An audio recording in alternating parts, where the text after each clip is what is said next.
Now, of course you know that the Amazon River is famous for its piranhas, bull sharks, and other creatures you don't want to meet. But there are even more dangerous rivers in the world.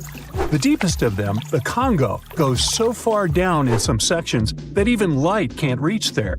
It's the only major river that crosses the equator twice and carries enough water to fill more than 13 Olympic-sized swimming pools into the Atlantic Ocean every second. Wow! Even the most experienced boaters have trouble passing through all of the river's strong currents, rapids in its upper part, and waterfalls and gorges in the lower section. The Congo currents are so fast and powerful that they even divide animals like mountains and oceans do.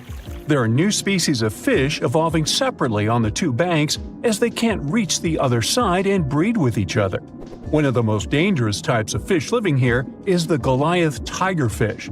These monsters, that grow up to 5 feet and travel at the speed of 25 miles per hour, are relatives of piranhas. Their mouths are full of vicious, razor-sharp teeth. Their females lay hundreds of thousands of eggs, and the offspring are predators from birth. You have a good reason to fear the Goliath tigerfish, as they're the only freshwater fish in Africa that have attacked crocodiles and even humans. Okay, not swimming there.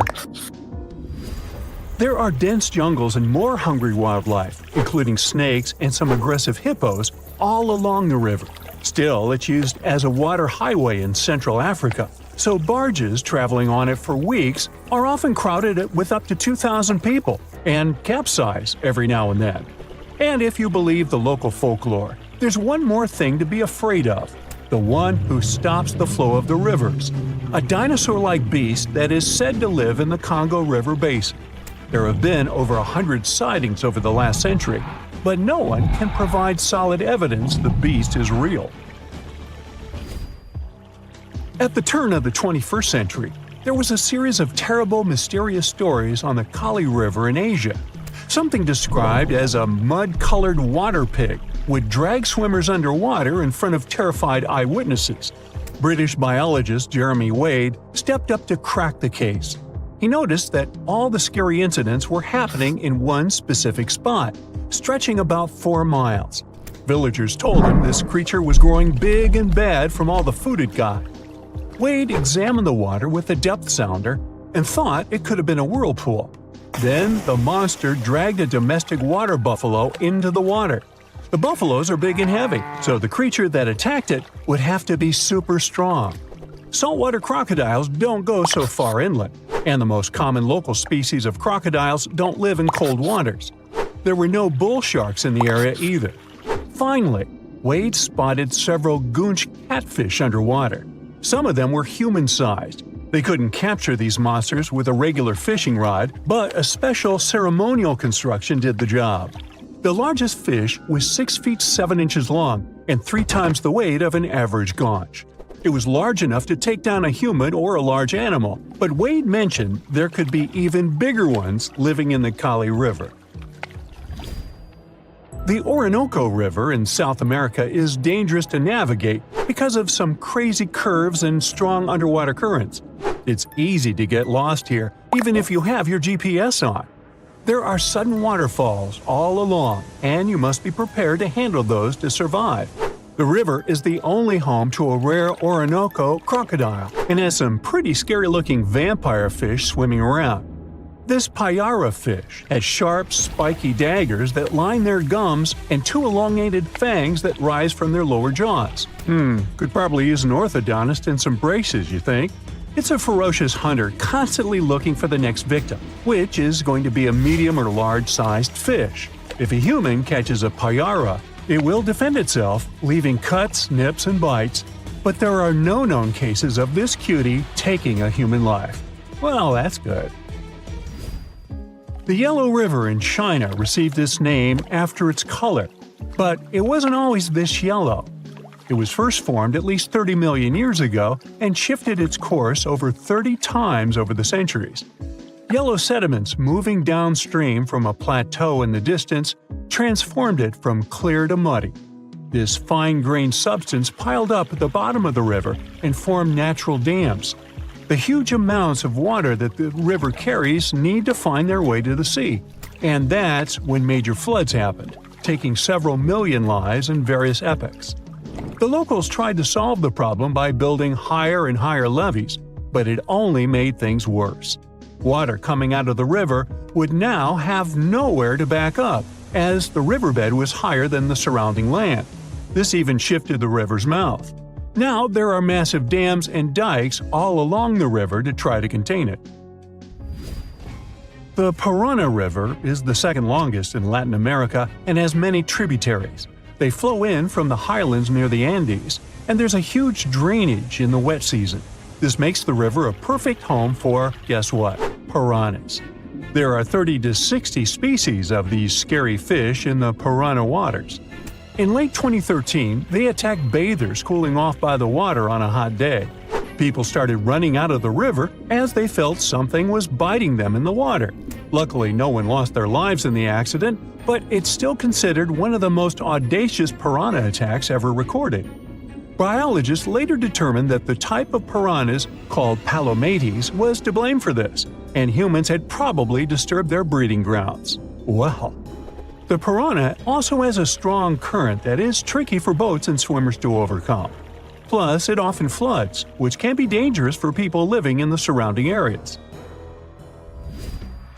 The longest river in the world, the Nile, flows through 11 countries all the way into the Mediterranean Sea. Expeditions have spent centuries looking for its source, and no one still knows for sure where this mighty river begins. Adding to the mystery, the Nile takes an unexpected turn right in the middle of the Sahara. Scientists have figured out the reason is a massive underground rock formation from millions of years ago. The Nile has served as the most important water highway for civilizations through centuries, but it has some pretty dangerous inhabitants, like crocodiles that grow to be 20 feet long, which is slightly more than the height of an average giraffe. These bad guys can reach a speed of 30 miles per hour on land and take the lives of a couple hundred people every year. Hippopotamuses that also live here sometimes go after boats, and venomous snakes like the black mamba and the Egyptian cobra add to the mix. One of the most dangerous creatures on the Nile is the mosquito, as they carry around all sorts of diseases that affect hundreds of thousands of people. The Brahmaputra River in Asia carries waters from the mighty Himalayas. When the snows in the mountains melt, the river floods massively, causing landslides, displacing millions of people, and taking the lives of hundreds of animals in the nearby national parks. Such floods are also common during the monsoon season in India, from June to October, with heavy rains. The course of the Brahmaputra River is changed incredibly over the past 2.5 centuries. Erosion is another danger it's hiding. The banks of the river are mostly made of weak cohesive sand and silt, and even though the erosion rate has gone down, it is still the reason a lot of people lose their land and get displaced. The Brahmaputra is one of the few rivers in the world that has a tidal bore. That's a strong tidal wave that pushes up the river against the current where a river empties into an ocean or sea. And there you have it. No one expected such a strong storm. It's too dangerous to sail back to the land because of high waves and winds. But suddenly, you notice a small green island nearby. You and your friend are about 25 miles off the coast of Brazil. You were fishing and didn't notice black clouds obscuring the blue sky. You're approaching the unknown island and see a Coast Guard boat behind you. People from there are screaming something to you, but you can't make out the words because of the thunder.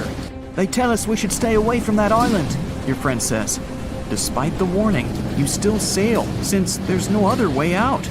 Around the island, you notice sharp rocks sticking out of the water like knives in the dark. Now you realize what the Coast Guard warned about, but it's too late. Your boat hits a rock. The bottom is pierced. You start to sink. The rain and wind are getting stronger. Both of you fall overboard. Then, darkness comes. You wake up in the morning because of the scorching sun and a dry mouth. Your friend and the wrecked boat are lying nearby. Apparently, you'll have to wait for rescuers to get out here. Now, in the light of day, you can see how dangerous the island's coast is. It's surrounded by rocks, and you're lucky you've survived. Getting out of here will be difficult. Together with your companion, you decide to look for coconuts and bananas. Your friend goes to the wreckage and pulls out a bag of medicine. Then, both of you leave the sandy beach and enter the dense jungle. A couple of steps later, you hear a strange hiss. You see your friend. His eyes are filled with horror. Goosebumps run down your back. You feel something alive crawling under your feet, and there's a lot of it. You look down and notice slithering snakes. There are dozens of them. They wrap around your legs, get into trees. They're everywhere. Don't move, your friend says. I think I know where we are. You want to ask him a question, but fear takes away your voice. He reads your face and answers the question. We're in one of the most dangerous places on Earth, the Brazilian Snake Island. These are not just some ordinary snakes. This is the golden lancehead, one of the most venomous reptiles in the world. You can find them nowhere else on the planet except for this land. They evolved here naturally, without other snake species intervention. That made their venom 5 times stronger than the venom of ordinary vipers. They're practically the only owners of this island. Nowhere else in the world will you find such a concentration of creeping reptiles on such a small piece of land. And now, they're glad that 2 big lunch meals have arrived. There's little chance of survival, but you're gonna try. The first thing you need to do is get out of your stupor and find a thick stick. This is your best tool right now. If you encounter a venomous snake, the best you can do is retreat slowly. But this time, there are too many of them. They're aggressive and hungry.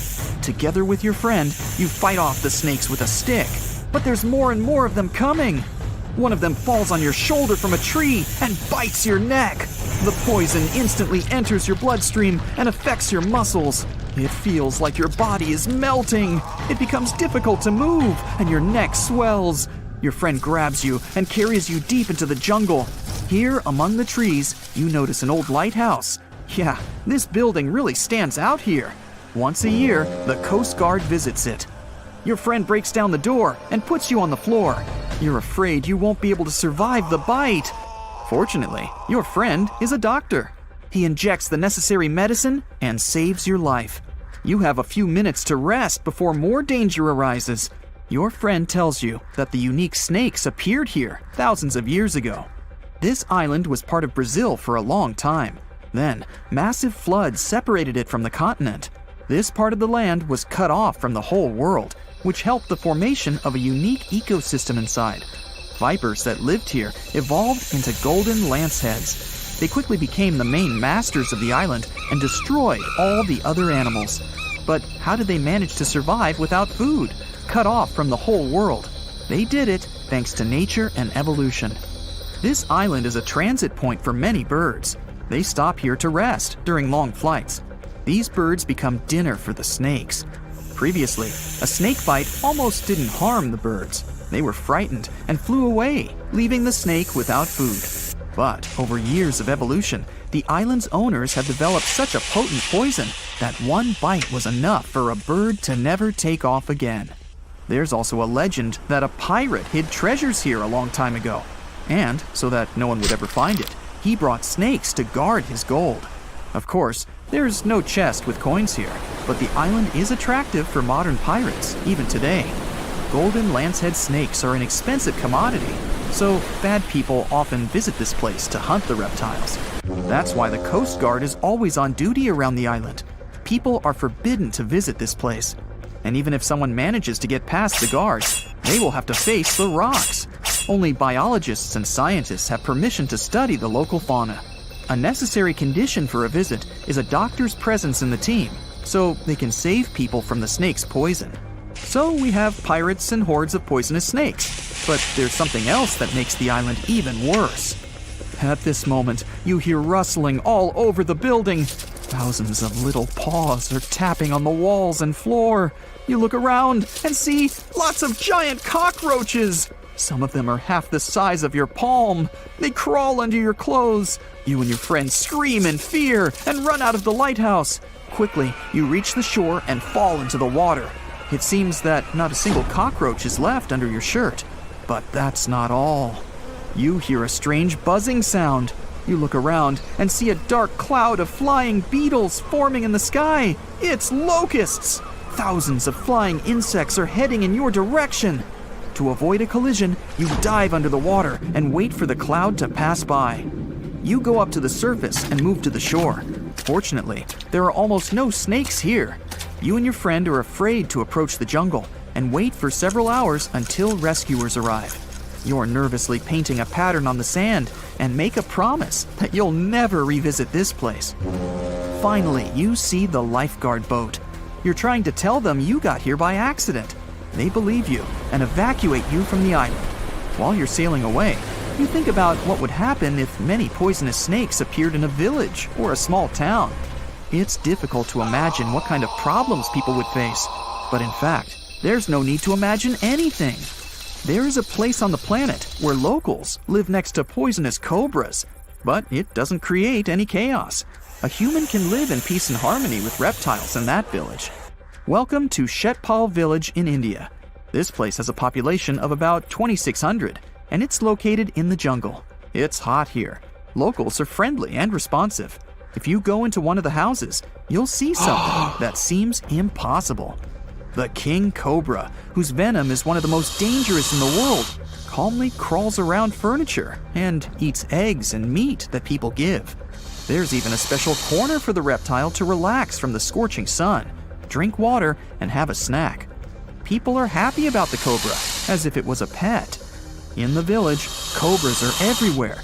They come into houses and schools, crawl through the streets, and keep company during dinner. The locals consider them full-fledged residents. They adore them. The snakes are also used to people and don't see them as dangerous. The coolest thing is there has never been a tragic case in the village because of a poisonous bite. There's no other place in the world where cobras live in such harmony with people. You're going to Ilha de Queimada Grande, one of the most dangerous islands in the world. There, you find yourself among rainforests, huge rocks, and grasslands. The place is home to birds, locusts, and giant cockroaches. But there's one more animal, and because of it, the island got its notorious reputation. Snakes live there, and a lot of them. So many that the place is also known as Snake Island. Will you survive there? Located just 20 miles away from the coast of Brazil, the island has an area of 43 hectares, or over 100 acres. It probably got cut off from the mainland after the last ice age. The snakes were also separated from most other animal species. They didn't have competitors and had an unlimited source of food. In such a small area, there are up to 4,000 snakes. That's one snake for every 10 square feet. It would be a difficult feat not to come across a snake on this island. Not only is this snake, the golden lancehead, one of the most numerous on the island, but it's also a highly venomous pit viper species. And it's also one of the most venomous in all of Latin America. Its venom is so potent due to the isolation of the species, with only birds sharing the land with them. To catch these birds, the snake's venom needed to become extra strong. And indeed, since they got separated from their distant relatives, their venom has become up to 5 times more powerful. Most of the time, these snakes hide in the trees or amongst leaves on the ground. If you find yourself stranded here, you'll want to keep yourself a safe distance away. Snakes mainly use their sense of smell and rely on vibrations. If you get too close to one, either stand still or slowly walk away. If you make too many vibrations, this will make them feel threatened, causing them to strike. If you spot them a safe distance away, or if you're walking toward tall grass, stamp your feet a couple of times. This will notify snakes of your presence. They won't risk taking down prey larger than they are and will likely slither away. Carrying a stick is always a good idea, just in case you happen to come across a snake accidentally. This way, you'll have an extension of your arm that cannot be bitten. This simple thing might save your life.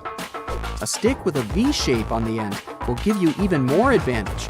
Even if a snake starts acting aggressively, holding it down will stop it in its tracks. But whatever happens, don't try to pick it up. Okay, but what if you get bitten? The chances are pretty high on this island, of course. First of all, don't try to get the venom out on your own. Make sure you call emergency services immediately. And once help is on the way, apply a wide bandage. A piece of clothing will do if you don't have anything else. Don't try to chase the snake trying to identify the species. Emergency services know how to figure out what venom it is. Now, just keep calm and wait for help. You might be wondering who you can call on this abandoned island. Well, since it's strictly prohibited to visit this place, there are signs advising to stay away all over the island, along with a number you can call if you run into trouble. Let's say you've successfully avoided getting bitten. The next thing to consider is what you can eat there. Snake Island was previously known as Ilha de Queimada Grande, where queimada is Portuguese for forest being lit up, or forest fire. The reason for that was the fact that the entire island was deliberately set on fire to make room for a banana plantation. Unfortunately, the banana business didn't turn out to be a success, probably because farmers got sick and tired of snakes. But some banana trees still thrive today, and they can provide you with some much-needed nutrients. You'll also want some protein in your diet throughout your stay. Luckily, along with the snakes trapped on the island, there are also cockroaches. These giant prehistoric-looking roaches come out at night to feed on plants. Get that barbecue started and enjoy the rare delicacy this island provides. A great way to survive on the island is to avoid it altogether. If by chance you happen to be sailing past, keep in mind that this place was once connected to the mainland. Rocks beneath the waves are very likely to damage the bottom of your boat if you get too close. Make sure you keep an appropriate distance when traveling past. Sure, this island is intriguing, but please remember that no matter how close you get to it, you won't be able to see snakes from the boat. You can only see these creatures if you get close enough, which you really shouldn't do. And it's not only reptiles that make this location dangerous. Pirates visit the island quite often. Not the sea shanty singing peg-legged arr pirates, but bio-pirates who come there to capture the very thing that makes it so dangerous. They come there for snakes, to catch them and sell them illegally. Since the island got cut off around 11,000 years ago, the golden lancehead has evolved within its own unique habitat. So, although there are many reptiles on this island, they're still an endangered species. Due to their limited numbers, their value is very high, reaching up to $30,000 on illegal markets, which gives biopirates the motivation to catch them. I can think of better ways to make a living. Anyway, let's say you've got all the resources necessary to survive in one of the most dangerous places on Earth. Do you think you would manage this feat? Perhaps you think it's impossible. You'd be surprised at how possible it can be, if you know what you're doing. It turns out many have visited this scary place before. Research teams often come there. They study the golden lancehead snake, its environment, and its food sources for conservation purposes. But scientists always make sure there's a doctor on the team. There's also a lighthouse on Snake Island. It had been operated by people until the 1920s. Then it became automated. One guess why. Brazilian authorities visit the lighthouse once a year to make sure it's still functional. Locals on the mainland know the reputation of the island, so the stories of people going missing are minimal. But one group of fishers once got too close to the island. As they were sailing along their normal route, they accidentally neared the shore. Their boat hit a rock under the waves and began filling with water. As the boat was quickly sinking, the men had only two options: to try to survive in the rough sea or swim to the shores of Snake Island. It was a hard choice to make. After all, they had heard the stories, and it wasn't just about snakes. Rumor had it that the island was cursed. Regardless of the stories, the fishers chose to take their chances with Snake Island. After making it to the shore, they tried to be careful. Their knowledge of the island could help them survive. Most importantly, they knew to avoid the rainforest at all costs. As the men got hungry, they carefully walked along the edge of the forest, warily collecting bananas. They were mostly sitting, waiting, and conserving their energy. They could only drink water when it rained. It was just enough to sustain them. They slept on the beach, unprotected from the elements and weather. And all the time, they were so close to the comfort of the lighthouse or caves. They were probably overly cautious, but it was either enduring some discomfort or risking their lives for a dry bed. they didn't yield to the temptation. They managed to survive for 3 days without being bitten by a snake. After that, a passing boat finally rescued them. So, now you know, anything is possible. Guam is not like any other island. It should be, from the looks of it, a peaceful green paradise in the vast blue of the Pacific. But something happened here that changed this place forever. Guam was invaded by awful little creatures, millions of them. Ecologists can't catch a break in this place. One time they had a cool island get-together. People roasted a whole pig over a fire, laughing and talking. But when everyone stepped away for just a moment, something else decided to crash the party. When they returned, they saw it, a thick snake wrapped around the roast pig. Its eyes shimmered under the fading firelight, scales reflecting the embers. It was eating, swallowing the chunks of pork whole. A brown tree snake. This creature wasn't supposed to be here in the first place. It's an invasive species. It crept onto a cargo ship back in the 1940s, and in the years that followed, it couldn't stop bothering the island's true inhabitants, the birds. Guam was once a paradise of chirping, singing life. Its forests were home to 12 species of birds, so the air was always filled with beautiful whistles and calls. That is, until the snakes came. They slithered through the trees, finding nests, devouring eggs, and wiping out entire generations before they could even hatch. And in just 40 years, the jungle fell silent. Out of the 12 bird species, 10 are completely extinct.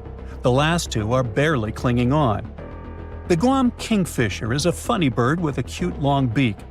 It was only saved by a last-minute effort to capture a few survivors. It went extinct in the wild, but ecologists managed to keep them in zoos for decades. And thankfully, there is great news. This year, things have improved for these guys, and now scientists released a handful of them in the jungles about 3,600 miles away. Another barely saved species is a Guam rail, also called coco by the locals. The poor thing can't even fly, a ground bird completely defenseless. Thankfully, people relocated these guys on other islands and helped them make it. But the true horror of the brown tree snake wasn't just its hunger, it was its stubbornness. Now, most predators only eat what they need, but brown tree snakes, they stop at nothing. These guys have zero chill. They'll go for animals that are too big for them to swallow. They'll try to eat random stuff like trash. And if they realize that they literally took a bigger chunk than they could bite, they'll just leave the leftovers to rot. It's horrifying. When researchers were trying to understand why the birds were disappearing suddenly, they gave them tiny radio transmitters to track their movements. But every time scientists went to check on tagged birds, they kept finding the tracking signals inside the snakes, or in bodies left by the snakes. Oh, and now these snakes have nothing to eat. Millions of them. You'd think they'd just give up, but nope, they decided to change their diet. Rats, lizards, garbage, each other. Yep, these guys aren't picky. What's even crazier is that it was just the beginning. Birds aren't just there to sing pretty songs. They eat things like bugs and help keep nature in balance. And when they disappear, you can tell because something starts taking their place. Spiders. Guam's spider population absolutely exploded. The place is drowning in silky webs and creepy little legs. Especially the banana spiders. Giant golden-bellied creatures that build sprawling webs bigger than anything seen on other islands. Or the huntsman spiders, the size of a human hand. Like the name hints, they chase their prey down the island, skittering across the jungle floor, and use fangs to inject venom quickly. Tiny Argyle Road spiders are also lurking among them. These are sneaky little thieves that steal food from their much bigger neighbors. Sometimes they even eat those neighbors. And finally, the tent web spiders, whose webs are like entire cities. They create a single mass of silk where dozens, sometimes hundreds of spiders live together.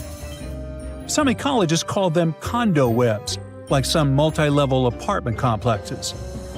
These condo webs stretch from the ground all the way up to the jungle canopy, so the forest starts looking like a Halloween party. You can wrap into these things like a mummy. It became so common that hikers started carrying spider sticks, long branches used to sweep away the webs before they got caught in their faces and clothes. Recently, in 2012, they finally decided to count all these guys. Well, you'd never guess it. From 500 to 730 million eight-legged creatures in the jungle. The island has 40 times more of them than other places nearby, like islands of Rota, Tinian, and Saipan combined. And that's a low estimate, because some webs are not within an arm's reach. And these guys keep evolving too. The banana spiders usually weave something called a stabilimentum. It's a zigzag pattern of thick white silk woven through the web. Though scientists aren't entirely sure why they do it. Maybe it strengthens the web or makes them look bigger or scarier. The strongest theory is that it warns birds. The bright, thick pattern tells them not to fly around here because they'll ruin everything. Oh, but on Guam, you don't have to worry about the birds at all. So now they stop decorating their webs entirely. The worst part is that no one really knows how to fix this. To protect one of the species called the Micronesian starling, ecologists built nest boxes, safe enclosed spaces where the birds could raise their chicks. To make sure snakes couldn't reach them, they installed smooth metal poles beneath called baffles. The idea was simple. The poles were too wide, too slippery. The snakes wouldn't be able to climb them. Well, that was the hope. These brown tree snakes decided to lasso the poles instead of climbing them. One snake, thin as a rope, wrapped itself completely around the metal cylinder, coiling into a loop. Then it began shimmying up the pole. Scientists only discovered this in 2021. They've never seen a snake pull this one before. They literally refuse to leave the birds alone. Humans have tried everything. Trapping them, building barriers, scouring the forest with flashlights at night, setting up fences. But nothing has worked, so far. There are just way too many of those guys, and they're all too smart. Now, just so you know, the U.S. spends nearly $4 million every year trying to control this disaster. But the only real success is a single tiny patch of land at Andersen Air Force Base. Scientists managed to drive down the snake population there using bait. But the truth is slowly sinking in. The snakes aren't leaving. Humans can send rockets to space, but this is too much. That also means that Guam Island will start looking entirely different soon. Guam's forests always felt mysterious and kind of creepy, even without the invaders. There's no soil, no soft place to step. Instead, it's all jagged, broken limestone. Everything is full of razor-sharp rock left behind by an ancient coral reef. It was being pushed up over millions of years. Trees force their roots into the cracks. Everything is packed with twisting and curling plants. Breadfruit trees, prehistoric-looking cycads, spiky pandanus trees. And just as a cherry on top, a typhoon comes ripping through every few years, tearing it all apart.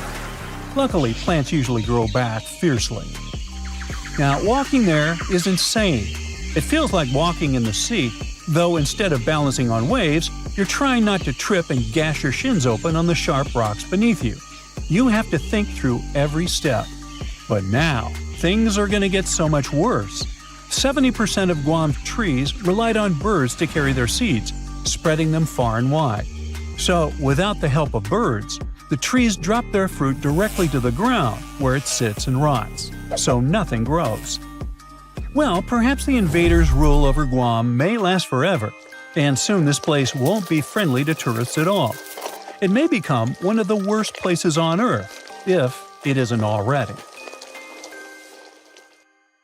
In 1991, somewhere in the lush jungles of central Vietnam, a local logger found a mysterious hole among the foliage and bushes. He looked in there and felt a strong wind blowing into his face.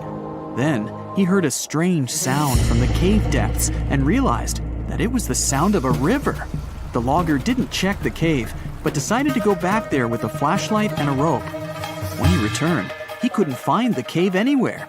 He spent a few years searching for it. Finally, in the 2000s, the logger managed to locate it again.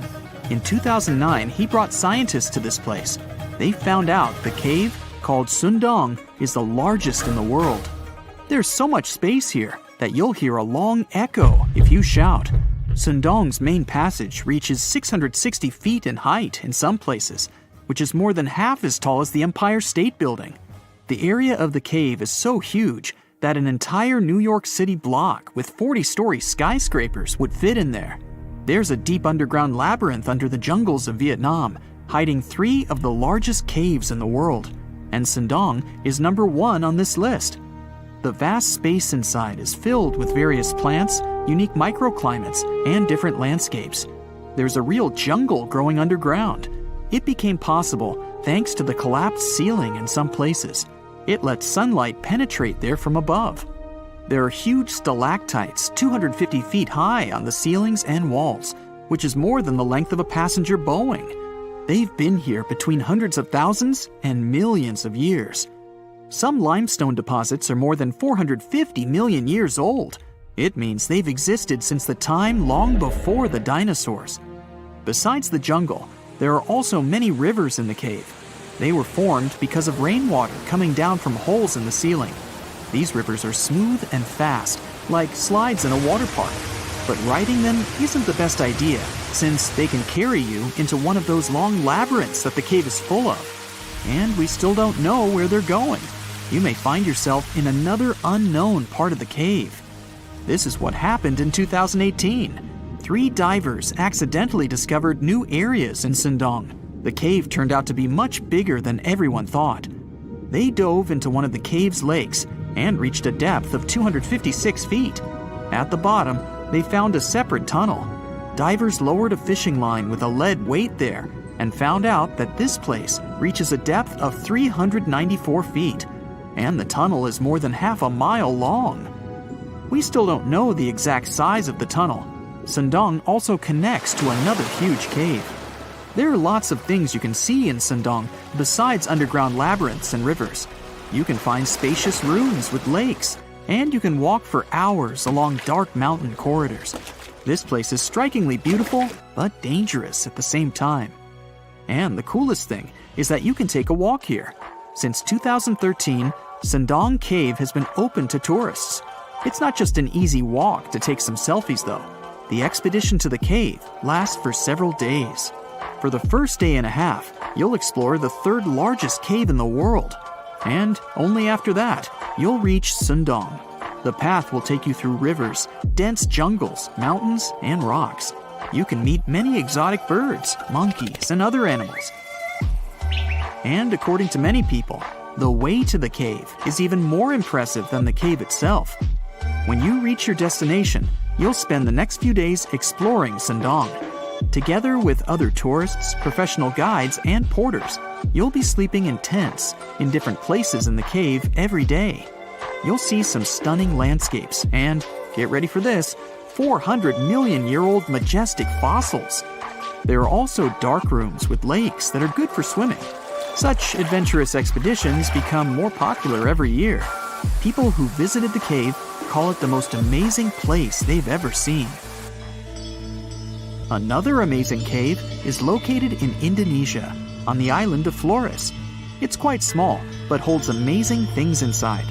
In 2003, a group of scientists discovered ancient artifacts here, including fossils of primitive tools, such as sharpened stones.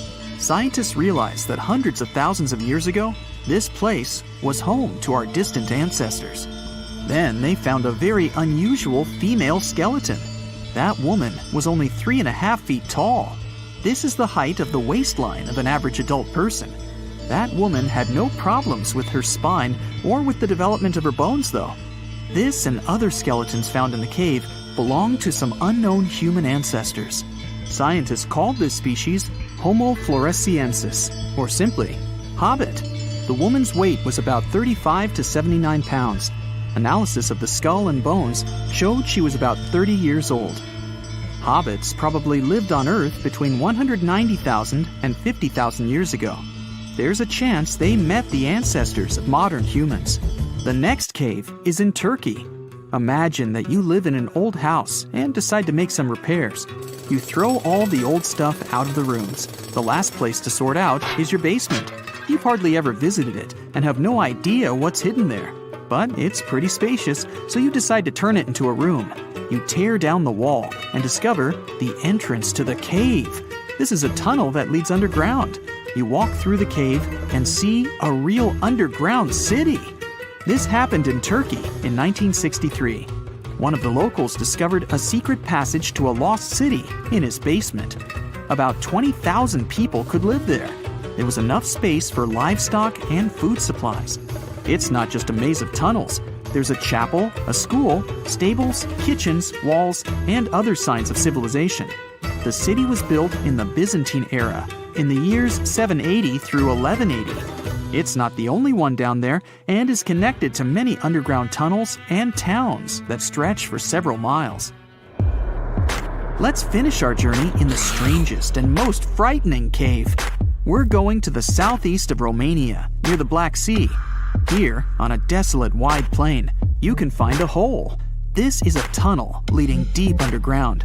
The air inside the cave has high levels of hydrogen sulfide and carbon dioxide. Under normal conditions, the air we breathe contains around 20% oxygen, but it's only 10% here. You won't be able to breathe freely without an oxygen tank. The water and air here are poisoned.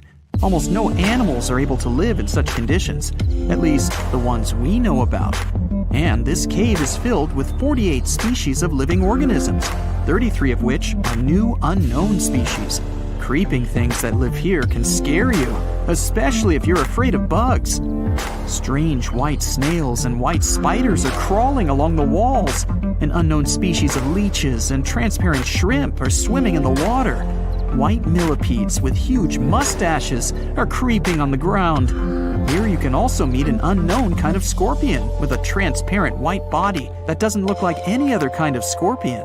Nothing here looks like ordinary animals at all. All creatures in the cave are white or transparent. They don't have eyes, but they have long paws and antennae whiskers that help to navigate in space. Plants can't live here without sunlight and clean air. This means that oxygen isn't produced in this place. So how do these creatures manage to survive? The answer is in the water.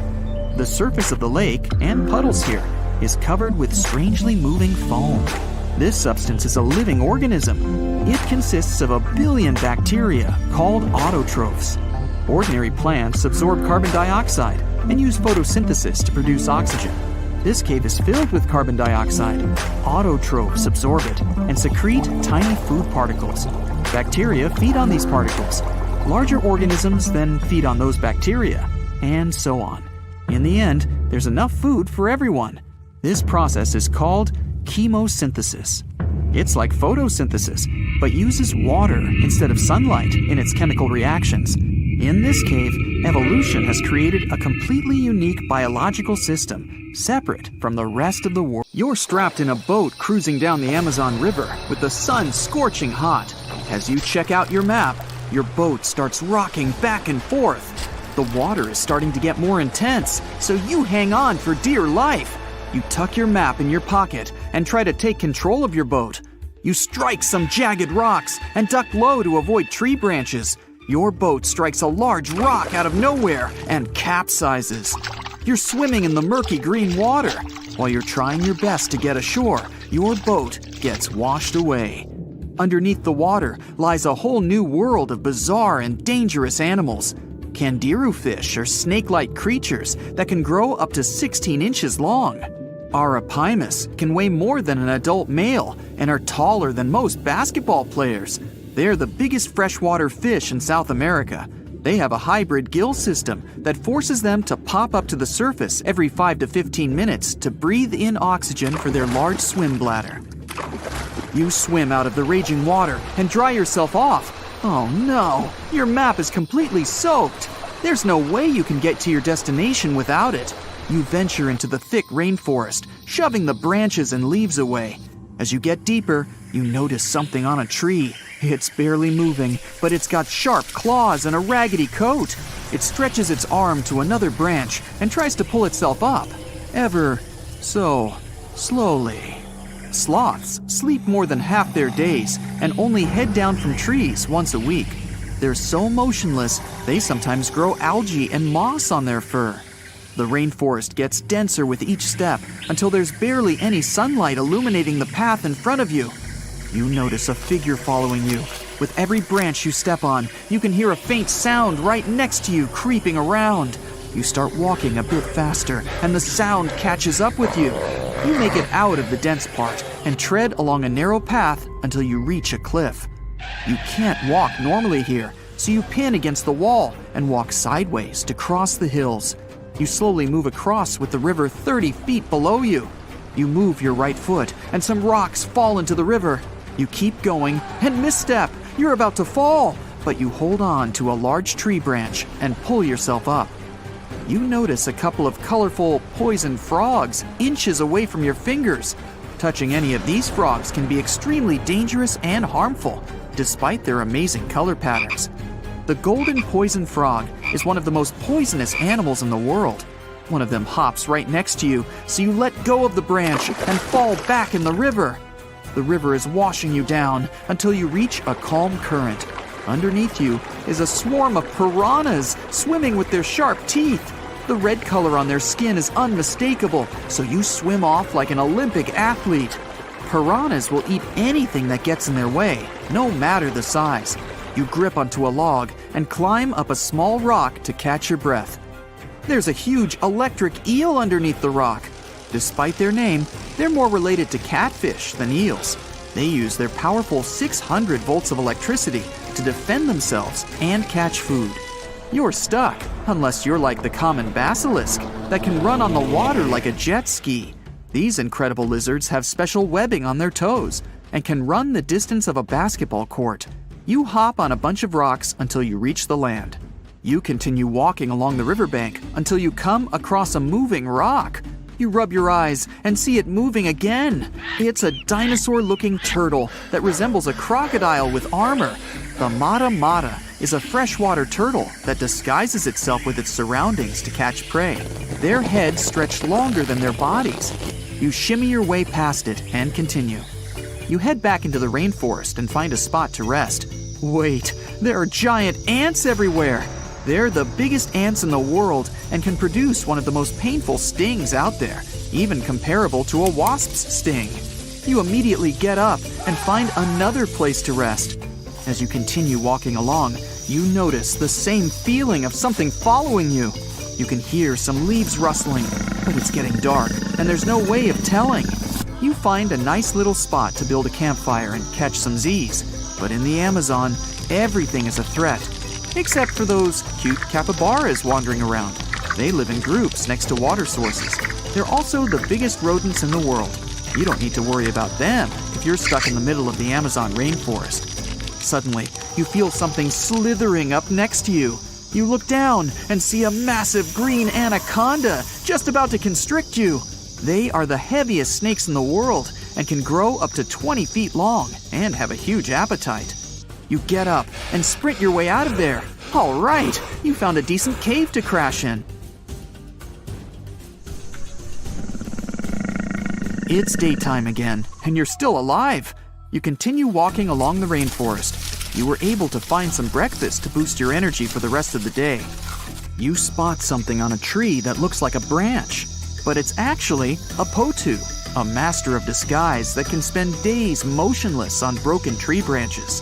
These bizarre birds use those branches as their permanent home, where they lay their eggs and chill all day. You continue your way through the rainforest and see a Brazilian wandering spider crawling on a tree branch right in front of you. 8 of these species can be found in the Amazon area. They are some of the most aggressive and venomous spiders out there. So, you make a big detour and walk away from it. You feel someone walking next to you again, but you still can't figure out what it is. You see a steep cliff with a waterfall hitting a large lake ahead of you. Looks peaceful, until you see a team of black caimans gathering around the shore. They're the biggest predators in the whole Amazon ecosystem and feed on anything that moves.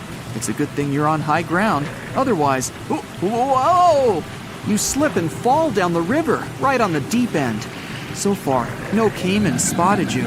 You swim underwater and try to get to the opposite end of where the reptiles are.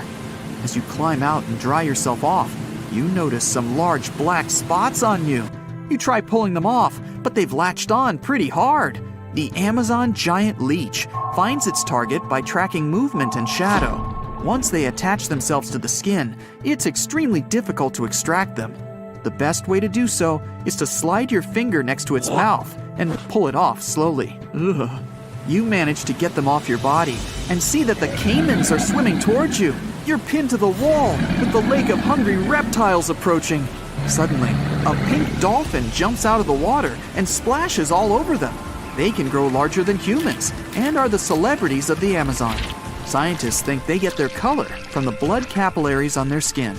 The Amazon even has bull sharks swimming around. These carnivorous giant fish are threatening to humans and can swim in both saltwater and freshwater. These sharks prey on anything within their reach, including other sharks. The dolphin distracted the caimans, so you climb up the cliff and try to find the best way to escape.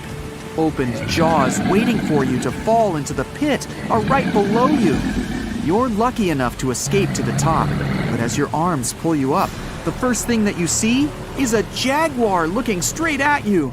It's the creature that's been following you this whole time. You get up while it starts circling you, timing its strike. You know that you can't take on a jaguar, nor can you outrun it, so you grab a large tree branch from the ground to defend yourself. It jumps at you, but you duck down in time. The jaguar lands in the water far away from the caiman crocs. It's a good thing these large kitties are excellent swimmers. You pick yourself up and continue. And to your surprise, you find your boat again.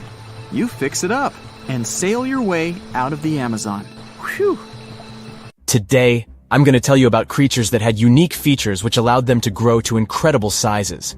They were some of the most impressive animals to have ever existed on our planet. The Argentinosaurus is a genus of sauropod dinosaurs that lived approximately 97 million years ago in what is now South America. Scientists think it was one of the largest land animals ever, with a length of up to 100 feet and a weight of up to 100 tons. A farmer stumbled upon a giant leg bone while tending his cattle. That's how he discovered the first fossils of the Argentinosaurus in Argentina in 1987. Further excavations uncovered more bones, revealing a massive dinosaur that would have dwarfed most other animals of its time. The Spinosaurus, meaning spine lizard, is a genus of theropod dinosaur that lived around 97 million years ago in what is now North Africa. It is believed to be one of the largest carnivorous dinosaurs to ever exist, with a length of up to 60 feet and a weight of up to 23 tons. The Spinosaurus is known for its distinctive elongated sail-like structure on its back. It was likely used for thermoregulation. It also had long crocodile-like jaws that were lined with sharp teeth. This allowed the creature to catch and eat large prey, such as fish, crocodiles, and other dinosaurs. The first fossils of the Spinosaurus were discovered in Egypt in 1912. The sperm whale, Physeter macrocephalus, is a species of toothed whale that is the largest toothed predator on Earth. It also has the largest brain of any animal species. It is found in oceans all over the world and can dive to depths of up to 7,000 feet in search of food. You can easily recognize sperm whales by their massive, block-shaped heads, which can measure up to 1/3 of their total body length. They have dark brown or grayish-blue skin and a distinctive wrinkled appearance. The Titanoboa is an extinct genus of a giant snake that lived approximately 58 million years ago. It is considered to be the largest known snake ever. It could grow up to 42 feet and weighed around 2,500 pounds. The first fossils of the Titanoboa were discovered in a coal mine in Colombia in 2004. This discovery meant a lot because it provided insights into the size and behavior of snakes during the Paleocene era, as well as the overall climate and ecosystem of the time. The blue whale, Balænoptera musculus, is the largest animal on Earth, measuring up to 100 feet in length. and weighing as much as 200 tons. These marine mammals are found in oceans all over the world and can live up to 90 years. Blue whales have a long, streamlined body that is usually blue-gray in color with mottled patterns. They have a small dorsal fin and 2 pectoral fins that are about 1/3 the length of their body. Blue whales feed on tiny shrimp-like creatures called krill, and they eat a lot. A single adult blue whale can eat up to 8,000 pounds of krill in a day. The Leadsichthus is an extinct genus of large, bony fish that lived during the Jurassic period, approximately 155 million years ago. It is believed to be one of the largest fish that have ever lived. Some estimates suggest that it could grow up to 55 feet in length. The first fossils of Leadsichthus were discovered in England in the 19th century, and more recent discoveries have been made in other parts of Europe, South America, and Africa. Despite its enormous size, the Leadsichthus was a filter feeder, similar to modern-day whale sharks, and likely fed on plankton and other small organisms. The creature did it by simply swimming with its enormous mouth open, filtering water through its gills. The pterodostro is an extinct species of flamingo-like birds that lived approximately 35 million years ago. They were relatively small birds with a wingspan of about 2-3 feet. And they were known for their distinctive long, narrow beaks equipped with comb-like structures used for filter feeding. The pterodostro lived in shallow bodies of water, like lakes and lagoons, and mostly fed on small crustaceans and other tiny organisms. The animal filtered them from the water using the comb-like structures on the inside of its beak while swimming through the water. The African elephant is the largest land animal on Earth and one of the most recognizable ones. There are 2 species of the African elephant, the savanna elephant, Loxodonta africana, and the forest elephant, Loxodonta cyclotis. You can see them in various parts of sub-Saharan Africa. These creatures can be identified by their large size, gray skin, and long trunks. African elephants can grow up to 13 feet tall and weigh up to 14,000 pounds, depending on the species and gender. In 2016, 2 researchers were trekking through the forests of Arunachal Pradesh, India, when they literally stumbled upon this camouflaged beauty hidden in the leaves. A local man pointed out the snake, and they quickly realized it wasn't just any average viper. With its unusual pointed snout, similar to a hump-nosed viper, and a stunning orange belly, this snake had them scratching their heads. Back at camp, they took a closer look and knew they'd found something special. DNA tests at the Indian Institute of Science confirmed it. They found a brand new species, now known scientifically as Trimeresurus arunachalensis. But the snake's unique features didn't stop there. The snake's paired reproductive organ was unlike any other viper, and its scale pattern was completely unique. While its closest relative has around 20 rows of scales around the middle of its body, this mysterious snake had only 17. The next species is a record breaker, and it's known as the largest gecko ever discovered, measuring around 2 feet long and being as thick as a man's wrist. The only known specimen of Delcourt's giant gecko is currently in France, but its exact origins are still a little bit of a puzzle. At first, people thought it might be from New Zealand because some local legends spoke of a giant, mysterious lizard that lived in forests. Even though it was a pretty fascinating theory, some recent DNA studies suggest that this nocturnal species is probably from New Caledonia. But as of now, no one can confirm it 100%. In general, sleeper sharks are big, slow-moving creatures that mostly hang out in deep, cold ocean waters. They usually have bulky bodies and a broad, flat head, which helps them blend into the dark sea. But in 2017, was caught at a fishing harbor and collected from a fish market located in Taiwan, and it didn't look like any of its relatives. First off, this 4.4-foot shark had smaller eyes and a tiny second dorsal fin compared to its cousins. It also had more rows of teeth in its upper jaw and fewer in the lower jaw, but the biggest surprise was that it was a pregnant female carrying 33 embryos. This means there are probably more of these sharks hiding out there in the deep ocean. We just haven't found them yet. Meet the pocket shark. It is tiny, just about 5.5 inches long, while most deepwater sharks are around 6.5 feet. But don't let its small size make you underestimate it, because this creature is definitely one of the ocean's coolest secrets. Discovered in 1979 in the deep waters of Chile, this tiny shark is like a real-life spy gadget with its mysterious pockets near its front fins. These pockets are large, measuring about 4% of its body length, and are believed to either glow or secrete pheromones. So this shark might actually light up to either confuse predators or attract prey in the dark depths. And when I say deep, I mean really deep. It is believed that this creature hangs out over 9,000 feet down, which is roughly the height of 7 Empire State Buildings stacked on top of each other, but inside the ocean. Besides its initial discovery in Chile, it was spotted again in 2010 in the Gulf of Mexico, but it hasn't shown up since. The pocket shark is not the only glowing animal we're talking about today. This inch-long cockroach, scientifically known as Luchihormetica lucae, was actually first collected back in 1939, but only got its moment in the spotlight decades later in 2012. What makes this little buddy so interesting is that it uses bioluminescence, meaning it has spots that light up in the dark.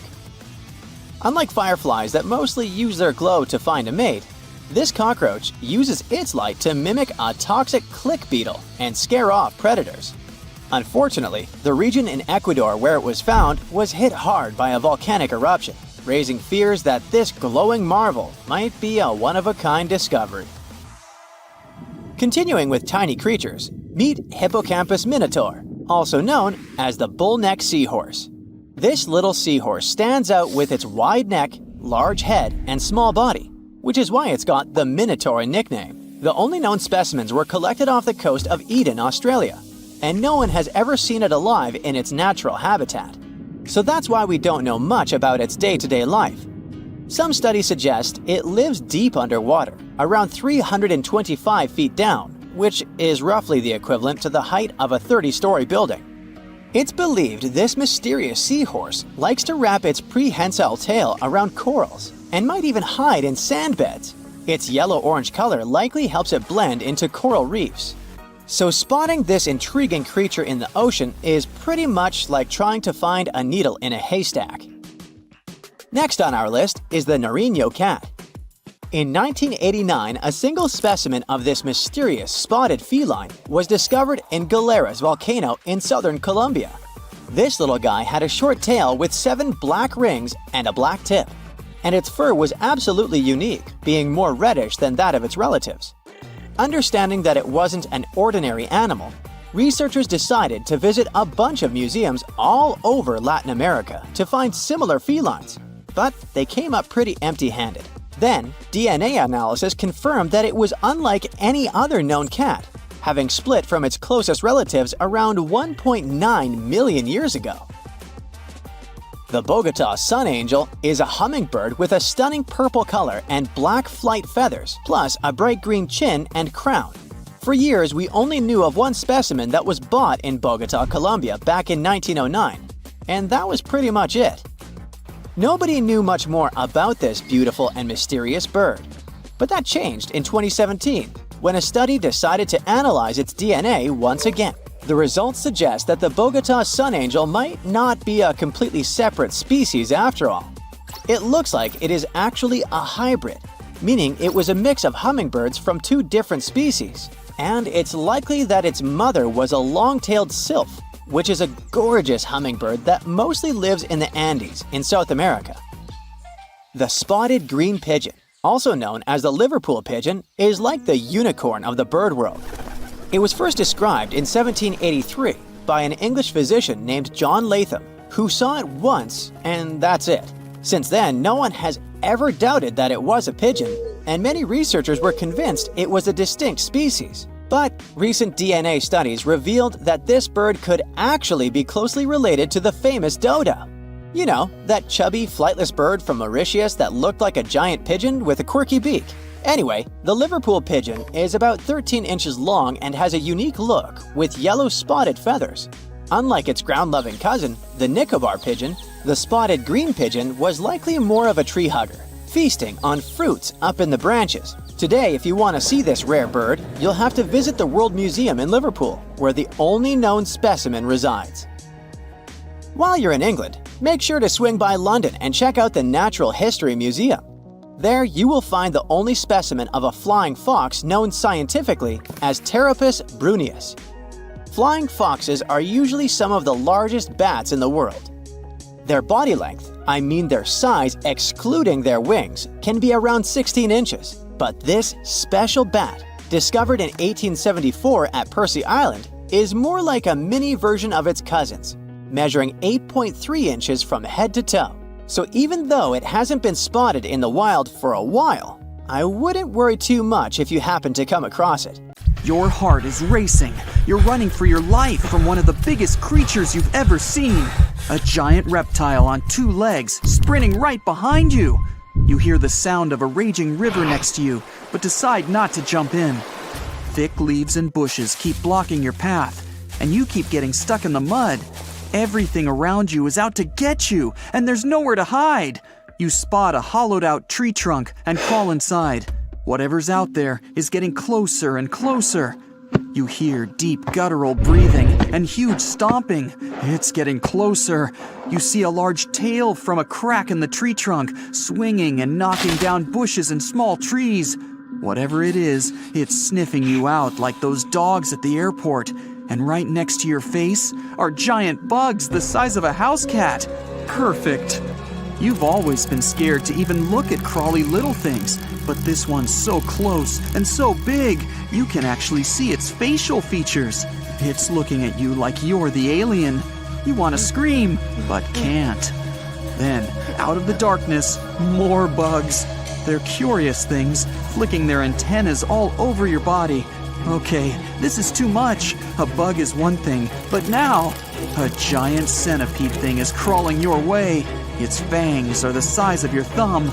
You dart out of the tree trunk and come face to face with a giant monster. It stops and stares at you, knowing you have no place to go. Claws and teeth the size of bowling pins. That's enough to keep you up at night. It's getting ready to charge right at you. Welcome to the most dangerous period and area in history for a human, the mid-Cretaceous Sahara.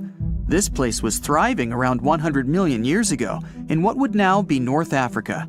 Back then, the continents were all arranged differently, and the weather was wild. Extreme storms were pretty common, and temperatures would rise and fall like a Mexican wave at a soccer stadium.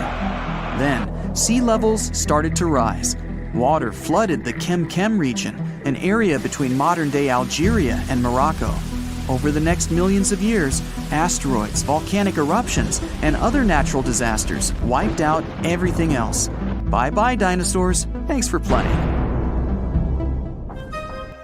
You probably think of the Sahara as one of the most inhospitable places on Earth, but back when it had trees and rivers, it was even more dangerous. The famous River of Giants was a huge river system that stretched from modern-day Egypt all the way to Morocco. The land was flat and not much vegetation grew there, but it was enough for life to exist. Frightening, scary life. That creature you're staring at, it's a giant, scary-looking theropod, and it's out to get you. Imagine a T-Rex-like dinosaur that's more than 32 feet tall and has an epic jawline. Scary stuff. They were the top dogs in the food chain back then. And that's why this place and period in history was so unique. The entire area had an incredible imbalance between hungry dinos and poor little dino snacks. There wasn't enough food to go around. Scientists were never able to find much evidence of herbivores. That means it might have been a royal rumble of carnivorous creatures waiting to pounce on each other at any moment. So, after a while of having a stare-down contest with a giant theropod, a shadow creeps up on you from behind. You're too scared to turn around, but the growling is louder than anything you've ever heard. It shakes you to the core. You turn around and see a Spinosaurus, and that's about all you can see. You know how they always show the T-Rex as the king of the dinosaurs? Well, this one would be, what, the emperor? It stands about 50 feet tall and has a sail of scales on its back, the size of a regular human. Then add in a crocodile-style snout with razor-sharp teeth and some short, powerful legs. Its diet mainly consists of river fish, but it's looking at you like you're a delicious fish taco. The two alphas are now in a standoff, with you stuck in the middle. But before you close your eyes and get ready to be eaten, they begin fighting each other, knocking down trees. You tiptoe your way out of there and run. The further you go, the better, right? Wrong. Not here, because everywhere you go, there's gonna be something dangerous. During this period, there was danger in the sky, in the water, and on land. There were small mammals scurrying around here and there, but they mostly stayed in the shadows to avoid danger. After 5 minutes of running as fast as humanly possible, you make it out of the forest and onto an open plain. Bad move. Now there's nowhere to hide. Suddenly, you hear another shriek. You look behind you. Nothing. It's just short grass everywhere. Then you tilt your head up to the sky and see what looks like a giant bird. Only these are technically flying crocodiles. There were plenty of huge pterosaurs that ruled the skies. Alanqua saharica was a flying reptile that may have eaten fish in the river. Those fish must have been tasty. It had a huge wingspan and long, slender jaws. Oh, and it was the size of a small bus. This one found you and is racing down to catch you. You run for your life, again. And this time, there's no place to hide. Suddenly, you feel talons grasping onto you and you're lifted off the ground. You soar up. If you weren't scared out of your mind, you might have noticed how beautiful the giant river channels below you are. The Alanqua maneuvers like a fighter jet, headed for the mountains, dodging all obstacles. You see a large nest with some mini beasts in it. They're hungry and as large as you. Not a great combination. You try to break free, but it's impossible. The creature drops you in the middle of the nest and flies off. You try to cover yourself, but the little ones keep pecking away. It's only a matter of time before it's too late. You look down below you and see the river. You can't tell how deep it is, but it's got a really strong current. You're out of options.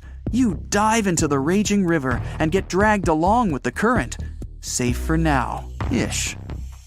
Imagine it's 2021. You're walking along one of the hottest and driest places on Earth, the middle of the Sahara Desert, only to find fossils of oversized fish. They ranged from bite size to bus size. Even freshwater sharks lived there. These weren't your average little fishies. Judging by their teeth, those guys meant business. You might even find a giant sea turtle swimming around. Okay, back to your wacky adventure.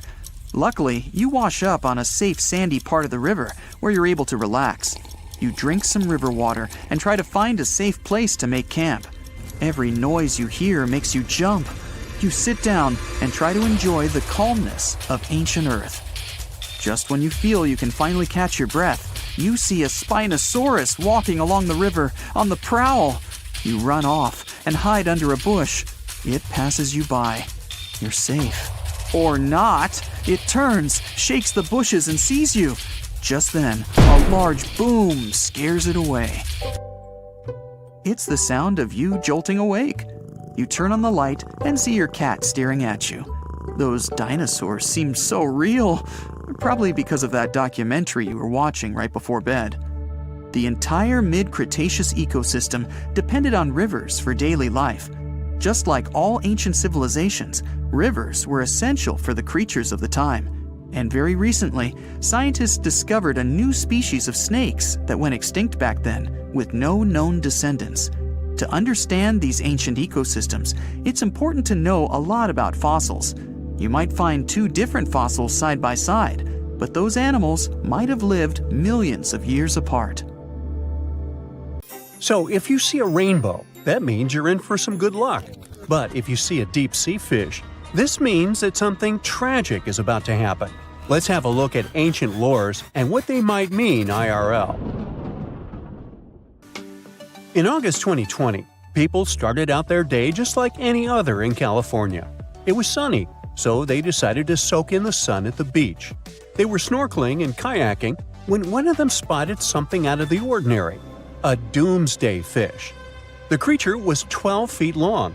It's known as an oarfish, and only about 20 of them have washed up in California since 1901.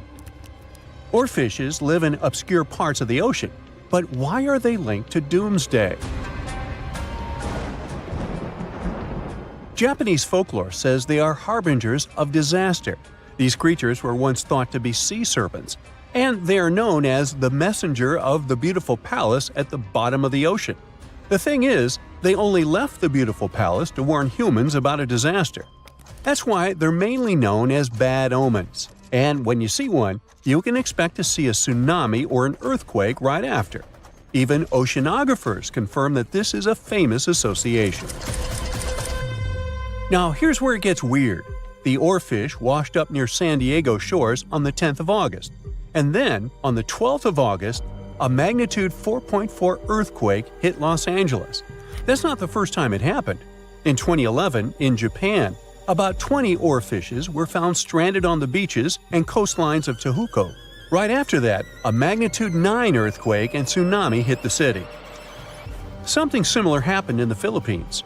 On February 8, 2017, an oarfish was seen. 2 days later, a magnitude 6.7 earthquake struck the city and its nearby provinces. Sure, there is no way to prove both events are connected. The Seismological Society of America is adamant in saying that this is pure superstition.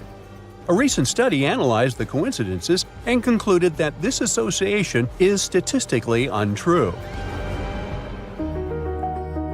Can we say this happened literally out of the blue? Humans have historically noticed animals acting strange right before natural disasters. Earthquakes, floods, even tsunamis. It's like animals can sense something we can't. In fact, there's a lot of science to back it up. Studies show that animals can detect subtle environmental changes, like shifts in the Earth's electromagnetic field or infrasonic sounds, things humans wouldn't notice. This happens because most animals have a wider hearing range than humans and have extra sensitive senses that help them detect gases emitted from the Earth. This theory got famous after the tragic tsunami that destroyed several cities and villages in Indonesia back in 2004. Most man-made warning systems shut down and didn't serve their role of warning humans about the disaster.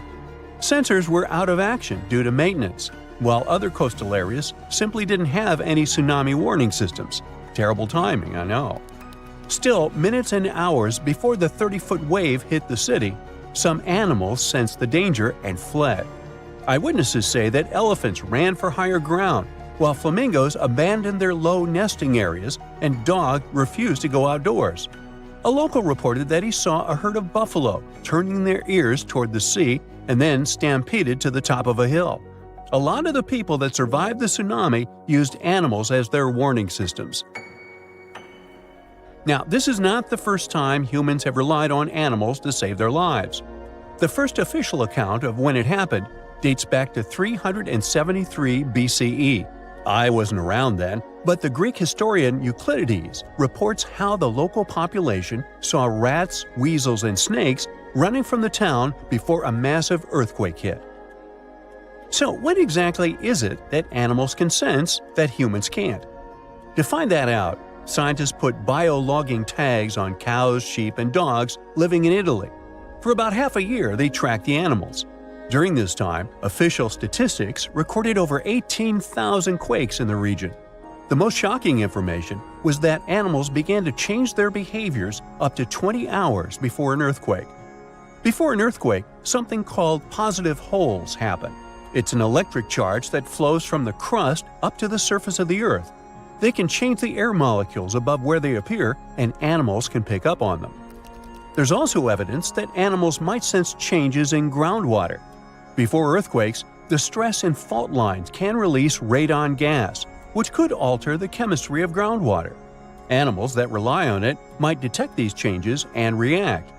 Birds are also super sensitive to shifts in the Earth's magnetic field, which can change just before a quake.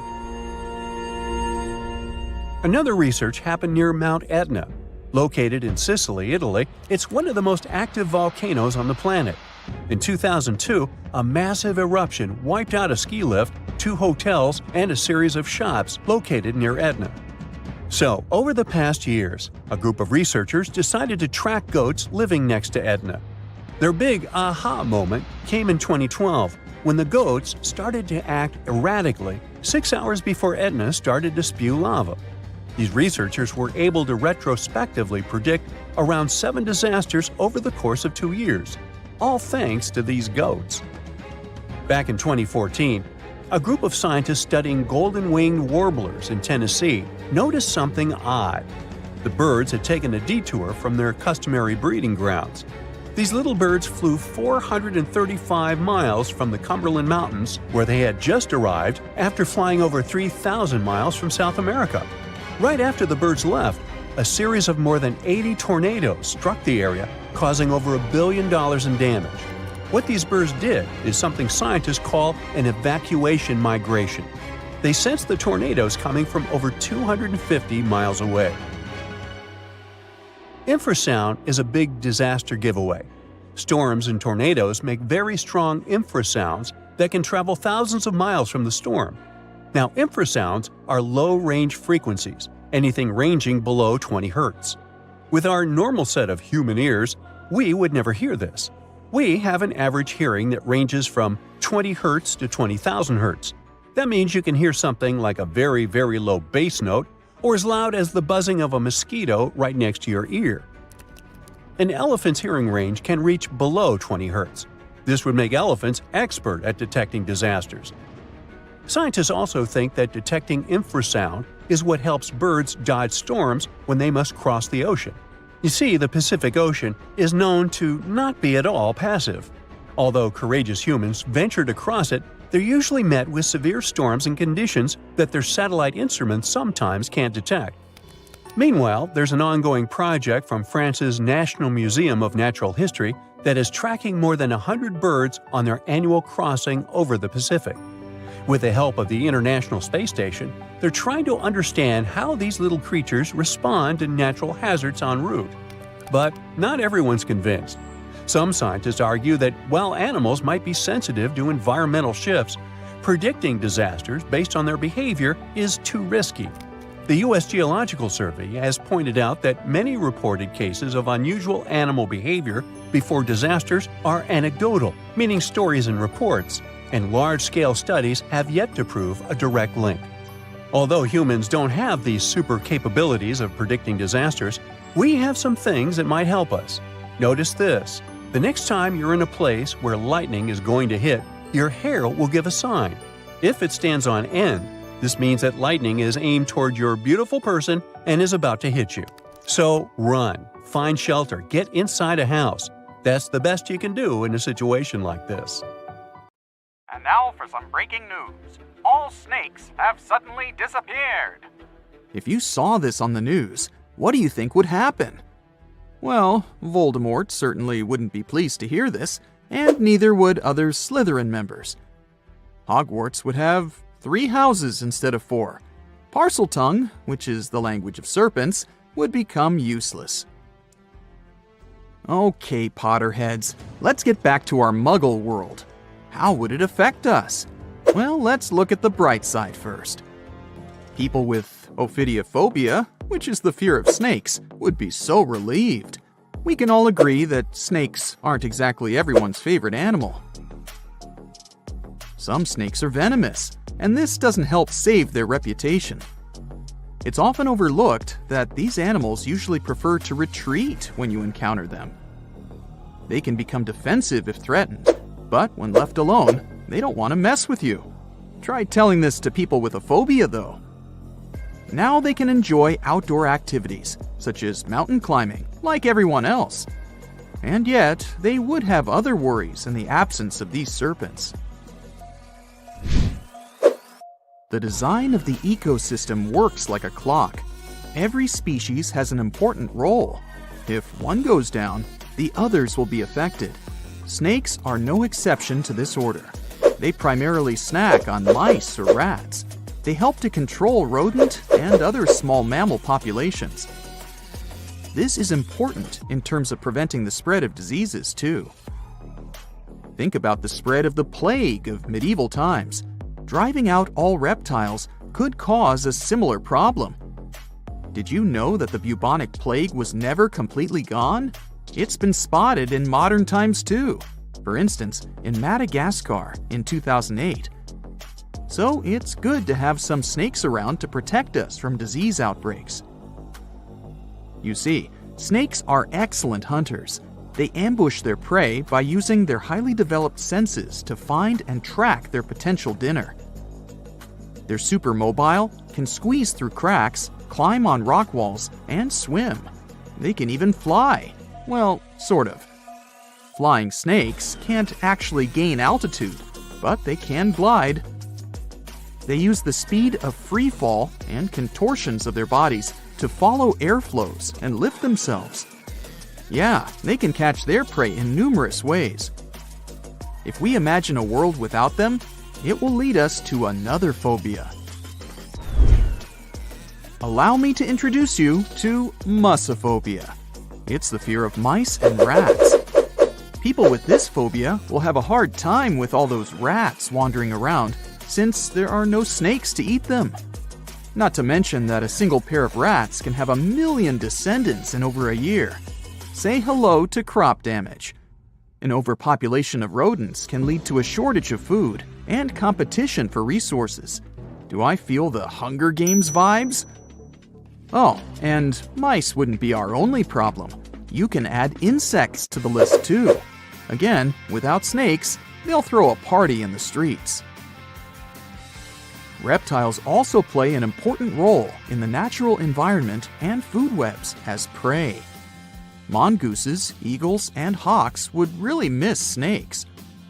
Eventually, some populations of large mammals would decline, and this could lead to the extinction of some species. Then there's medicine. Scientists and researchers would miss these creatures. Snake venom is the key to the development of certain medicines.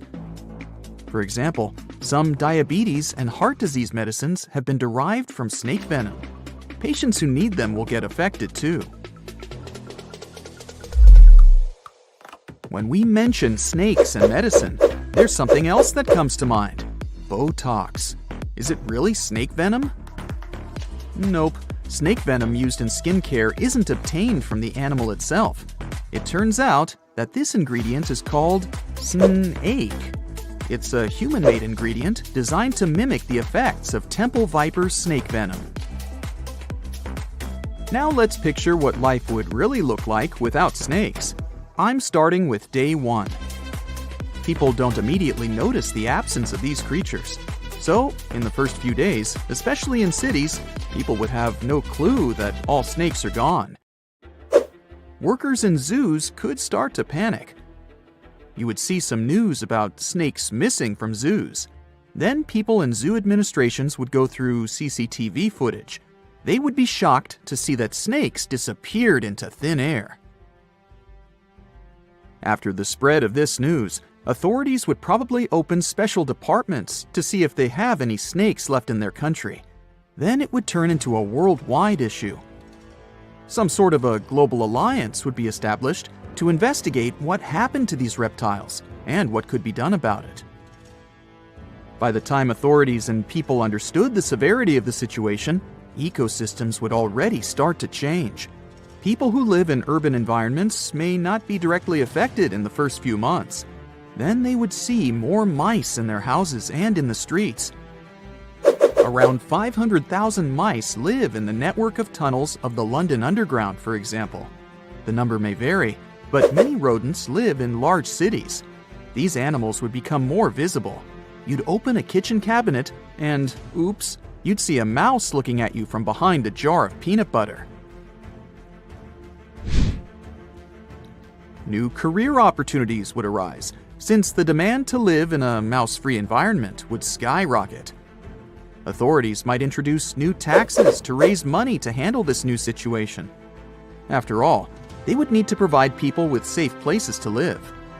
Of course, it would be not only urban places that would be affected by the absence of snakes. The countryside would have even more problems. Without snakes, the number of pests would increase. These animals would start destroying crops and habitats of other animals, and farmers would be in serious trouble. Authorities would need to support people living there and find ways to protect the environment, which would be their top priority. Researchers and scientists would have to take a huge responsibility. Maybe they'd create artificial snakes that could be nutritious like real snakes, so that animals like eagles would hunt them and continue to live. What artificial snakes would look like is a mystery. I can't imagine them. I'll just leave it to you. If we flashed forward to 5 years from the first day of the world without snakes, we would face an entirely different world. Maybe we would have a special day for it, the 5th anniversary of the world without snakes. The changes would be obvious, but by that time, people would have probably got used to living in that different world. Some restaurants would have already made changes to their menus. Goodbye to snake soup. Then there would be new museums dedicated to snakes. You'd be able to read about the story of their evolution and see their fossils. Maybe you'd stop by the museum souvenir shop to buy a snake-shaped pen for your friend. Lastly, we would still be looking for alternatives to snake venom in the field of medicine. I mean, it's a relief for people who show allergic reactions to snake bites, but these animals are crucial for some studies and medicines. So, researchers would still be busy trying to find alternatives that could replace snake venom.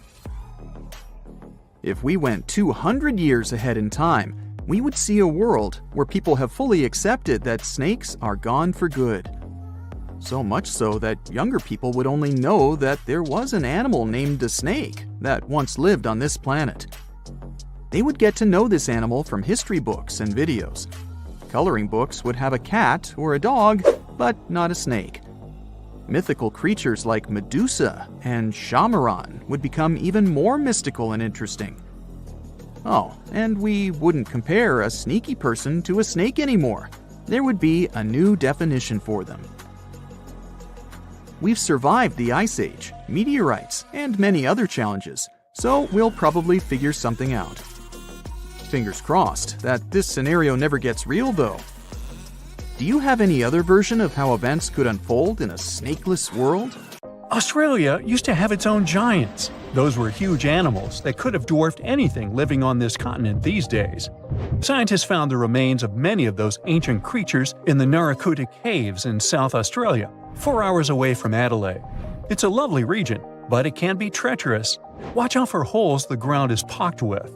Known as pitfall traps, many of them are no wider than a coffee table. They're deep and plunge into the darkest of caverns. One of such caverns is called Victoria Fossil Cave, and it's a treasury that's been hiding the bones of around 45,000 animals for centuries. Some of the oldest bones belong to creatures far more terrifying than any animal you can encounter today. Those were the ancient Australian megafauna, huge beasts that roamed the continent during the Pleistocene epoch. During those, there were giant snakes, huge flightless birds, wombat-like creatures the size of a rhinoceros, and many others. One of the largest examples of the Australian megafauna scientists have discovered so far is the Diprotodon. That giant herbivorous creature was 10 feet long and 6.5 feet tall, and weighed more than 6,000 pounds, about as much as a small Asian elephant. Even though this terrifying beast didn't eat meat, it could have smashed other animals with its sheer weight. Scientists have found the remains of hundreds of such creatures all over Australia, so it's safe to say that no other animal from that time or in that location was larger than this giant. Despite its creepy appearance, the Diprotodon was a relative to the modern-day wombat, and those are known to sometimes pounce humans. The Diprotodon had toes that pointed inward and were well suited for digging burrows. On the other hand, Diprotodon was a giant, and it was unlikely that it used to do so. It was likely a trait it had inherited from its smaller burrowing ancestors, or it could have used its claws to search for roots. This theory is supported by the fact that the animal's pouch was facing backward. It prevented any dirt from collecting inside while the creature was digging. Since this animal was so big, it didn't have to worry much about predators. Up until 60,000 years ago, when the first humans appeared on the continent, full-grown Diprotodons only had to look out for creatures like the quincana. Measuring in at a whopping 20 feet long, the quincana was a land crocodile. It lived in Australia from around 20 million to 40,000 years ago. It disappeared along with most other mega creatures of the last ice age. It's thought to be the result of the first humans coming to the continent. Even though the quincana was extremely fast and dangerous, it was possible that this creature got out-competed by human hunters who took all available prey. Unlike modern crocodiles that are mainly aquatic, that mighty beast was a land dweller. Scientists figured it out by studying the quincana's legs. They were able to support and carry the body clear off the ground. It means there was no escape for ancient people once the quincana spotted them. Modern crocodiles can only push themselves along on their bellies.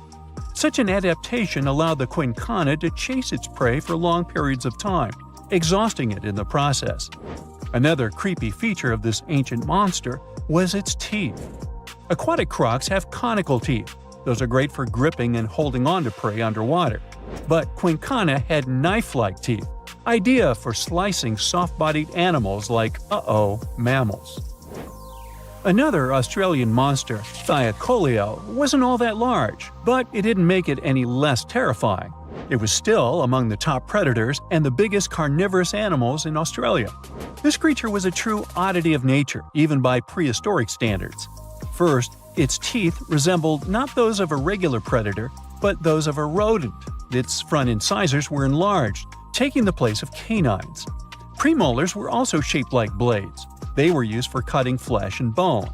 At first, scientists thought that Titanoboa used those teeth to eat nuts and fruits. But later, a study showed that the use of such teeth was better suited on necks and spines. The jaws of this ancient creature were immensely powerful. A 220-pound Titanoboa had a bite force similar to that of a present-day 550-pound lion. It means that the animal could easily bring down prey much larger than itself. Then there was Titanoboa's tail. It had strong muscles which provided the animal with the ability to use the tail as support when tackling large prey. The Titanoboa had retractable claws, and this feature is very uncommon among marsupials. It allowed the animal to keep its razor-sharp hooks from getting blunt and could help it get a better grip on its prey. Scientists are quite sure that, like today's leopards, the Titanoboa could climb trees and jump on other animals from above. It was done so fast and stealthily, they never knew what hit them. The creature's rear feet support this theory. The first toe there was reduced, but the foot had a rough pad like what modern-day possums have. It allowed them to have a better grip while climbing. Right after scientists found the first skull of the Meliolania, this animal was classified as a lizard. That's why its name translates to small groomer. But after they discovered more complete fossils, it turned out that the Meliolania was a giant turtle. But that's not all. It was one of the largest land turtles to ever have existed. The main reason researchers initially believed the creature to be a lizard was the fact that its skull was adorned with a series of spikes. It's something the modern-day horned lizard can boast. But even after discovering the true nature of the Meliolania, scientists still don't know how to properly catalog it. It might have been a creature that folded its neck under its spine, or it could have folded it to the side. Beside those defensive mechanisms on its head, the Meliolania was also equipped with a spiked tail, which was probably used to prevent predators from attacking the animal from behind. Most species of the Meliolania disappeared around 2,000 to 3,000 years ago because of humans who hunted them to extinction in both Australia and on the surrounding islands. It took around 2 centuries for these turtles to go extinct in that region of the globe. The Megalania was a giant Australian lizard that existed at the end of the Pleistocene epoch. It looked like a Komodo dragon and the Australian monitor lizard, which are both believed to be Megalania's closest living relatives. Fossils tell us that the ancient animal was anywhere from 15 to 26 feet in length. Ow! The youngest fossil remains of this ancient Australian monitor lizard date back to about 50,000 years ago. The first indigenous settlers must have encountered Megalania, which led to the lizard's extinction. Originally, scientists thought that the Megalania was the only member of the genus Megalania, but these days it belongs to the genus Varanus, which means that the prehistoric creature is closely related to other Australian monitor lizards. Our next giant creature on their list was once dubbed an ostrich on steroids. I mean, look at it. It was the last of the thunderbirds to go extinct in Australia. The Genyornis lived on the continent at the same time as early humans. They might have coexisted for 15,000 years or so before the huge bird eventually disappeared. This theory has some proof. The bird's fossils found along with human artifacts. Some cave paintings also depict flightless birds similar to the Genyornis in size and shape.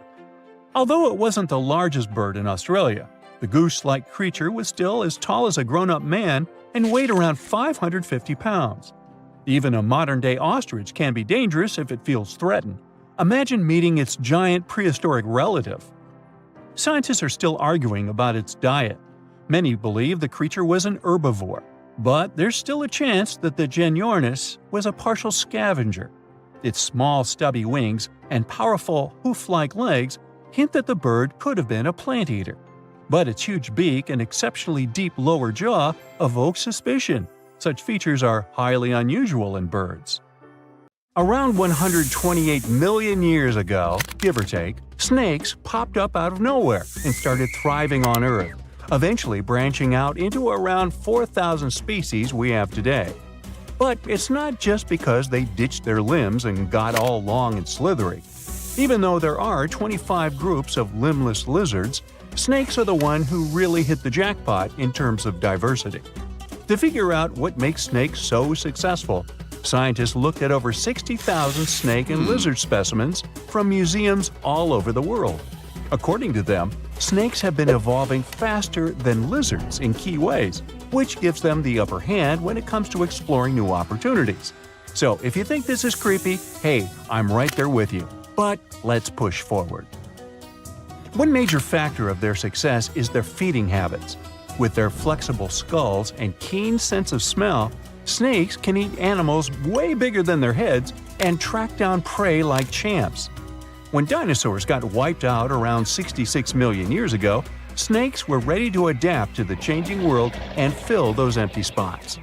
Now, we're not sure why snakes evolved so quickly, but it's clear that there's something special in the grand scheme of evolution. Just like the sudden explosion of flowering plants, these macroevolutionary singularities have shaped life on our planet in unexpected ways.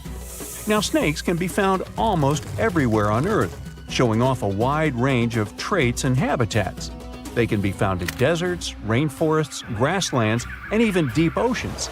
All snakes are predators, munching on different prey, including insects, small vertebrates, other snakes, and sometimes even larger mammals or humans. Ow! However, you won't see any snakes in Ireland. Why?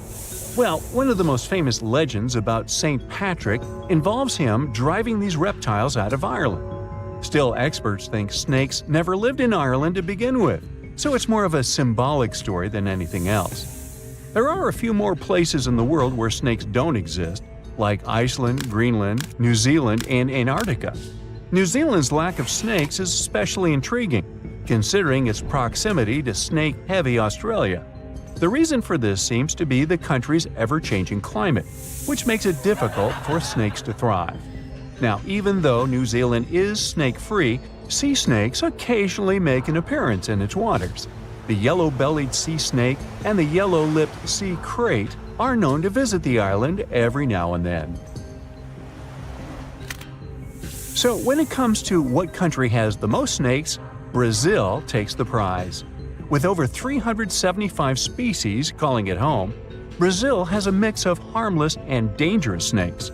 The country's vast rainforests provide a perfect habitat for these reptiles, including famous constrictors like the anaconda, the boa constrictor, and the emerald tree boa.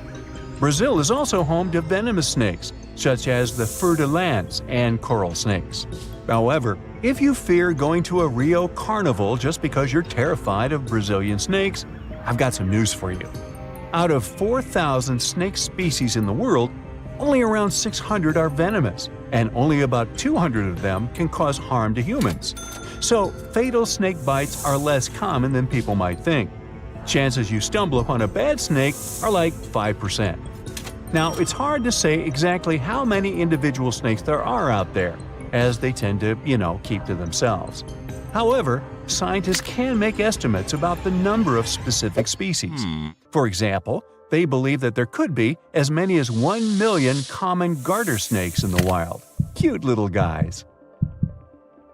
Unlike the super widespread common garter, the St. Lucia racer is one of the rarest snakes in the world.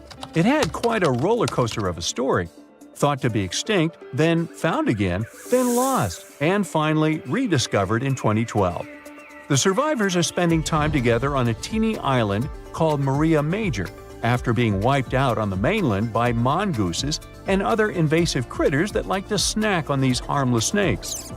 Another reason snakes hit an evolutionary jackpot is because they have this cool thing that they're basically solar-powered and depend on outside sources of heat or light. People often say they're cold-blooded, but that's not entirely accurate. Their blood isn't cold. The right word for them is ectothermic, which means their body temperature can change and is controlled by the environment. While mammals and birds can keep their temperature steady, reptiles must soak up the sun or find other ways to warm themselves up. Now, some snakes do not lay eggs, defying the traditional classification of reptiles as egg layers. While it may have been taught at school that all reptiles lay eggs, nature has its exceptions. About 70% of snakes lay eggs, but those living in colder environments give birth to live young because eggs would not survive in such conditions. Nature always has a way of challenging our expectations and classifications. Snakes are a successful group of tetrapods, even though they don't have the 4 key-footed feature that tetrapods are named after. Despite this, or maybe because of it, snakes are super diverse. It might seem like this diversity dates way back to the times of dinosaurs, over 100 million years ago. But modern snakes seem to have emerged more recently.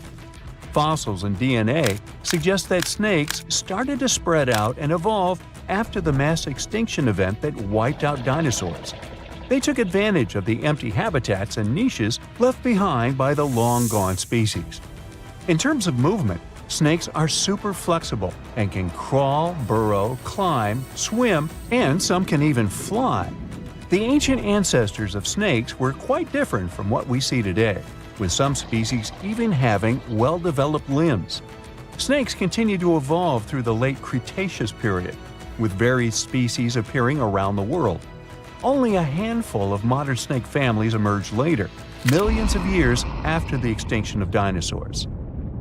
The snake fossil record is patchy, making it hard to piece together their evolutionary history. To make sense of it all, scientists turned to DNA analysis. Molecular clock techniques help estimate when various snake lineages split off from each other, suggesting that most of the modern snake diversity is younger than dinosaurs. Only a few snake lineages survived the mass extinction event at the end of the Cretaceous.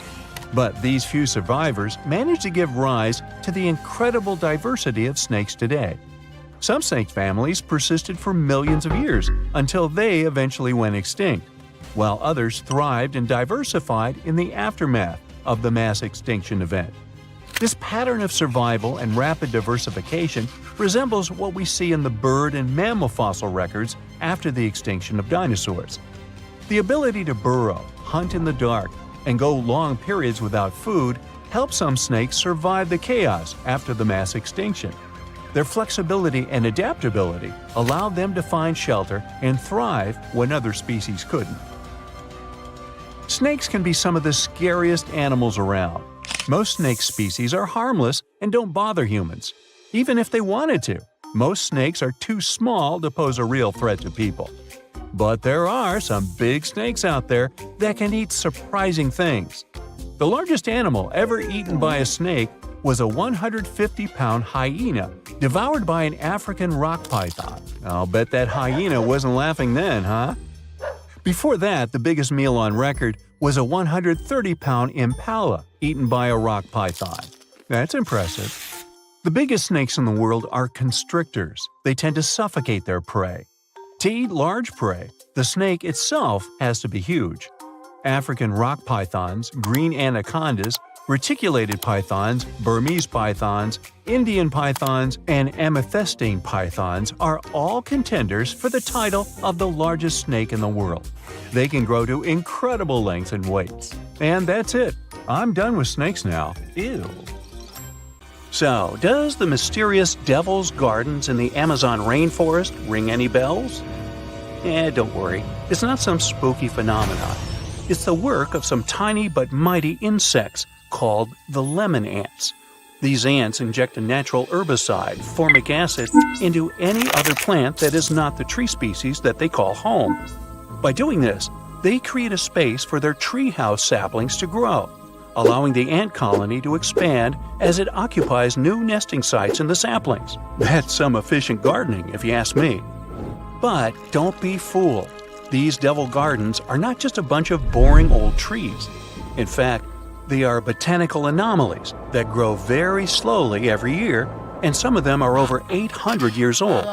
Who knew ants could create such impressive and long-lasting structures?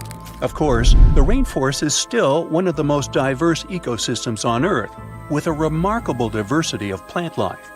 But it's fascinating to see the control ants can have over their environment, creating single-species structures in such a complex ecosystem. But where does the name Devil's Garden come from? We know ants are to blame, but is there something else hiding in the Amazon rainforest? Well, picture this. You're strolling along, taking in the lush foliage, when suddenly you stumble upon a clearing. But wait, there's something strange about this patch of land. There's no vegetation, just a handful of trees standing alone in the dirt. What's going on here? It's easy to understand why people came up with this name after seeing the weird stretch of vegetation. And as humans do, they came up with quite an impressive legend to back up the story. It was said that the inhabitant of this eerie oasis was a shape-shifting evil spirit, like me. Just kidding. This little guy may have looked like a misshapen person walking on one hoof and one human foot. But don't be fooled. He supposedly had a whole bag of tricks up his sleeve, including the ability to transform into someone you know and lead you down the path to doom. Hey, it's just a myth, but you have to admit it was quite convincing, right? Clever landscaping ants aside, there are a lot of unsolved mysteries hidden in the Amazon rainforest, like its unusual geoglyphs, for example. Humans have been getting creative with the Earth's surface for ages. Geoglyphs are just one of the many ways we've left our mark on this planet. Basically, we take some sand or stones, move them around a bit, and voila! We've got ourselves a funky design that pops against the backdrop of the ground. A new study found that the area was home to up to 1 million people before Columbus first arrived in the New World back in 1492. That's a lot of people, and they left behind some pretty cool stuff. The Amazon rainforest is already amazing, with 1 in 10 known species in the world living there, and 1 in 5 of Earth's birds. But did you know that over the past few decades, archaeologists have discovered evidence of numerous large complex societies that may have inhabited Amazonia? It turns out that the Amazon rainforest was not just a pristine wilderness, but a hub of human activity as well. These South American geoglyphs are particularly interesting. They're these huge structures that combine square, circular, and hexagonal shapes.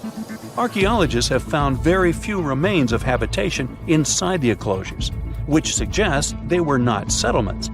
Instead, the most likely explanation is that they were used for ceremonial gatherings. The exact function of these structures is still a mystery, though. To find out how widespread human settlements were in the Amazon, scientists focus on the basin of the upper reaches of the Tapias River, a major tributary of the Amazon. Using satellite images, they discovered 81 new archaeological sites in the upper Tapias Basin, with a total of 104 earthworks. That means there is no gap in the network of earthworks spanning across Amazonia's southern rim. When researchers conducted ground surveys of 24 of these sites, they found evidence that the sites they visited were once inhabited. These sites dated from 1250 to 1500 CE and range from about 100 to 1300 feet wide. The largest were typically hexagonal fortified settlements, suggesting a certain degree of planning and uniformity in their construction. Based on the size and distributions of the earthworks, the researchers suggested that similar settlements may have extended over about 154,000 square miles of the southern rim of the Amazon, supporting a population of between 500,000 and 1 million people in late pre-Columbian times. Of course, the new study doesn't mean the Amazon rainforest was ever a teeming megalopolis. It's still mostly uncharted, so we have no idea how pre-Columbian populations were distributed across Amazonia. But it's exciting to learn about these ancient societies and the cool things they left behind. The scientists plan to do more excavations in the Upper Tapios Basin to refine their understanding of the cultural developments there. Who knows what they'll find next? Maybe a lost city full of treasure and adventure. Also hidden in the vast habitat of the Amazon is this next quirky creature. Ever heard of the Amazon pink river dolphins? Unfortunately, there is still so much we don't know about them. First things first though, let's talk about what they look like. So picture this, a small, light-colored dolphin with a pink nose and lips. They're the Barbie of dolphins. Aside from that, they look like regular dolphins with plump bodies, bulbous foreheads, skinny snouts, chubby cheeks, and small eyes. They can be found in countries like Bolivia, Brazil, Colombia, and Peru.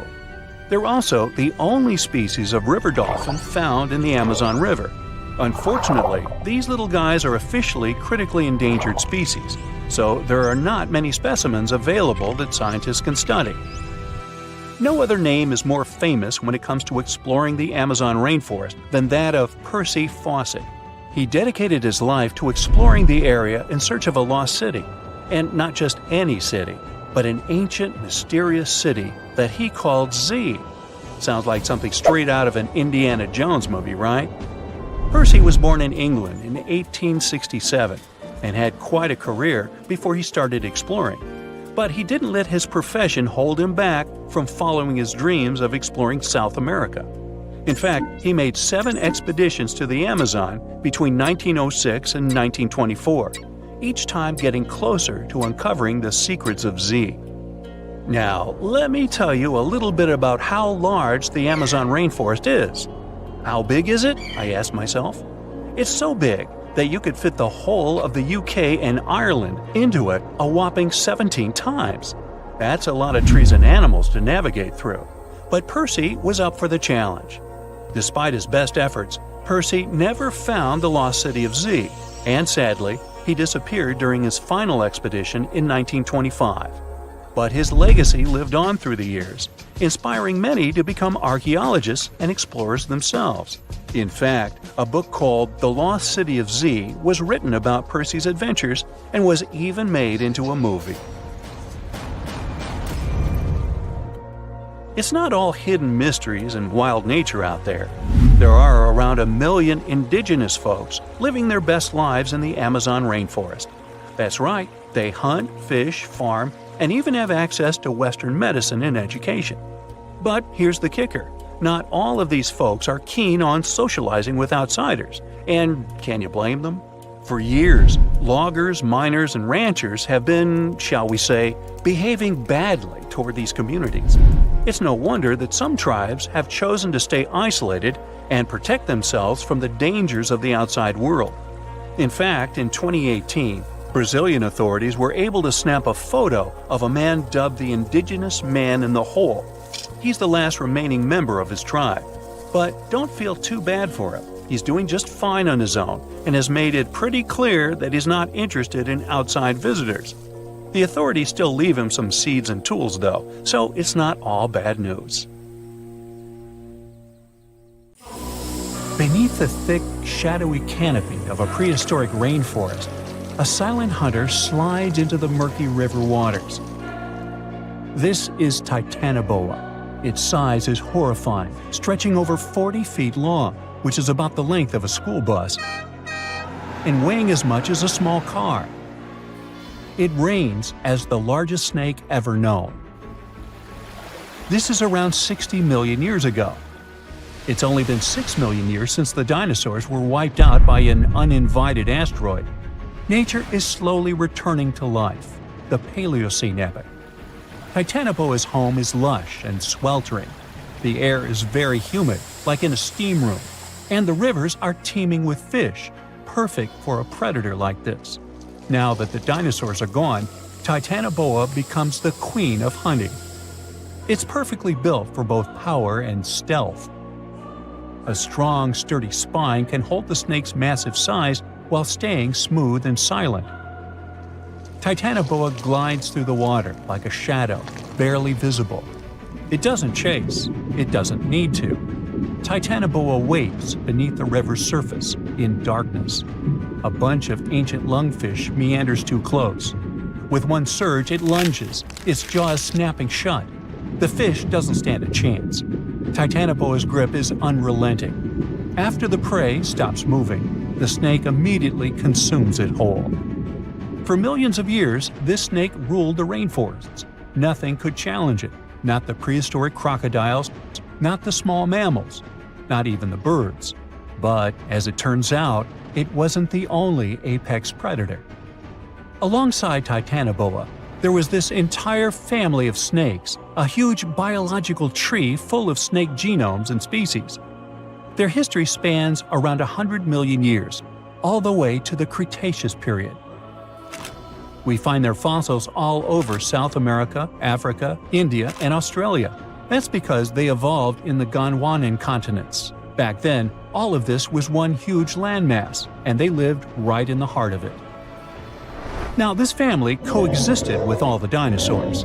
The dinosaurs ruled the world back then, and the snakes couldn't be all that dangerous. They lived in the dinosaur's shadow, adapting to survive. Some of them fed on small mammals. Others waited for the dinosaur eggs to hatch. Some were super bold and went straight for baby dinosaurs. Fossils of one species showed the remains of a little titanosaur, that giant long-necked dinosaur, inside its stomach. And when the age of dinosaurs finally ended in a fiery cataclysm, it was time for these snakes to celebrate.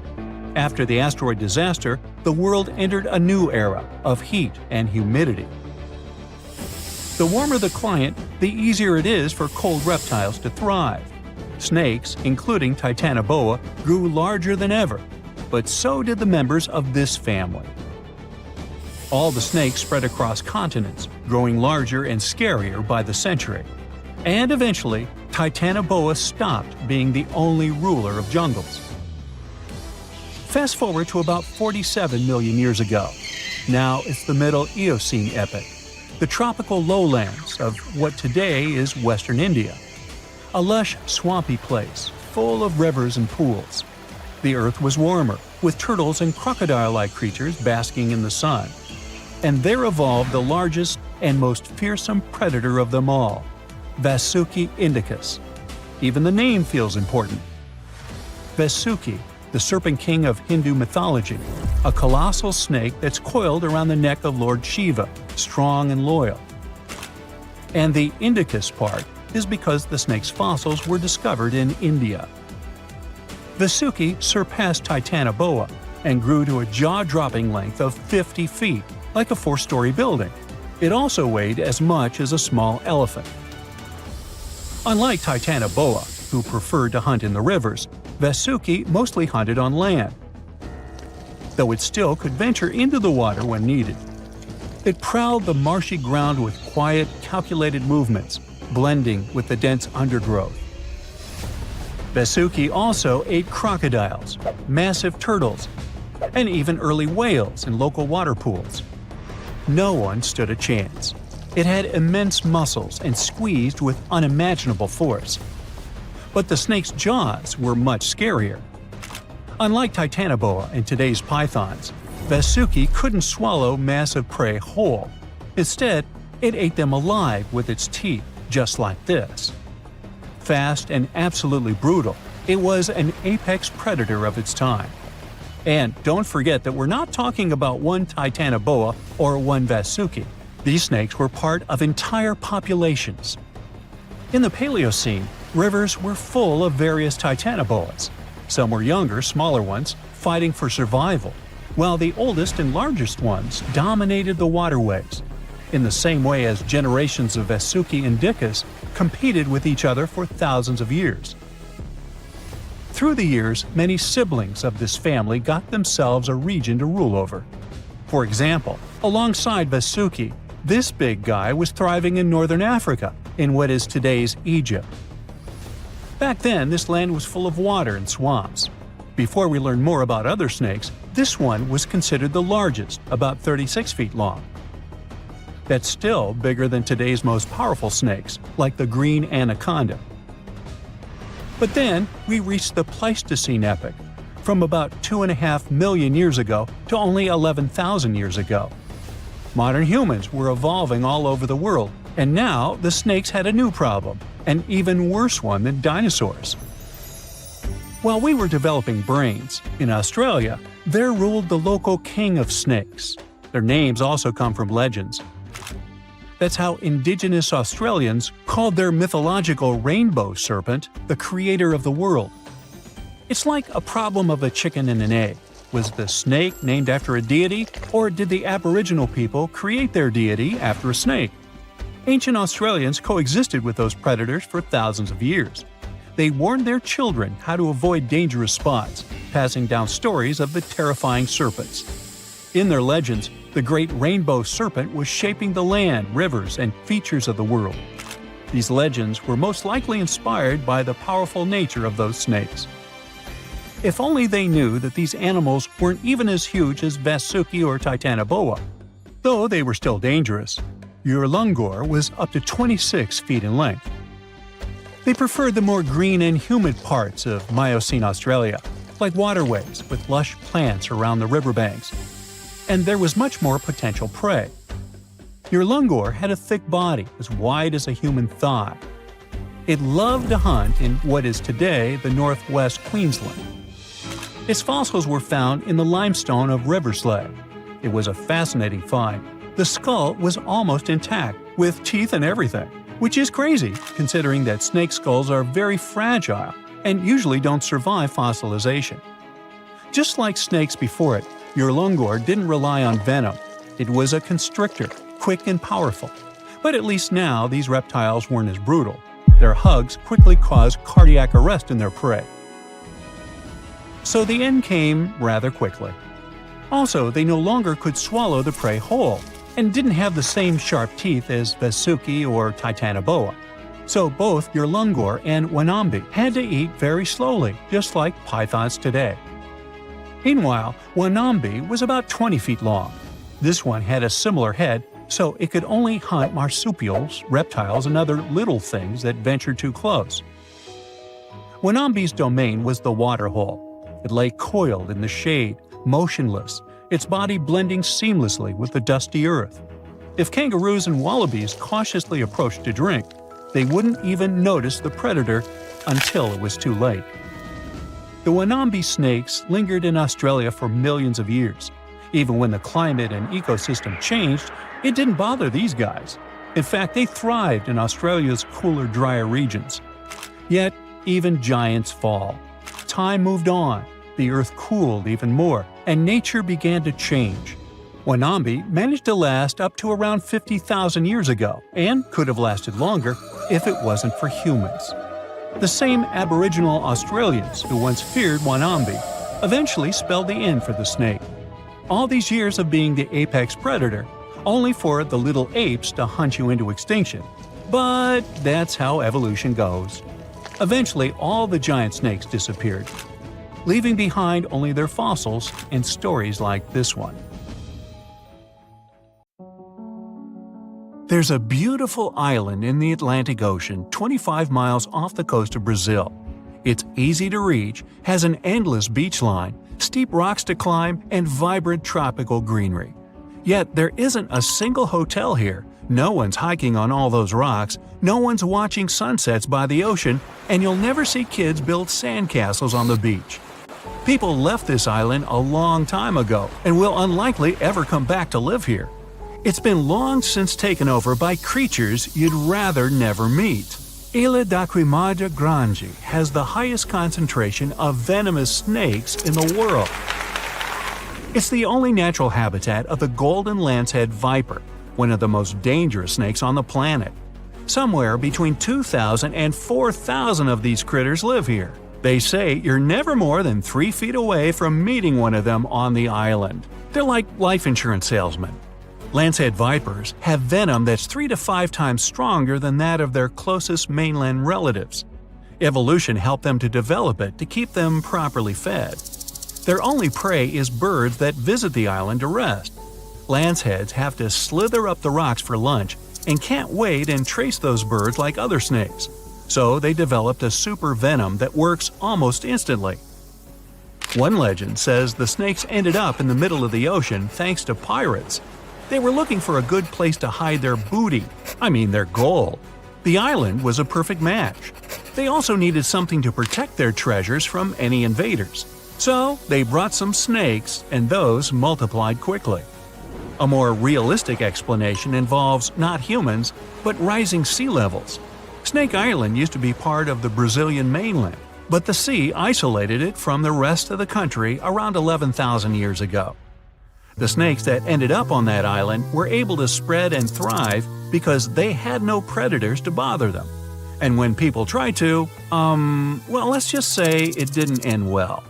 Another island legend is about a fisherman who came here to pick bananas. He didn't expect he'd have the company of venomous snakes, and they were ecstatic about a new item on the menu. The fisherman ran for his life back to the water, but had been bitten before he managed to jump into his boat. A couple days later, his boat was found, but he didn't make it through the journey. Snake Island has long been uninhabited, but it used to have a human population for a few years, from 1909 to 1920. It was the lighthouse keeper, his wife, and 3 kids. Their task was not to let people on the island. According to another legend, one night snakes got inside their house through the windows. The parents grabbed their kids and tried to escape to the boat. Sadly, the snakes were faster. No one of the family had survived that visit. The lighthouse has been automated. Now the Navy visit it regularly to check if it's in order and keep visitors away from the island. It's both for the safety of people and for the good of snakes that are a critically endangered species. Some of those people are tourists looking for adventures. Others are smugglers that capture and sell lanceheads for $10,000 to $30,000. Animal collectors and scientists are willing to pay that price. There are rumors that the venom helps cure heart conditions. In the past, someone tried to set the island on fire to get rid of the snakes altogether and clear the land for agriculture. But the snakes have an important mission. It's crucial to study them to better understand the whole lancehead snake family and to treat people who get bitten by them on the mainland. Such incidents happen a lot in Brazil. If you really want to visit the island, you have to be one of those biologists or researchers who use it as a real-life lab to study the golden lanceheads. You must go through a lot of paperwork and get an official permission for a visit. There will also always be a doctor in the group to help others if something goes wrong, and Navy officers to make it safe. Elsewhere, there are places where people do survive alongside snakes. Musambwa Island on Lake Victoria in Uganda is home to 2,000 snakes and less than 100 people. That's a ratio of over 20 snakes per person. Rock pythons, cobras, vipers. You can find those even in people's houses. Sometimes they share beds with the locals. They believe the island is home to many kinds of spirits that have transformed into snakes. The people are just guests here, and they must never ever hurt those snakes. Even if you find a cobra under your pillow, you aren't supposed to scream for help. You'll scare away good luck. And if you hurt a snake, well, prepare to pack your bags and leave the island for good. There are also monitor lizards on the island. The snakes live in peace with them and the locals. They feed mainly on bird eggs and won't attack you first. The real danger of North Sentinel Island isn't the snakes, it's the people. The island, about the size of Manhattan and surrounded by corals, is home to one of the most isolated tribes on the planet, the Sentinelese. They're a hunter-gatherer society that doesn't welcome any strangers at all. The only safe outside visit took place in 1967. Based on what they saw back then, anthropologists guess there could be anywhere between 50 and a couple hundred people living on the island. No one else in the world speaks or understands their language. Another dangerous place is Makajima Island in Japan, south of Tokyo. It's famous for the active volcano it sits on. There have been 6 eruptions in the last century alone. Poisonous gas has been leaking through the ground ever since the latest incident in 2000. For years, all residents and tourists had to carry gas masks at all times when on the island. When the siren went off, it was a sign to put it on immediately. It meant the sulfur levels in the air had dangerously risen. Luckily, it's been years since the gas masks were necessary. Volcanic activity made Lake Kivu in Africa a dangerous place as well. It sits exactly where tectonic plates are slowly moving away from one another. It makes the Earth's crust thinner and the volcanoes more active. That's why there are hot springs under Kivu that send hot water, carbon dioxide, and methane into the lake. Microorganisms that live in the lake generate more methane. All these gases remain in the water because the lake is really deep. This mix is denser than regular lake water, so the lake has unusual layers. Kivu is dangerous because all the gases trapped in it could find a way out. That would be a disaster. Saba is a tiny Caribbean island that's seen more storms in the last 150 years than any other place in the world. There were over 60 big hurricanes, 15 Category 3 storms, and 7 Category 5 ones, the most destructive a hurricane can get. If you want to try your luck, visit in winter. You'll be less likely to witness a storm, but landing will still tickle your nerves. Saba also happens to have one of the shortest and most dangerous runways on the planet, stuck between 2 rocky ridges. Bouvet Island is the loneliest and most remote one in the world. The nearest piece of land is 1,000 miles north, and the Antarctic coast is 1,100 miles to the south. Fewer than 100 people have ever been here, mostly scientists that used to work at a research station. If you decided to travel there, the journey would take days. If something went wrong, there would be no one to save you in time. Plus, 93% of the island is covered with a glacier, and there's just one appropriate place to moor a boat. Hey, sounds like fun! Sign me up! Not. Mount Washington in the U.S. gets way more visitors, but not everyone comes back safely. It's known as the most dangerous small mountain on the planet. The winds here are the fastest on the surface of the Earth, reaching 200 miles per hour. Hey, let's go fly a kite, huh? Freezing temperatures and heavy snowfalls don't help the ascent either. Hikers are often steered away from trails and roads. Even if you do make it to the top, you'll experience overloads like on the peak of Mount Everest.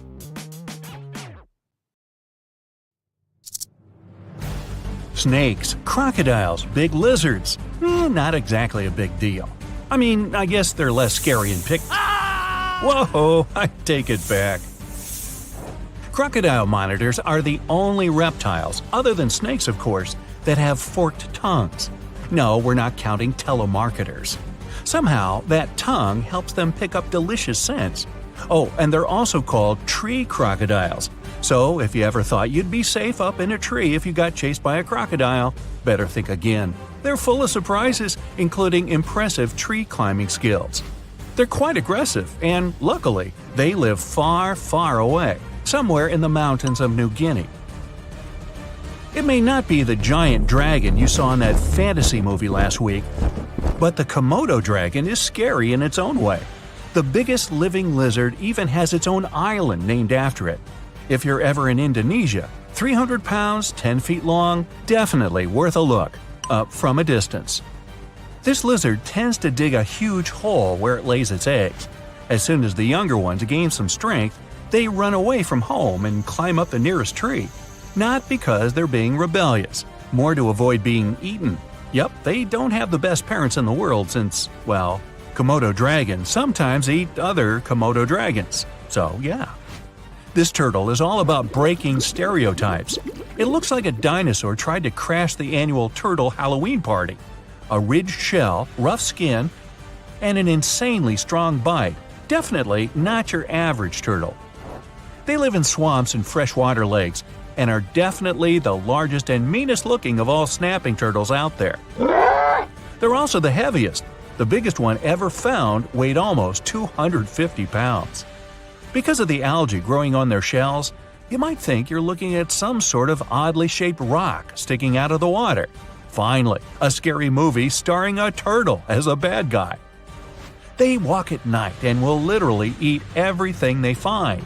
I'm talking snakes, opossums, water birds, squirrels, other turtles, and this is the impressive part, even some smaller alligators. I don't know if I'm ever going to swim in a lake again. Snake time. Beady little eyes, crazy colored skin. Yeah, that's not the case with the Madagascar blind snake. These small reptiles look like skinny pink worms, and you're not exactly going to stumble across them in the wild. They live underground, and yes, they have really poor vision. They can only see blurry shapes and shadows. That's why they mainly hunt by smell. Blind snakes in general can grow up to a foot long, and they live on all continents except Antarctica. And speaking of snakes, I just can't leave out the cobra.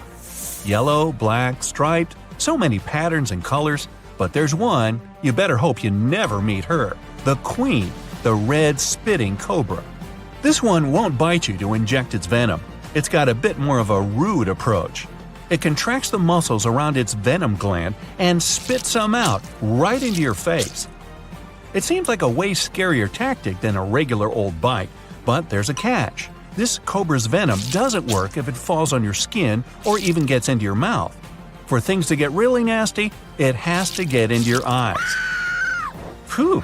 I mean, it's not like animals have such an amazing aim that they can nail you in the eye while you're running away, right? Well, there was an experiment, and those spitting cobras managed to hit a researcher's goggle-covered eyes 10 out of 10 times. Speaking of snakes, no wait, speaking of turtles, okay, snake-necked turtles, I got it eventually. When you see one roaming around, you might think it's a snake that's borrowing its buddy's house while it's out of town. But no, this turtle's neck is almost half its total size. How awesome would we look with necks like that? No thanks. They mostly chill in wetlands or swamps. Some of them are also known as stinkers, like me. And you can find out why if you catch one having a bad day. They can launch their stinky spray more than 3 feet. Well, that beats me. Pac-Man frogs, named after the greatest game ever, according to that weird guy you met at the grocery store, have round plum bodies with pretty big stomachs and mouths. They come in different colors, including apricot, strawberry, and albino. So red, yellow, and white, I guess. They're pretty lazy and not into climbing or even moving. They do have teeth though, and they won't hesitate to bite if you touch them. Luckily, they're not poisonous, but it probably wouldn't feel that good to have a frog hanging from your finger. No, I guess it wouldn't. This is a gharial, one of the strangest and most unique crocodiles out there. Check out that ridiculous snout. But it does come in handy when it's trying to catch fish. Unlike crocodiles that stalk and then lunge at their prey, gharials sense vibrations in the water. Then they whip their heads from side to side, then it's sushi time. Their jaws have more than 100 teeth. Gharials prefer to stay in the water most of the time, but sometimes they go out to chill if it's sunny enough. Just give them a clear freshwater river and they'll be happy. Yeah, no need to tell me twice. Lizards, snakes, frogs, step aside please, turtles are slowly but surely taking over this video. Strap yourselves in for the pig-nosed turtle. It's another freshwater turtle, this time with a long snout, complete with 2 big nostrils. It gets its name because, duh. That sweet snout allows it to breathe while the rest of its body stays underwater. That way, it can keep its body hidden. It's safe from any underwater danger too, since its belly looks sort of like the reflections made by nearby trees. It may look funny, but this turtle's had its own camouflage tactics and totally unique look for the last 140 million years. That's way before the dinosaurs went extinct. The leaf-nosed snake has a quite elongated body and a bizarre nose that looks kind of like a bendy leaf. Okay, so this Pinocchio snake comes from Madagascar and lives in trees. and you might easily mistake it for a branch. This snake chills during the day and goes out at night to find itself some delicious smaller reptiles, frogs, and even birds. Picture yourself on a sandy tropical beach. The sea, coconuts, palms, and iguanas? Yeah, these guys hang out everywhere, in the sand, up trees, on walls. They live all the way from Mexico to Brazil and love to chill anywhere sunny. It's not just a relaxing hobby. They need the sunlight for its vitamin D, which helps them absorb more nutrients from their food. And no worries, iguanas aren't dangerous as long as they don't feel threatened. If they do, well, luckily they're not venomous. But they do have sharp teeth that can cause some serious discomfort. Oh, and you know how those smaller lizards lose their tail when they get stuck or when you step on them? The same thing happens to iguanas. A legless lizard is a reptile that's always getting mistaken for a snake. It actually lost its legs and arms, not overnight of course, but through millions of years of evolution. Snakes lost their legs and arms even earlier. Still, there are real differences between them. If you get up close and personal with a legless lizard, you'll see that it blinks. But snakes, on the other hand, they don't even have eyelids. They protect their eyes with see-through membranes. Snakes actually have shorter tails, while legless lizards, well, they're mostly tail. Now you're totally ready for next Monday's quiz night, Reptile Edition. Gotta say it again, turtles are rocking this video. And this time, I mean literally. Mary River turtles look just awesome. It's not like you see a reptile with a green mohawk every day. But this little turtle has a secret. That's not its natural hair. It's actually algae. Ooh, slimy.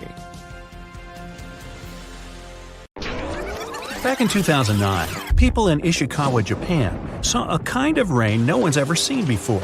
It was raining tadpoles. First reason is that the wind that day was so strong, it lifted and carried all those tadpoles away in no time. The second possible reason is that big birds, such as gulls, just dropped them while they were flying to their nests.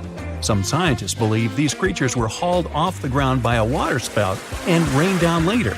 By the way, that day, people found not only tadpoles, but also frogs and fish instead of puddles. And yep, it can be raining worms too. Some people claim they've seen snake rains. Yay! It was a lovely spring in 1876 in Bath County, Kentucky. Mrs. Crouch was making soap in the yard of her house when she suddenly noticed it started raining meat. It wasn't ground meat. Those were large 3 inches in diameter chunks of meat falling right on her. 2 volunteers were brave enough to try that grisly-looking meat of unknown origin, and they said it tasted like lamb or deer. Well, they were no foodies. It turned out to be beef. Such cases were registered in Europe too, and the only logical explanation of meat showers is that buzzards flying over just drop meat pieces they save for lunch. With no luggage, their bodies are lighter and they can fly easier. Wow, I wish it rained donuts on me once. Rains aren't unusual for Oakville, Washington, but this one still doesn't have any solid explanation. Instead of common raindrops, people watch translucent jelly-like blobs falling down from the skies. These little things covered about 20 square miles. Those who got really close to that sort of rain said they felt bad the next day. Scientists studied those blobs and realized they contained human white blood cells, but other tests later showed it wasn't true. Some people think these might have been evaporated jellyfish, which resulted in rain, or it could simply be some waste from a commercial plane. Almost the same thing happened in 2012 in Dorset, UK. During a hailstorm, people found gelatin balls together with hailstones. Researchers collected these goopy balls and stored them in a fridge to study later. Turns out it wasn't necessary since the slimy blobs didn't melt at room temperature. No one is sure even now about where the balls came from, but the first idea was that those were eggs of some aquatic animal carried by birds right up in the sky. Later tests proved that the jelly substance was a chemical that acts as a water lock and is used in many commercial products, even cables to protect them from water. Australian spiders are notorious, and to frighten people, they even learn how to rain. Spider rains are a pretty common thing for Australia because of ballooning. They climb up trees, then spin strands of silk, and that's why the wind can carry them away. Usually people don't notice it, but when it's wet, hundreds of spiders climb up to more desirable places. People say that when it rains or snows, it's possible to see spiders literally drift down on those webs as if they were balloons. If you ever travel to the Mekong Delta, you'll probably have a chance to see glowing balls rising up from the water and beelining straight into the air. The locals call these the Naga fireballs. Sizes may vary, so these reddish balls can be as tiny as a cherry and as large as a watermelon. During the night, you can see dozens and sometimes even thousands of fireballs. Scientists don't have any solid explanation why it happens, but it's probably flammable gas released by the marshy environment. Still, a local superstition claims it's all because of a giant serpent living in the Mekong. Tornadic waterspout is a tornado that doesn't occur on land, but on water. The speed of the tornado can be really high. The water is collected and partially pulled up. It manages to pull fish and even turtles up into the air.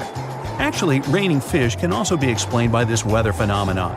The same might happen on the snow too, but it's really rare.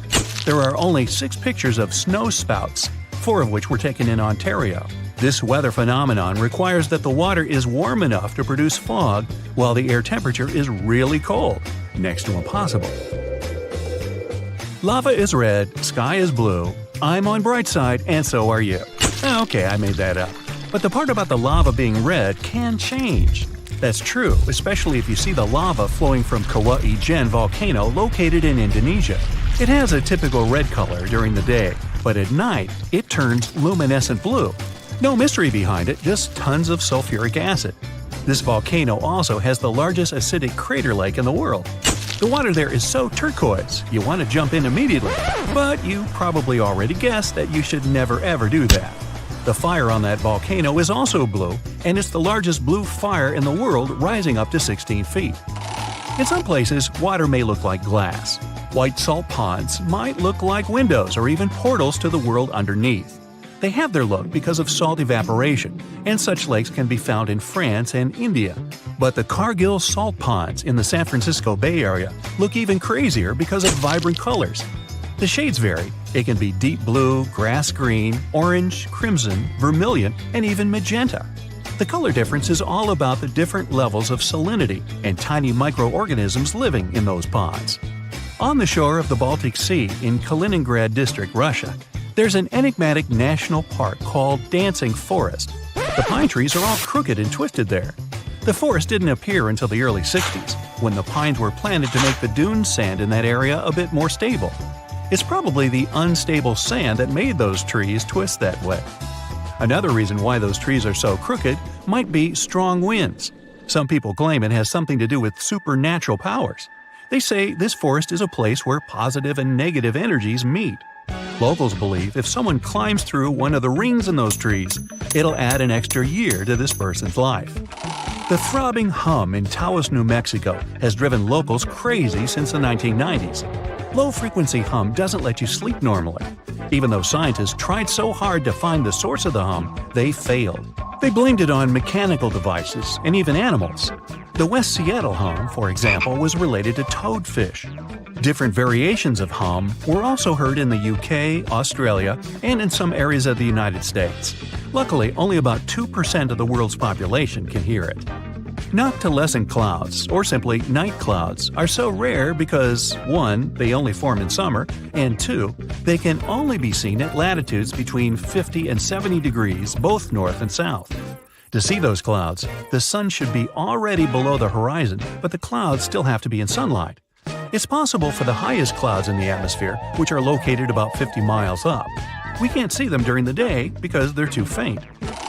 Fairy rings, also known as elf rings or pixie rings, are the enigmatic rings of mushrooms that appear in grasslands and forested areas. Scientists can't explain why these fungi can form nearly perfect circles. But the superstition claims that fairy dances would burn the ground, causing mushrooms rapid growth. In fact, it's partially true. The mushrooms grow in places where a grass withered. The Amazon River, one of the longest on our planet, stretches for 4,000 miles, which is more than a drive from Vienna to New Delhi. But there's one river in South America that beats the Amazon River twice. First, it's wider. Second, nobody ever saw it. It's an Amazon underwater twin called the Hamza River, and it runs 2.5 miles underneath. Scientists found it 10 years ago, back in 2011.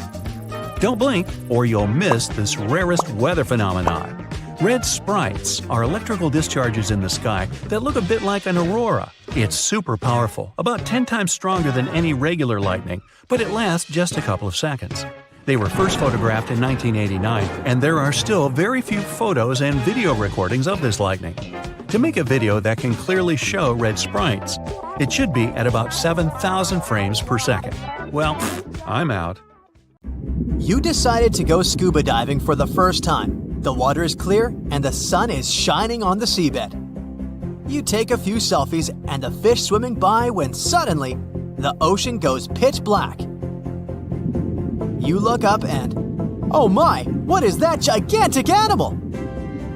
It's definitely not a shark, not a whale.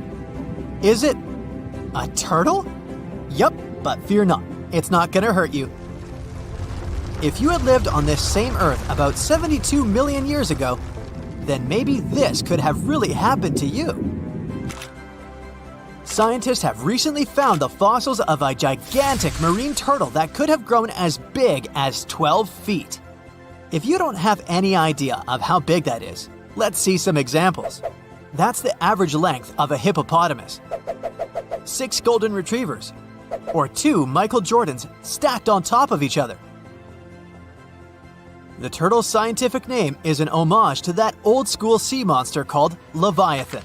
Maybe you remember this from old-school history lessons.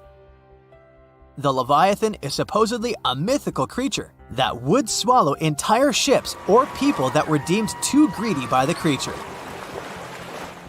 Can you imagine being swallowed by this humongous sea turtle? No, thank you. The fossils of this gigantic creature began to be excavated between 2016 and 2021, all the way in northeastern Spain. The first fossil was located by a hiker in the Spanish Pyrenees, and it was around 8 inches long. The pelvis of this turtle alone measured around 35 inches.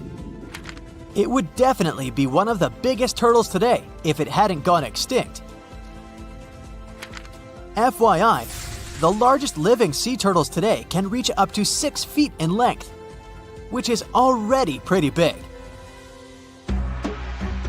Now, how about a gigantic prehistoric scorpion? I bet most people here are not huge fans of these creatures, especially since they're poisonous, which is why the thought of a 9-foot-long aquatic scorpion might be the stuff of nightmares. Let's just say that if they hadn't gone extinct some 400 million years ago, lakes and rivers would be much more dangerous places for humans today. These gigantic insects were considered to be apex predators in their time, hunting everything from fish to other animals, even of their own kind. Yikes! I got goosebumps just imagining these creatures. Should we thank the asteroid that hit our planet now or later on in this video? Another prehistoric animal that would shock humans if it were still alive is the so-called Megatherium, a gigantic sloth. This huge sloth is believed to have grown up to 20 feet long, and its weight could be up to 8,000 pounds. It was found in the woodlands and grasslands of South America. The creature used to stand on its 2 feet in order to reach leaves on high branches. These giant sloths had huge claws. They helped them climb trees. I gotta say, I feel uncomfortable imagining these elephant-sized sloths climbing trees. Oh, of course, some dinosaurs will make our super-sized creatures list. But before that, here's a fun fact. Did you know some dinosaurs are still alive today? Scientists have proven that birds are classified as theropod dinosaurs. Such infamous creatures as the T-Rex and Velociraptor belonged to this group. I'm sure you've heard these names even before you watched Jurassic Park. The Velociraptor is that scary dino that breaks into the kitchen. Well, they evolved, gained some feathers, and turned into various species of birds we know today. That means that any bird from chickens to those little blue ones is a direct descendant of dinosaurs. Now, does the name Spinosaurus ring a bell? You can see this huge dinosaur in some museums today. Its fossils, I mean. The Spinosaurus was one of the biggest land predators to walk Earth. Actually, to walk its land and water, since scientists believe that this dino was semi-aquatic. It fed mostly on meat, which means humans would be its natural prey if it lived today. This meat-eating dino lived around 90 to 100 million years ago. It was about 60 feet long, 12 feet high, and weighed up to 22 tons. Its head was around the size of 8 bowling balls and was shaped like a crocodile's face. Basically, the Spinosaurus was a big African elephant with the face of a crocodile. Just kidding. But that would look funny though, wouldn't it? A much more attractive dino was this guy. It's considered to be the largest dinosaur that has ever lived on our planet. What made it so big was its extremely long neck and very long tail. You wouldn't want to stand behind this creature, believe me. If it decided to swish its tail, you'd get catapulted very far away. This creature lived around 100 million years ago, and its fossils were first found in Argentina around 2012. The dino measured 120 feet from head to tail, which made it almost as big as an American football field in width. And have I mentioned it weighed almost as much as a space shuttle? A staggering 75 tons. If it had been a carnivore, it would have probably been the greatest predator. But this big guy was a peaceful herbivore that had such a long neck that it could eat leaves from high trees. Cute, right?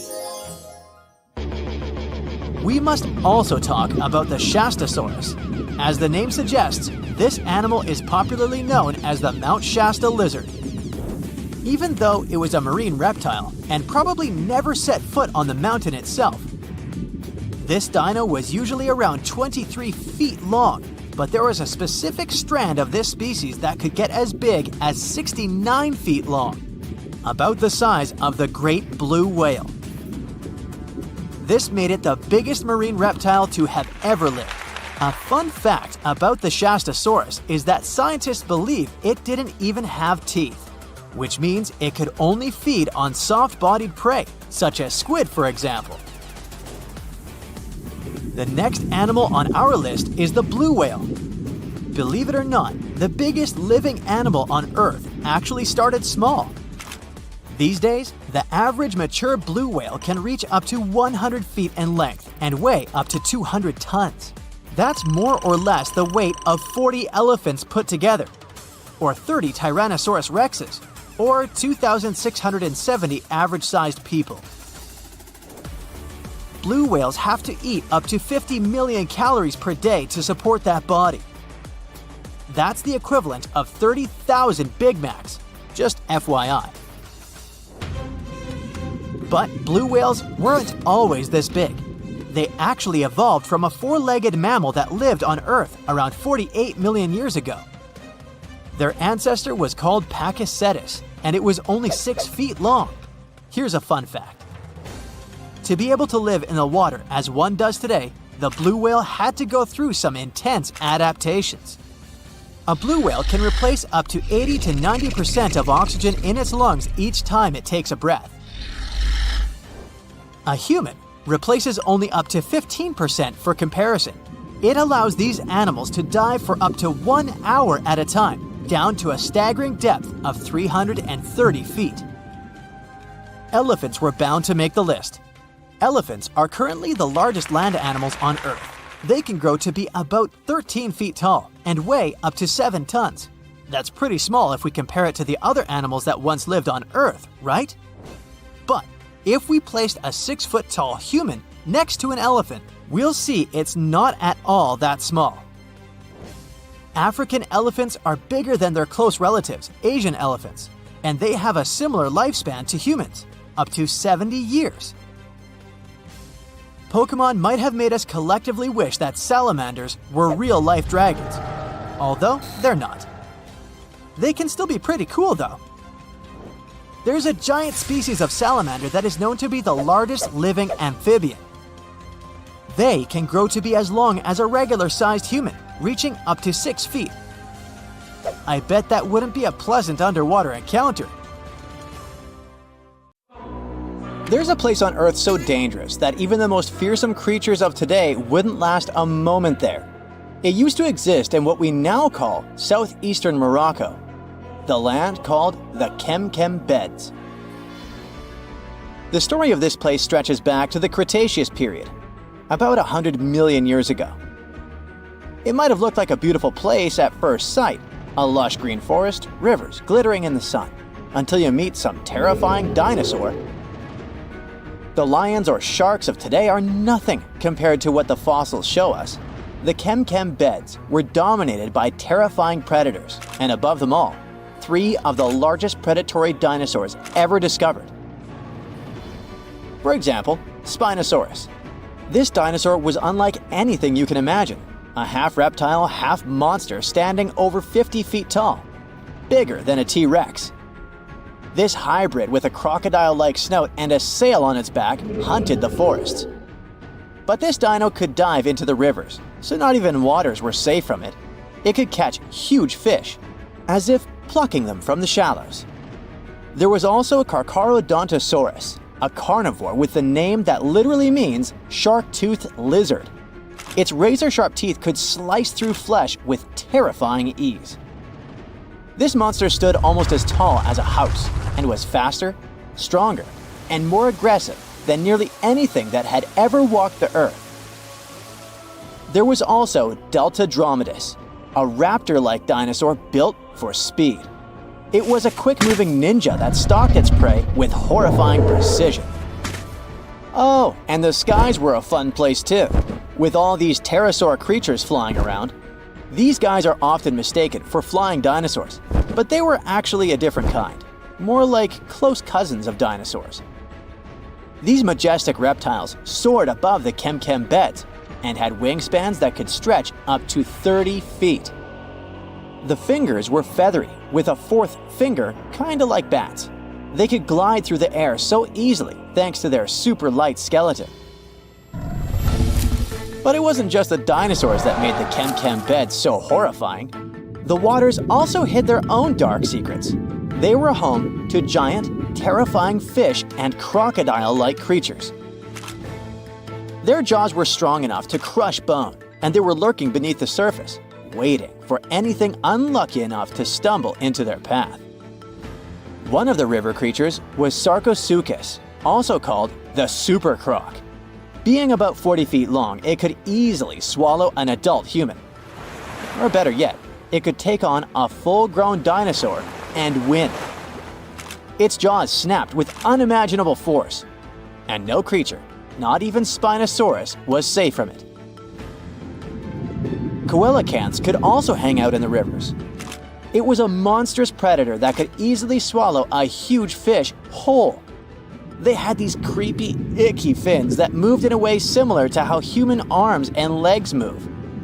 And they could also kind of raise their heads like humans because of a special joint in their skull. Ew.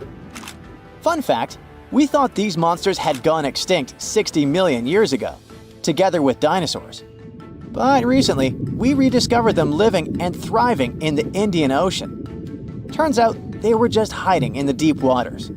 They probably didn't even notice the dinosaur asteroid or humans at all. Yay? Don't worry, over millions of years, they became basically harmless. They got 4 to 5 times smaller, even though they still weigh about 200 pounds. Just imagine what they were like back in the day. Kemkem waters were also home to giant lungfish and other creepy aquatic creatures. So you couldn't even drink or take a swim safely without getting bitten by something. Whew, what a place. Even turtles there were the size of cars. Imagine trying to survive in a world where creatures like this are literally everywhere. And I mean everywhere. This place was unique not because huge beasts lived there, but because of the sheer number of predators.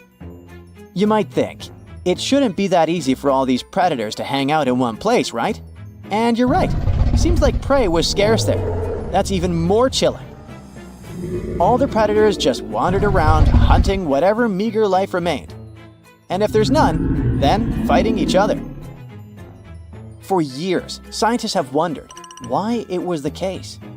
Maybe that's just how life was back then, and all corners of Earth were crazy like that. Or is there something special about this place? Some even say that maybe it's just because we only found predators' fossils, while normal friendly animals have disappeared, and that the fossil record might be skewed. But who knows? And the environment itself was just as fascinating as the beasts who lived there, just a bit more friendly. It's hard to imagine, but back in the day, this desert was a green paradise, humid and full of rivers. The heat of the sun scorched the land. The climate was hot, so hot that even the poles were warm. The weather there was extreme. Dry seasons followed by intense storms, which shaped the land and life. The giant rivers carved their way through this landscape. They stretched from the Sahara, emptying into the ancient Tethys Ocean to the north.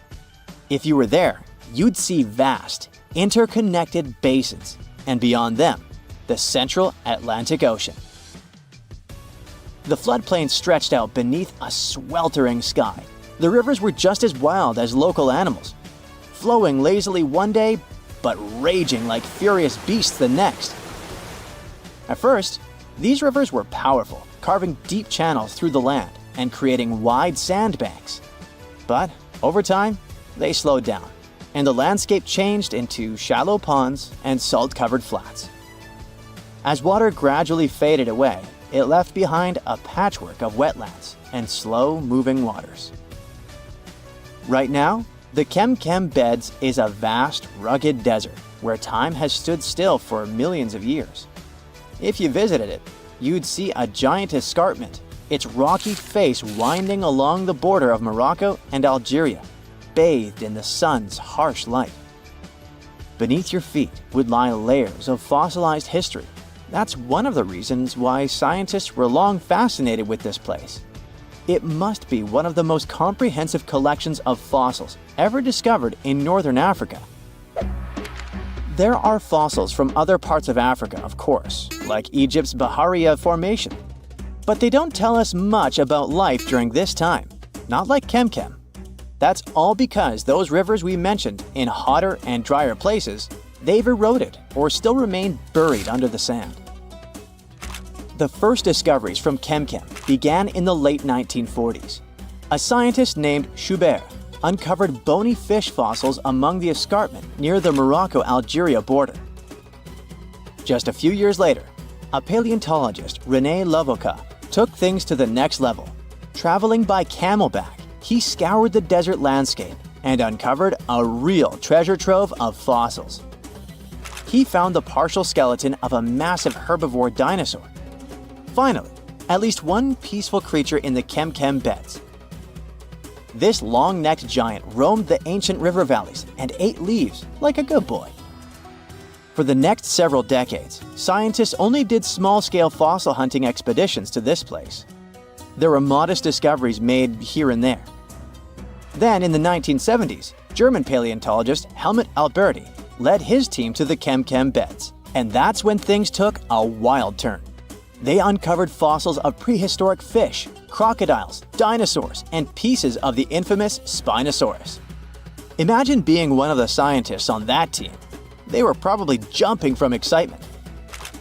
By the mid-1990s, the fossil game changed dramatically. Incredible new species were identified from the Kem Beds. Over the years, the discovery pace has only accelerated. Paleontologists, armed with new tools and techniques, have uncovered more fossils than ever before, and there's only more to come. Something exciting and kinda unexpected popped out among the rocks of the Ica Valley in Peru. The bones of a really old whale that lived almost 40 million years ago. At first, no one was really impressed because the bones they found were big and weirdly shaped, so people just thought they were looking at giant boulders. I mean, that's cool too, but things got way better when they realized those were the remains of a very large ancient animal that roamed along the coast of ancient Peru. Plus, it was probably the heaviest creature that ever lived. Sorry, blue whale, I know you worked hard to get to the top. The length of over 100 feet and weight of more than 200 tons brought you the status of the biggest animal on our planet. But it seems you've held the title long enough. Time to hand it over to our next candidate, and that one's really gigantic. This ocean beast was probably shorter than the blue whale, but heavier, with a weight that could be between 93 tons and 370 tons. If it's closer to the higher number, it'll make Paracetus the biggest animal ever known to have lived on Earth. And it seems its weight was the result of having extremely thick, dense bones. You can see such bones today in manatees or some other early whales. Dense bones are a great tool for such marine mammals. This feature makes them heavy and allows them to stay submerged most of the time. But at the same time, if their body was too heavy, they would end up sinking all the time, and they would waste too much energy to move back up to the surface. So, to avoid sinking, marine mammals need to have enough lighter tissues, like muscles and fat, to help them float in the water without using too much energy. Now, scientists didn't have the whole skeleton, which makes it hard to tell how big the animal was. But they used the ratio of the heavy bones to the lighter tissues in other marine mammals to estimate the overall weight of this giant ancient whale. Experts found these fossils about 13 years ago and spent the next decade freeing the whale from the rock. Its anatomy and age showed this whale was a cousin of Basilosaurus, a whale that had a long snout full of sharp teeth, and a sleek body similar to that of an eel. Even if Paracetus wasn't bigger than the blue whale, it was still a giant that ruled the ocean depths. Unlike modern whales, there's a possibility that this ancient fellow was a predator that liked to go after bigger prey. And this also changes how we see the history of whales. Scientists used to think these magnificent creatures became really big about 5 million years ago when they started eating lots of small creatures.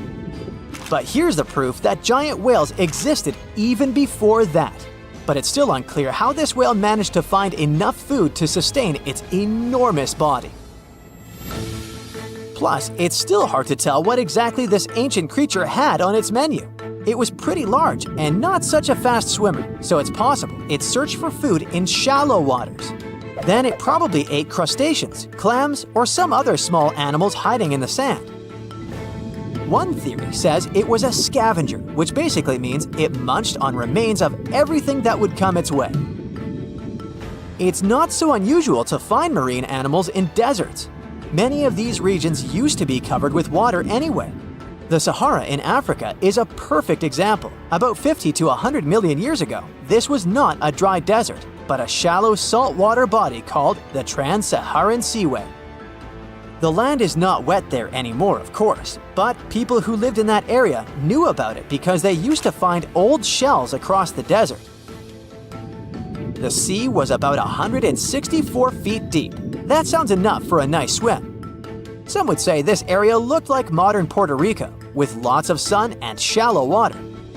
Mangrove forests were a common thing as well as seafloors covered with mollusks, like snails and clams.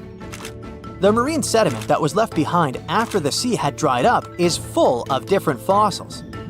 And the animal that lived in that ancient underwater world didn't look friendly. Plus, they were much bigger than their relatives from modern times, so a regular-sized human would end up as a snack, not even a whole meal. Normally, when animals live on small islands, they can become much bigger than their relatives from the mainland. This is something we call island gigantism, and it happens because there are more resources or fewer predators on islands. Maybe the same thing happened in the Trans-Saharan Seaway. Even though it wasn't an actual island, the water moved in and out, which created little pockets of water. And specific conditions in these pockets might have helped animals grow bigger. So we're talking about giant sea snakes, catfish, and fish that no longer exist today. One had incredibly strong jaws, and the animal used them to eat hard things and even crush shells. Their teeth showed they were fierce predators other animals had every reason to be afraid of. They went through some changes when it came to diet, similar to some types of piranhas. And the competition to get to the top of the food chain wasn't a joke. Not when there were also such large predators as sharks, crocodiles, and ancient relatives of elephants. Sahara went through different phases. If you could use a time machine and take a peek at Earth's largest hot desert as it was about 6,000 years ago, you wouldn't have to struggle with sand and heat. You'd have a nice walk through a green and pretty lush place. In the past, people who lived in that area didn't leave drawings on cave walls that showed camels, sand dunes, and scorpions. All those things you'd see in today's Sahara. Instead, they drew crocodiles. That's additional evidence that the Sahara used to have a lot of water and plants, enough to support these big yet scary animals. Around 3 billion years ago, Earth might have been mostly covered with water. Today, it's about 71% of its surface, but it seems that our planet used to be a giant ocean world with no continents at all, just some scattered islands. Scientists studied special rocks in Western Australia that formed in a place deep under the ocean called a hydrothermal vent system. To explain this better, it's important to mention two common oxygen types, O16 and O18. O18 is heavier because it has extra neutrons. O16 evaporates from water more easily, and as researchers studied an old ocean floor, they found a lot of O18, more than in today's oceans. This way, they realized ancient Earth had less dry land than Earth today. Australia is a good spot to conduct these studies because a long time ago, it also used to be a beautiful place with large animals and lush rainforests. But as time went by, the land became drier and Australia had more deserts formed, such as the Great Victoria Desert. Rainforest remained only on the edges of the continent. What happens with deserts across the globe is called desertification. That's when land that used to be good for growing things turns into a desert or something similar. Our planet changes over time, together with its climate. But desertification also happens because of human activities, like mining, farming, and building cities. And when land turns into a desert, it's a problem because it can't support people and animals anymore. Food doesn't grow there. There's not enough clean water, and animals lose their homes. To help with this problem, there's a plan many countries agreed to. They decided to work with farmers to take care of the land, fix damaged areas, and manage water better. All in all, to make our planet a better place for life.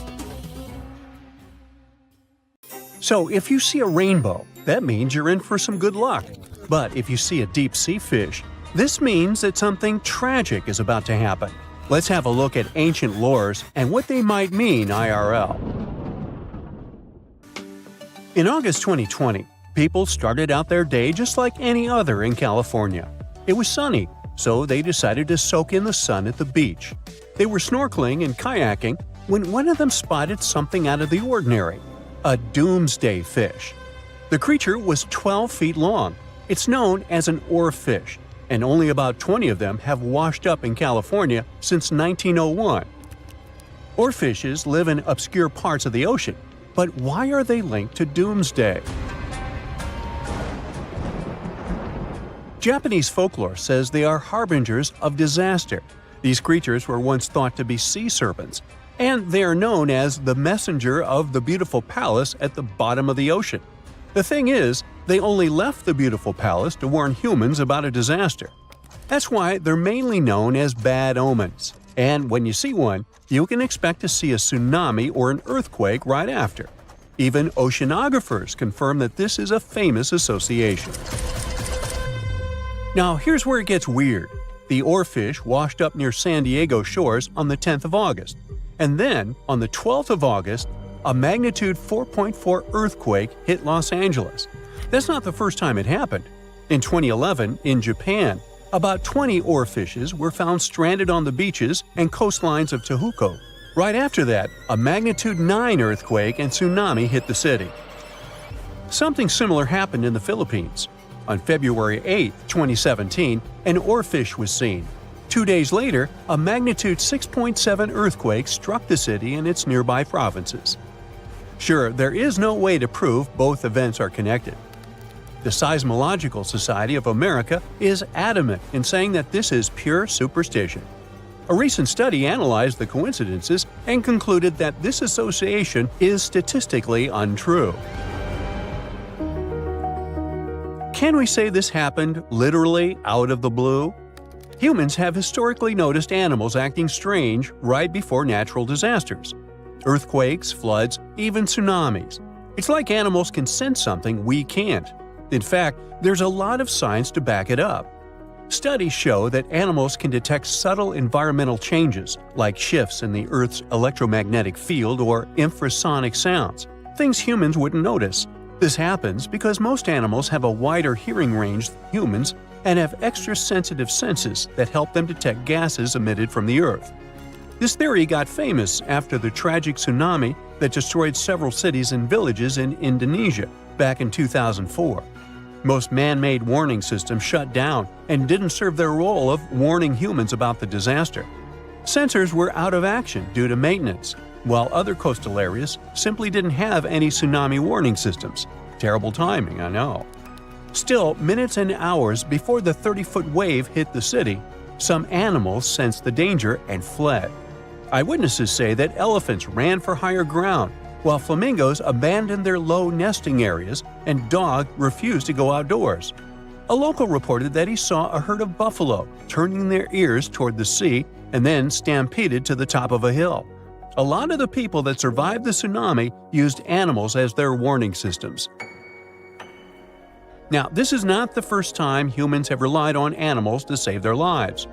The first official account of when it happened dates back to 373 BCE. I wasn't around then, but the Greek historian Euclides reports how the local population saw rats, weasels, and snakes running from the town before a massive earthquake hit. So, what exactly is it that animals can sense that humans can't? To find that out, scientists put biologging tags on cows, sheep, and dogs living in Italy. For about half a year, they tracked the animals. During this time, official statistics recorded over 18,000 quakes in the region. The most shocking information was that animals began to change their behaviors up to 20 hours before an earthquake. Before an earthquake, something called positive holes happen. It's an electric charge that flows from the crust up to the surface of the Earth. They can change the air molecules above where they appear, and animals can pick up on them. There's also evidence that animals might sense changes in groundwater. Before earthquakes, the stress in fault lines can release radon gas, which could alter the chemistry of groundwater. Animals that rely on it might detect these changes and react. Birds are also super sensitive to shifts in the Earth's magnetic field, which can change just before a quake. Another research happened near Mount Etna. Located in Sicily, Italy, it's one of the most active volcanoes on the planet. In 2002, a massive eruption wiped out a ski lift, 2 hotels, and a series of shops located near Etna. So, over the past years, a group of researchers decided to track goats living next to Etna. Their big aha moment came in 2012, when the goats started to act erratically 6 hours before Etna started to spew lava. These researchers were able to retrospectively predict around 7 disasters over the course of 2 years, all thanks to these goats. Back in 2014, a group of scientists studying golden-winged warblers in Tennessee noticed something odd. The birds had taken a detour from their customary breeding grounds. These little birds flew 435 miles from the Cumberland Mountains, where they had just arrived after flying over 3,000 miles from South America. Right after the birds left, a series of more than 80 tornadoes struck the area, causing over $1 billion in damage. What these birds did is something scientists call an evacuation migration. They sensed the tornadoes coming from over 250 miles away. Infrasound is a big disaster giveaway. Storms and tornadoes make very strong infrasounds that can travel thousands of miles from the storm. Now, infrasounds are low-range frequencies, anything ranging below 20 Hz. With our normal set of human ears, we would never hear this. We have an average hearing that ranges from 20 Hz to 20,000 Hz. That means you can hear something like a very, very low bass note or as loud as the buzzing of a mosquito right next to your ear. An elephant's hearing range can reach below 20 Hz. This would make elephants expert at detecting disasters. Scientists also think that detecting infrasound is what helps birds dodge storms when they must cross the ocean. You see, the Pacific Ocean is known to not be at all passive. Although courageous humans venture to cross it, they're usually met with severe storms and conditions that their satellite instruments sometimes can't detect. Meanwhile, there's an ongoing project from France's National Museum of Natural History that is tracking more than 100 birds on their annual crossing over the Pacific. With the help of the International Space Station, they're trying to understand how these little creatures respond to natural hazards en route. But not everyone's convinced. Some scientists argue that while animals might be sensitive to environmental shifts, predicting disasters based on their behavior is too risky. The U.S. Geological Survey has pointed out that many reported cases of unusual animal behavior before disasters are anecdotal, meaning stories and reports, and large-scale studies have yet to prove a direct link. Although humans don't have these super capabilities of predicting disasters, we have some things that might help us. Notice this. The next time you're in a place where lightning is going to hit, your hair will give a sign. If it stands on end, this means that lightning is aimed toward your beautiful person and is about to hit you. So run, find shelter, get inside a house. That's the best you can do in a situation like this. Today, I'm going to tell you about creatures that had unique features which allowed them to grow to incredible sizes. They were some of the most impressive animals to have ever existed on our planet. The Argentinosaurus is a genus of sauropod dinosaurs that lived approximately 97 million years ago in what is now South America. Scientists think it was one of the largest land animals ever, with a length of up to 100 feet and a weight of up to 100 tons. A farmer stumbled upon a giant leg bone while tending his cattle. That's how he discovered the first fossils of the Argentinosaurus in Argentina in 1987. Further excavations uncovered more bones, revealing a massive dinosaur that would have dwarfed most other animals of its time. The Spinosaurus, meaning spine lizard, is a genus of theropod dinosaur that lived around 97 million years ago in what is now North Africa.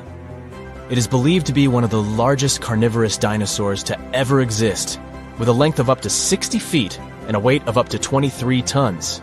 The Spinosaurus is known for its distinctive elongated sail-like structure on its back. It was likely used for thermoregulation. It also had long crocodile-like jaws that were lined with sharp teeth. This allowed the creature to catch and eat large prey, such as fish, crocodiles, and other dinosaurs. The first fossils of the Spinosaurus were discovered in Egypt in 1912. The sperm whale, Physeter macrocephalus, is a species of toothed whale that is the largest toothed predator on Earth. It also has the largest brain of any animal species. It is found in oceans all over the world and can dive to depths of up to 7,000 feet in search of food. You can easily recognize sperm whales by their massive, block-shaped heads, which can measure up to 1/3 of their total body length. They have dark brown or grayish-blue skin and a distinctive wrinkled appearance. The Titanoboa is an extinct genus of a giant snake that lived approximately 58 million years ago. It is considered to be the largest known snake ever. It could grow up to 42 feet and weighed around 2,500 pounds. The first fossils of the Titanoboa were discovered in a coal mine in Colombia in 2004. This discovery meant a lot because it provided insights into the size and behavior of snakes during the Paleocene era, as well as the overall climate and ecosystem of the time. The blue whale, Balænoptera musculus, is the largest animal on Earth, measuring up to 100 feet in length and weighing as much as 200 tons. These marine mammals are found in oceans all over the world and can live up to 90 years. Blue whales have a long, streamlined body that is usually blue-gray in color with mottled patterns. They have a small dorsal fin and 2 pectoral fins that are about 1/3 the length of their body. Blue whales feed on tiny shrimp-like creatures called krill. And they eat a lot. A single adult blue whale can eat up to 8,000 pounds of krill in a day. The Leadsichthus is an extinct genus of large, bony fish that lived during the Jurassic period, approximately 155 million years ago. It is believed to be one of the largest fish that have ever lived. Some estimates suggest that it could grow up to 55 feet in length. The first fossils of Leadsichthus were discovered in England in the 19th century, and more recent discoveries have been made in other parts of Europe, South America, and Africa. Despite its enormous size, the Leadsichthus was a filter feeder, similar to modern-day whale sharks, and likely fed on plankton and other small organisms. The creature did it by simply swimming with its enormous mouth open, filtering water through its gills. The pterodostro is an extinct species of flamingo-like birds that lived approximately 35 million years ago. They were relatively small birds with a wingspan of about 2-3 feet. And they were known for their distinctive long, narrow beaks equipped with comb-like structures used for filter feeding. The pterodostro lived in shallow bodies of water, like lakes and lagoons, and mostly fed on small crustaceans and other tiny organisms. The animal filtered them from the water using the comb-like structures on the inside of its beak while swimming through the water. The African elephant is the largest land animal on Earth and one of the most recognizable ones.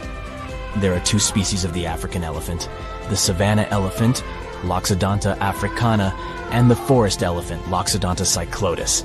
You can see them in various parts of sub-Saharan Africa. These creatures can be identified by their large size, gray skin, and long trunks. African elephants can grow up to 13 feet tall and weigh up to 14,000 pounds, depending on the species and gender. In July 1990, 4 Czech guys decided to go on an adventure to find the Mongolian death worm, the creature that might have inspired the monster you've seen in the movie Doom. They say it lives somewhere deep in the Gobi Desert, so they flew to Mongolia, hopped into an ATV, and hired some local guides to help them. All that to meet a creature that is up to 6 feet long, can spit acid that could melt anything, and is capable of shooting electricity at those it doesn't like. Legend says that these friendly guys spend most of their days hiding underneath the sandy dunes, but they'd like to come out during the wetter months of June and July. So the timing for a spotting was simply perfect, but the crew needed to figure out how to lure the creature. Sadly for them, no one knew what the giant worm liked to eat, so they built a thumper, which is a machine that made rhythmic pounding noises. They were hoping it would call the worm out of the ground. For 2 months, they searched the vast desert, crossing dunes and rocky plains, looking for any sign of the creature. But alas, it didn't really work out. Ivan McCurley, who was the leader of the 1990 expedition, came back to Gobi Desert again. He once tried to attract the megaworm with blasts, and the second time he used a small airplane to scout the dunes.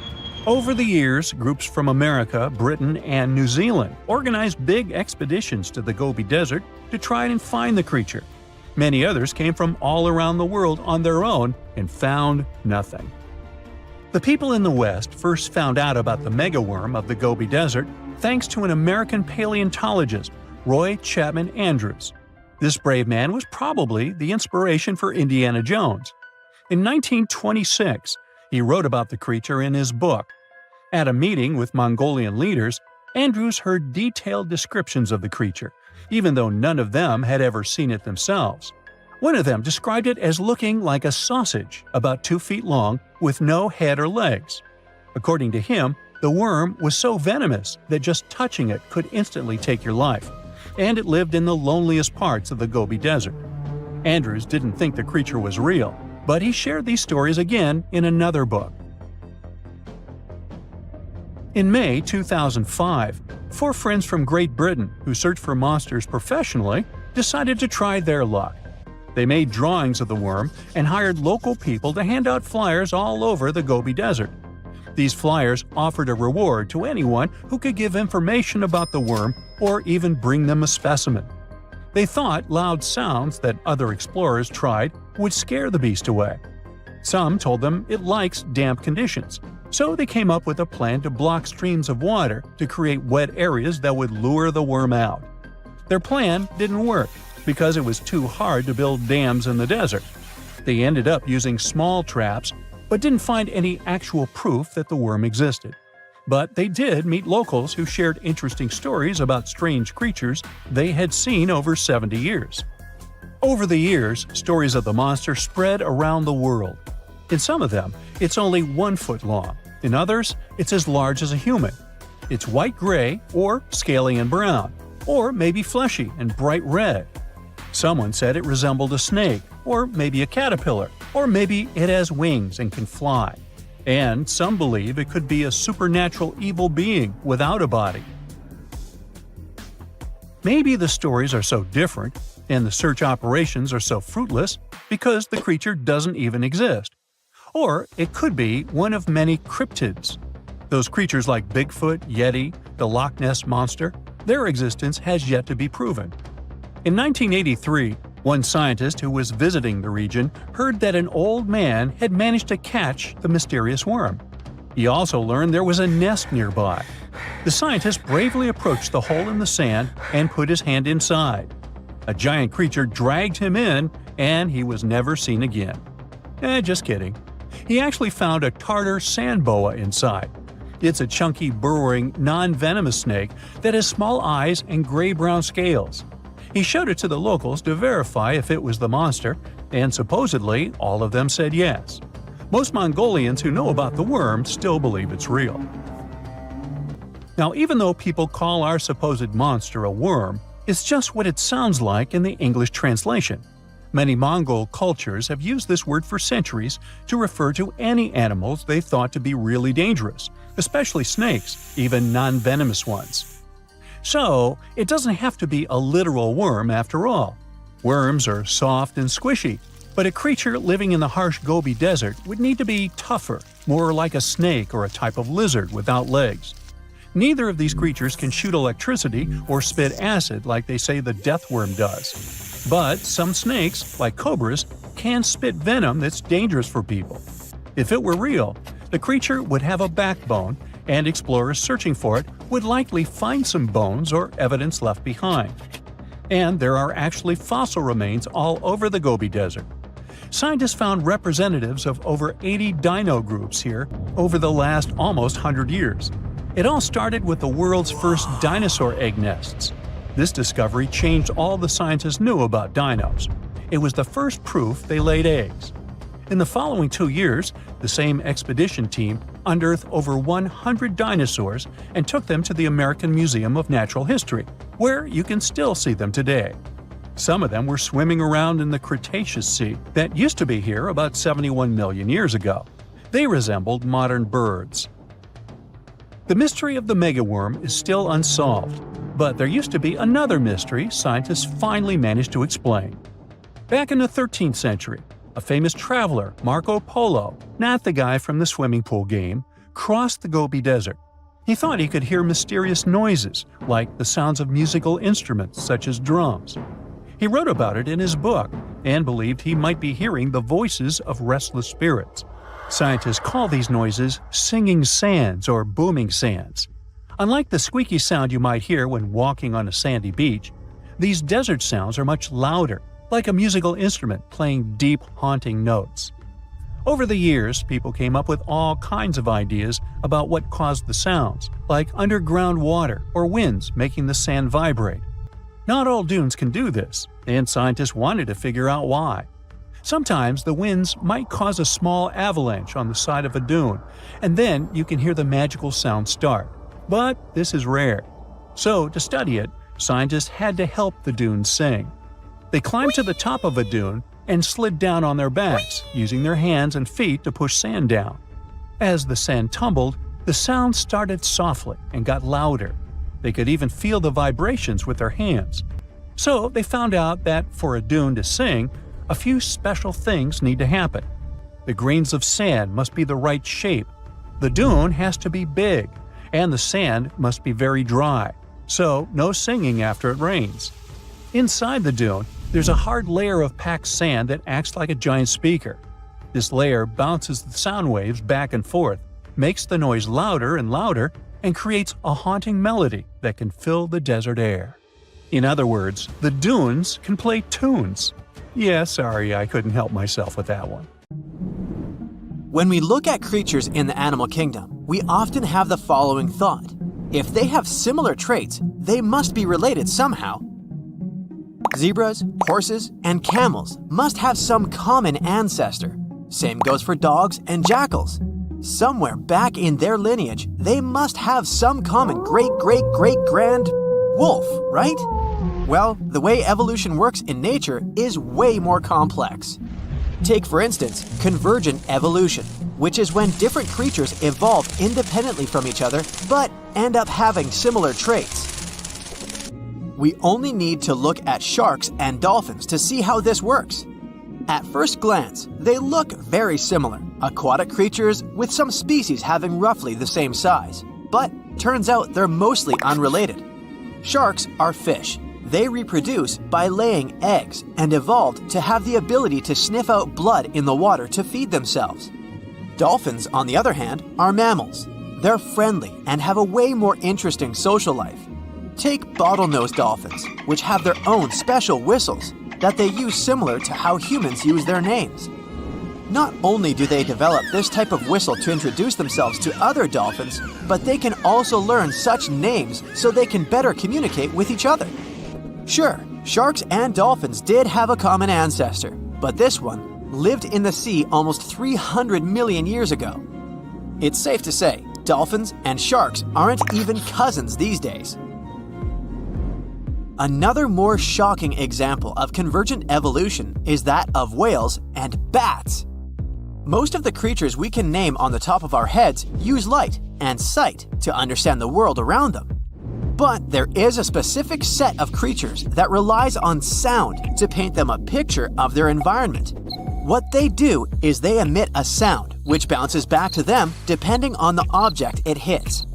This ability is called echolocation.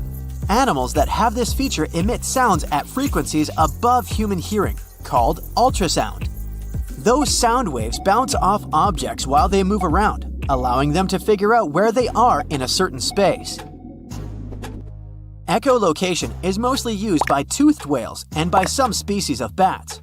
What's similar in both of these animals is that they need to hunt in the darkness. Despite this, they echolocate in very different ways. Bats, for instance, use their throats to generate ultrasound from their mouth or nose. Then, they proceed to listen for changes in the echoes. Their echolocation is so finely tuned that they can distinguish targets less than 0.01 inches apart, even if their target is moving. Whales, on the other hand, echolocate by pushing air through their nasal cavity. This movement creates vibrations in a special fatty organ called the melon. This organ focuses and modulates the sound, which then passes into the water around the whale. Whales then pick up the reflections of these sounds through their lower jaw and around the ears. Another striking example of evolutionary convergence is that of ichthyosaurus and dolphins.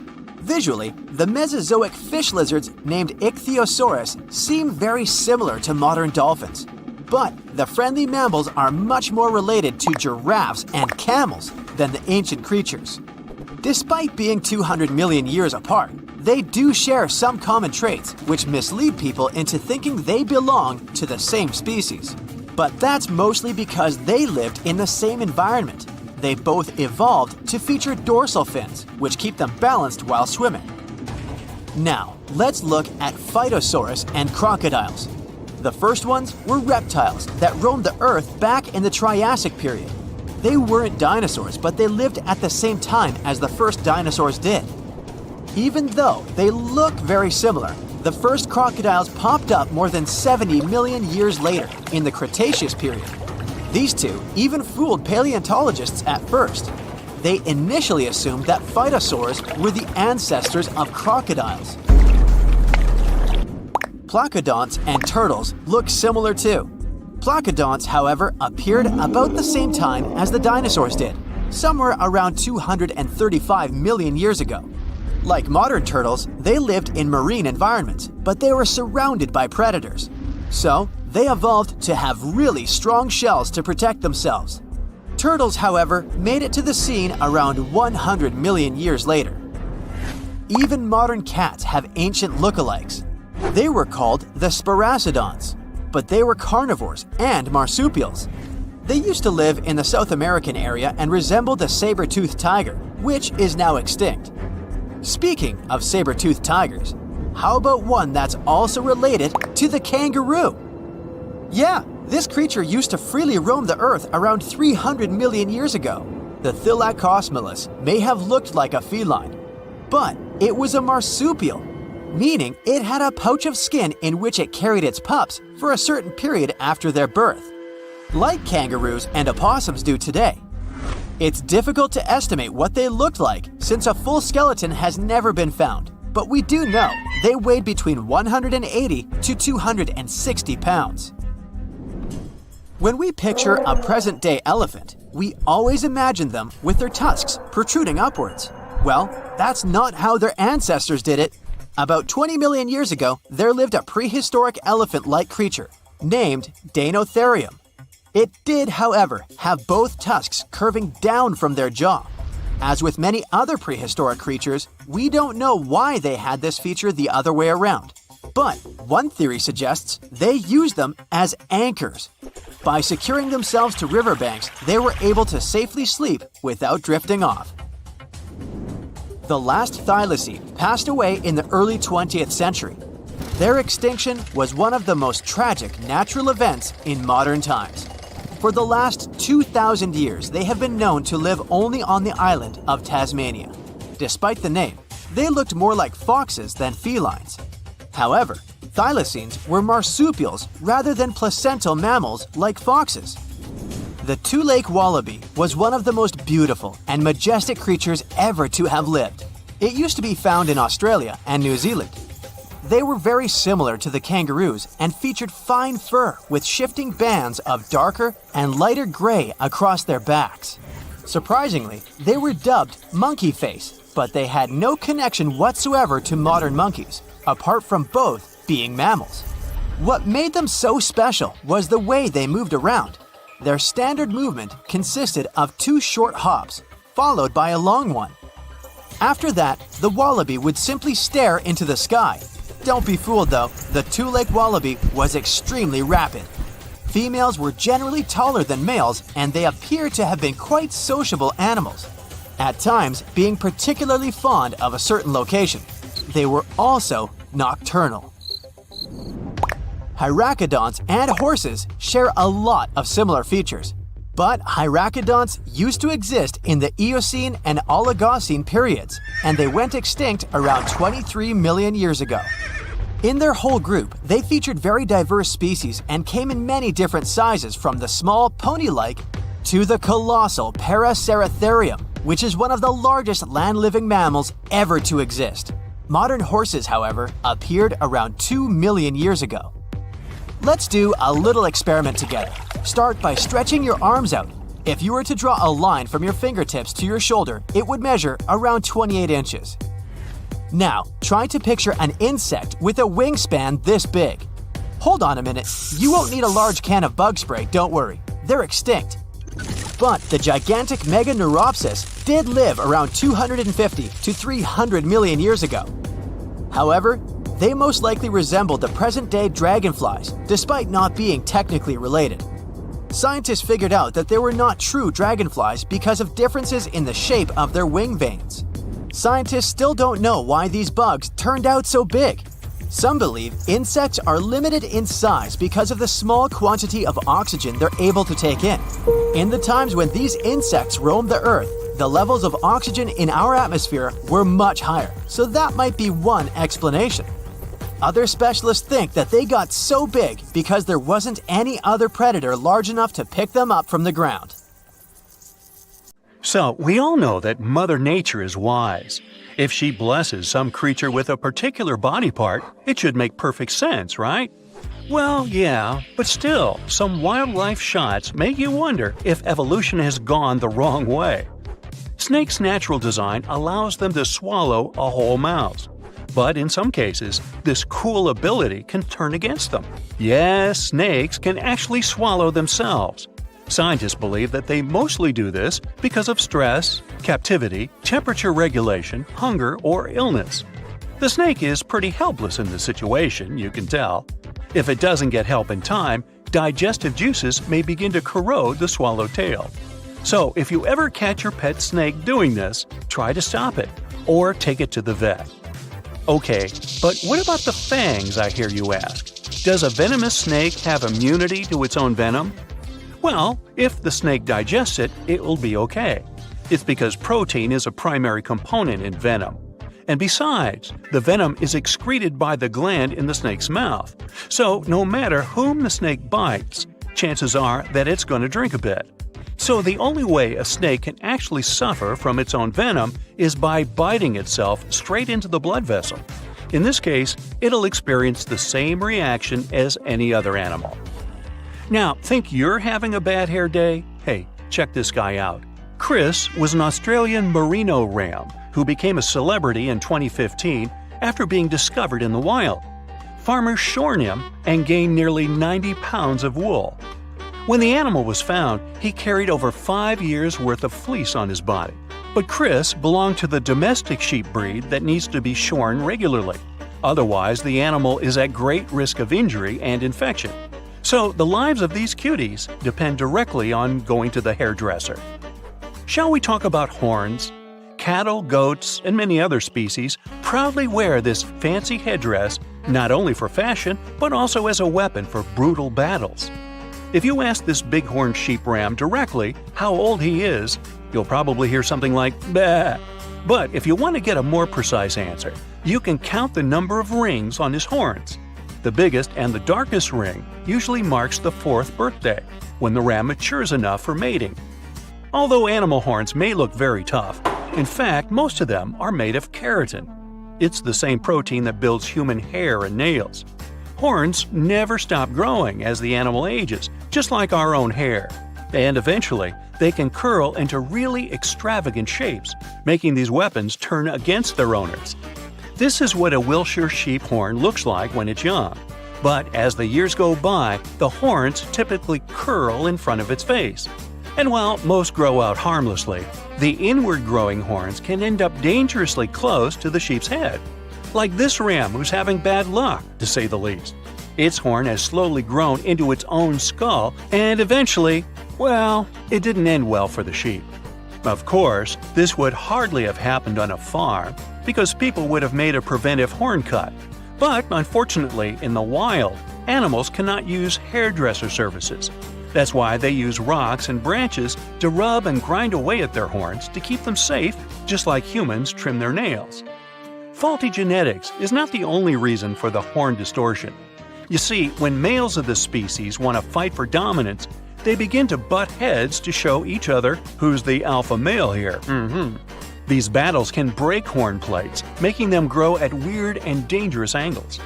The fancier the original shape of the horns is, the more problems their fracture may cause. This poor African kudu is a bright example. Fortunately, in some cases, unlimited body part growth can be good for the animal.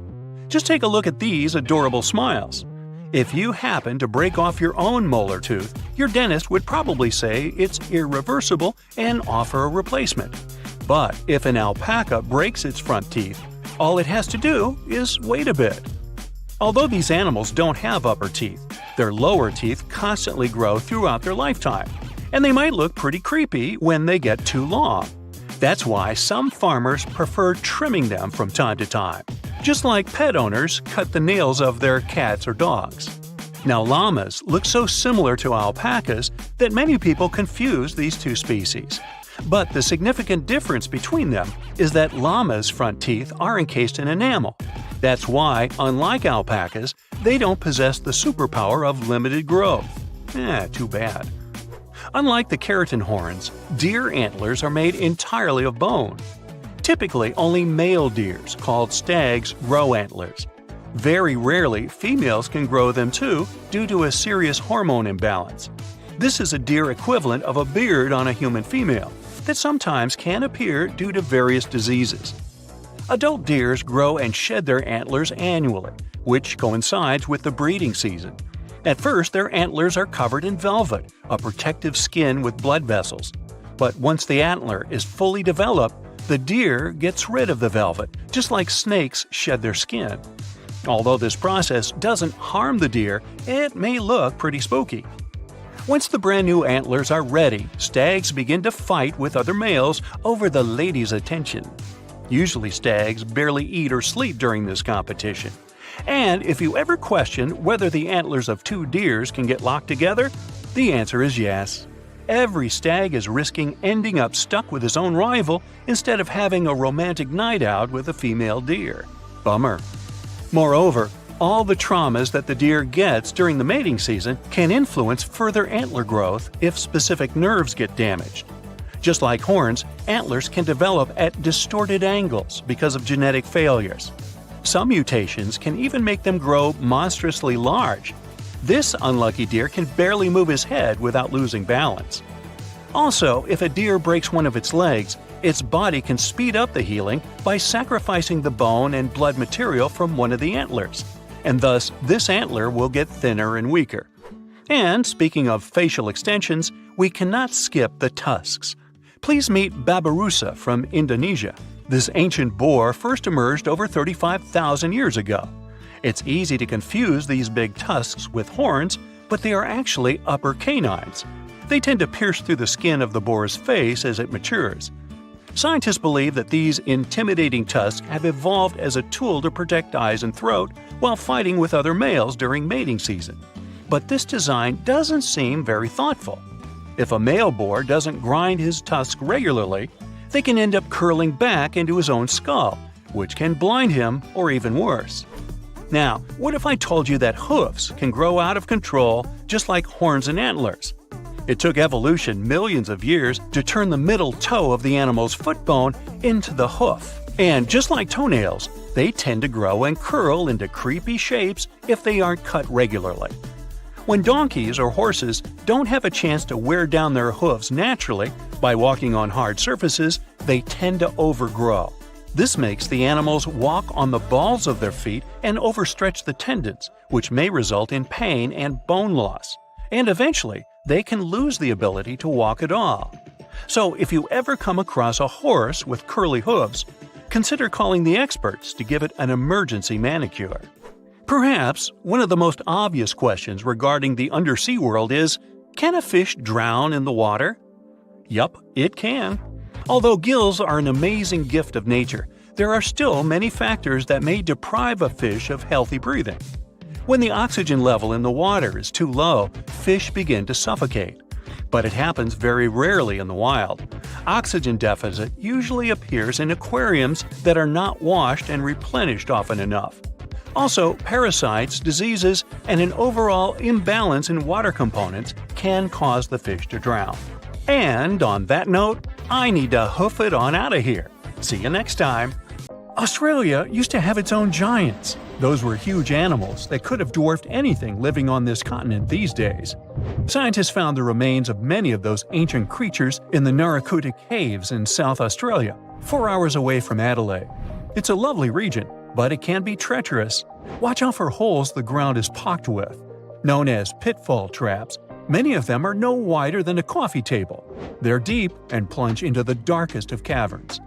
One of such caverns is called Victoria Fossil Cave, and it's a treasury that's been hiding the bones of around 45,000 animals for centuries.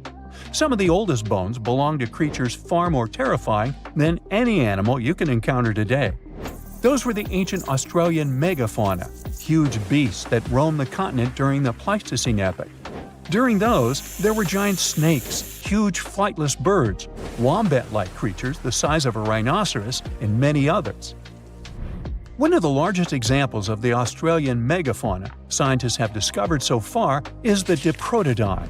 That giant herbivorous creature was 10 feet long and 6.5 feet tall, and weighed more than 6,000 pounds, about as much as a small Asian elephant. Even though this terrifying beast didn't eat meat, it could have smashed other animals with its sheer weight. Scientists have found the remains of hundreds of such creatures all over Australia, so it's safe to say that no other animal from that time or in that location was larger than this giant. Despite its creepy appearance, the Diprotodon was a relative to the modern-day wombat, and those are known to sometimes pounce humans. The Diprotodon had toes that pointed inward and were well suited for digging burrows.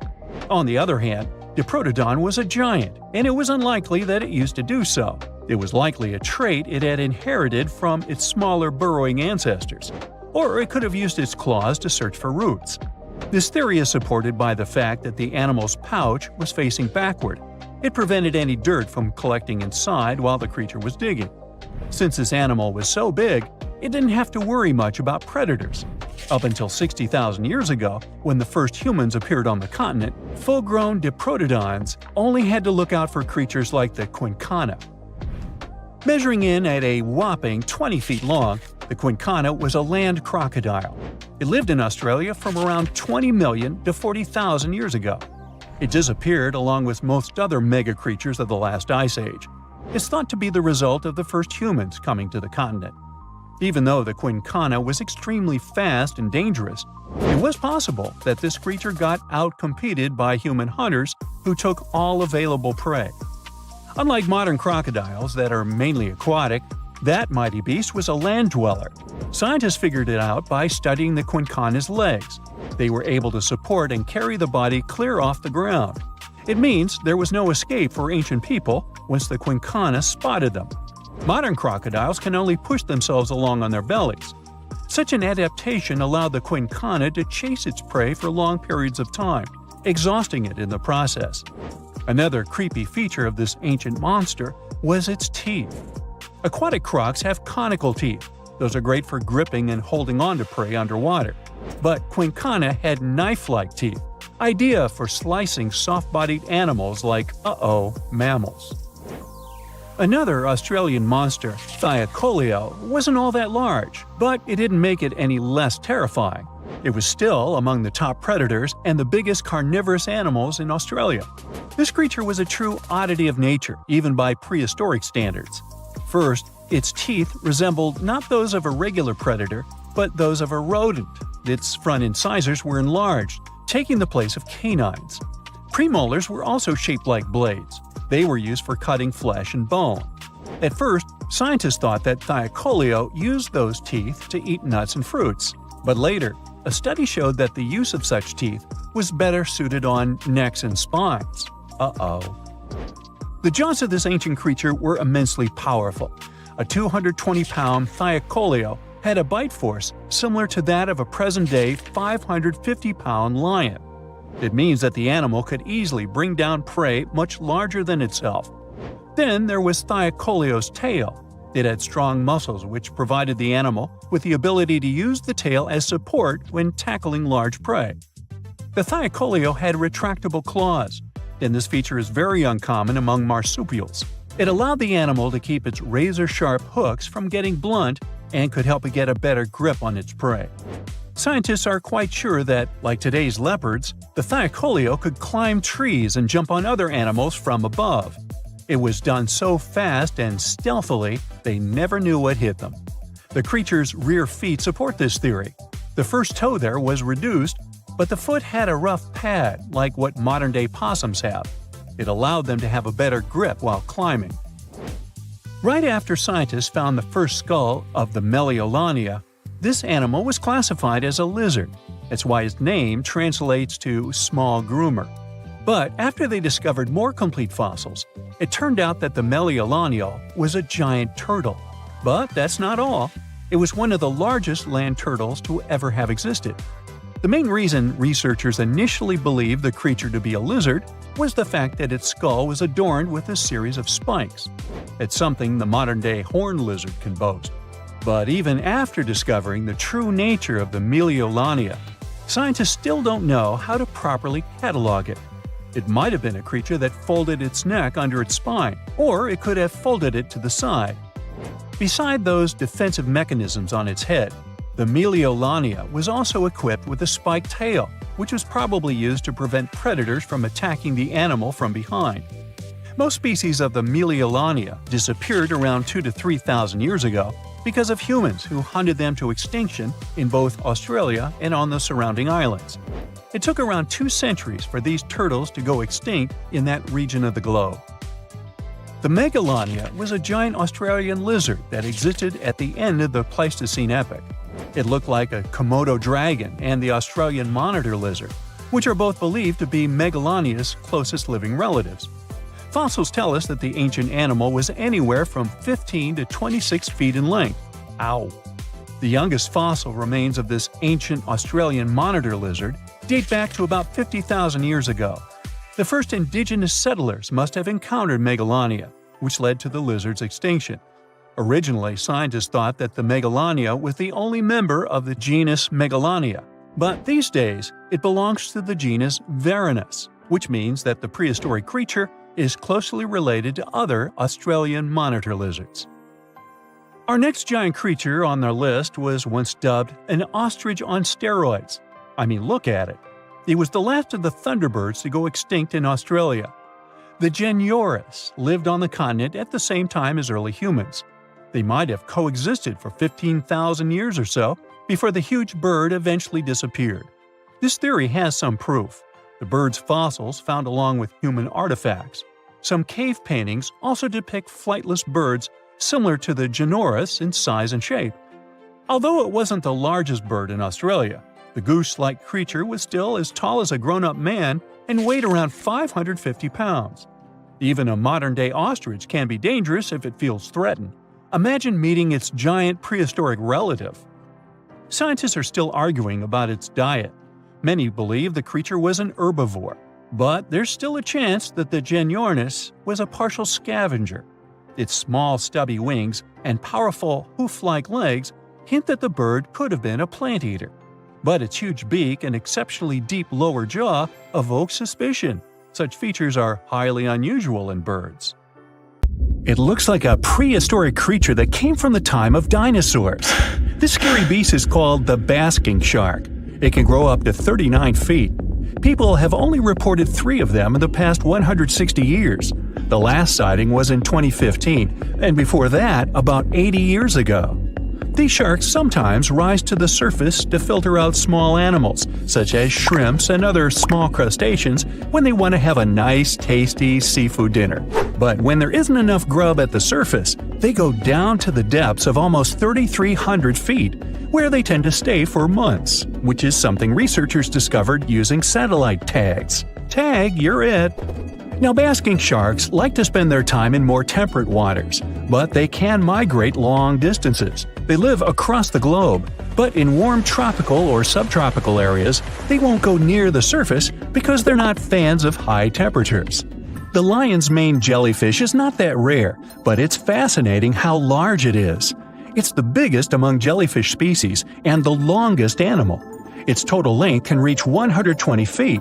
That's approximately 23 feet more than the longest blue whale scientists know about. The jellyfish has around 70 to 150 tentacles, and they all contain huge amounts of neurotoxins that can seriously harm you if you come in contact with the animal. But people don't usually come across this type of jellyfish because it rarely lives near the coast, preferring the open ocean. Generally, you can find the lion's mane jellyfish no deeper than 65 feet below the surface, where it dines on small fishes, zooplankton, and some other types of jellyfish. It uses its tentacles to catch its value male. Hey, you want fries with that? The giant phantom jelly comes out of the darkness and depths of the ocean's midnight zone. Its sun hat-shaped bell reaches over 3 feet across. This bell trails 4 ribbon-like mouth arms that can be up to 33 feet long. This quite rare creature uses its mouth arms to catch unfortunate animals swimming around and not knowing what's coming for them. Giant phantom jelly propels itself through the water with periodic pulses coming from its orange head. It glows faintly and mysteriously in the pitch-black depths. It lives across the globe in all the oceans except for the Arctic. I'm guessing it's too cold. Because of its odd shape, people often call the oarfish the dragonfish or sea serpent. It's about 26 feet long, which makes it the longest bony fish we know about, and lives at depths of 3,300 feet. Oarfish spend most of their time in the deep, dark parts of the open ocean in tropical and subtropical areas.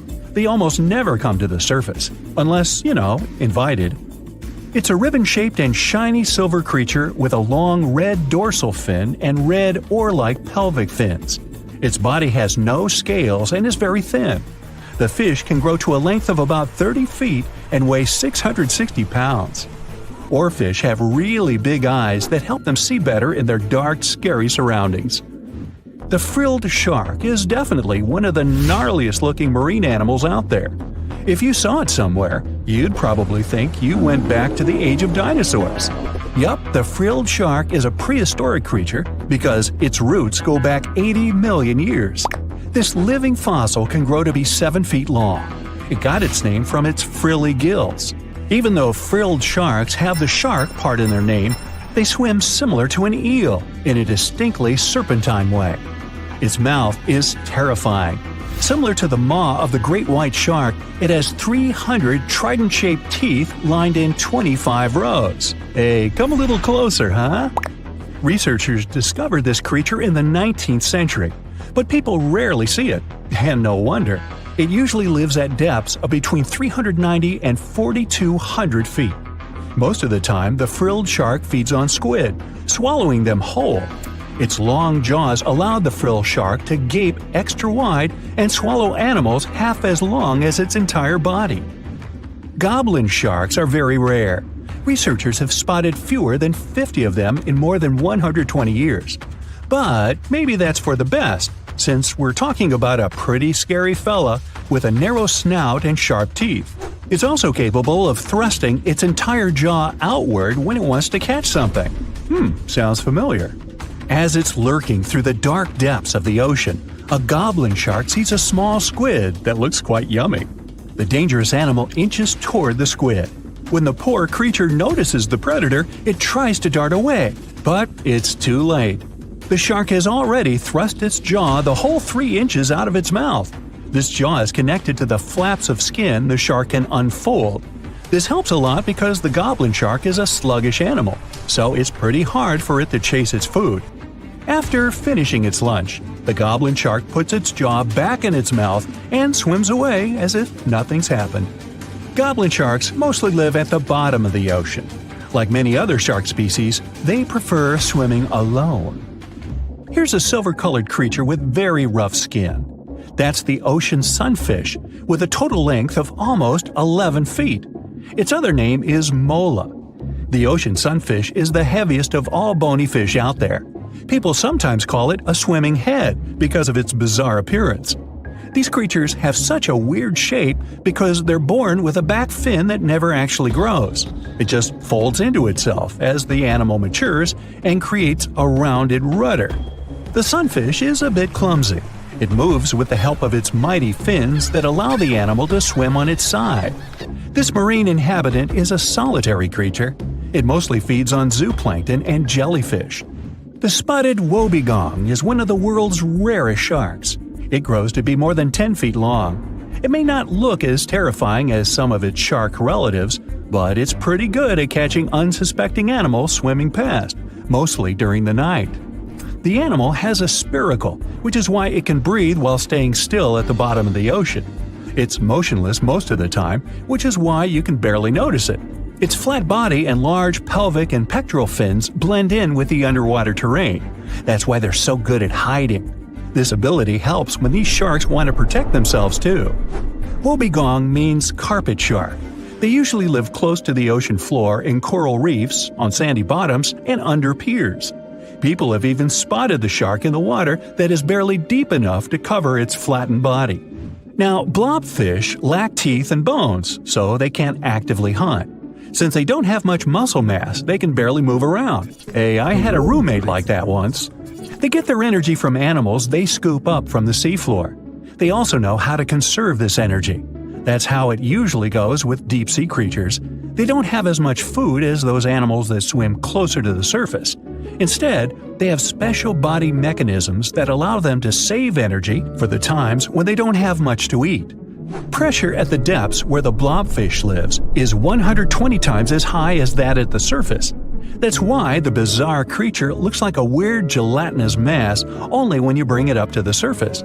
The pressure here is not strong enough to keep its body together. Hey, breaking up is hard to do.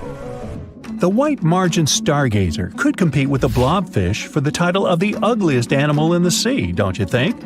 Now, this animal has eyes on the top of its head, together with an upward-facing mouth which the creature uses to hide itself in the sand. That's where it spends most of its time, with only its eyes protruding from the sand. It chills this way until some small animal passes by. It can lunge at its target incredibly quickly, literally within milliseconds. This creates a vacuum in the water that pulls in a crab, fish, or some other small, unfortunate animal. Another tactic involves venom. This fish has a venomous spine in its shoulder blade that helps with catching other animals and defending itself against enemies. Even though it's not related to the electric eel, the white margin stargazer can generate an electric shock as powerful as 50 volts. Ow! How heavy is the largest living snake? How can a snake eat a whale? Get ready, I'm about to answer these questions. Before the last ice age, giant mammals like mammoths ruled the world.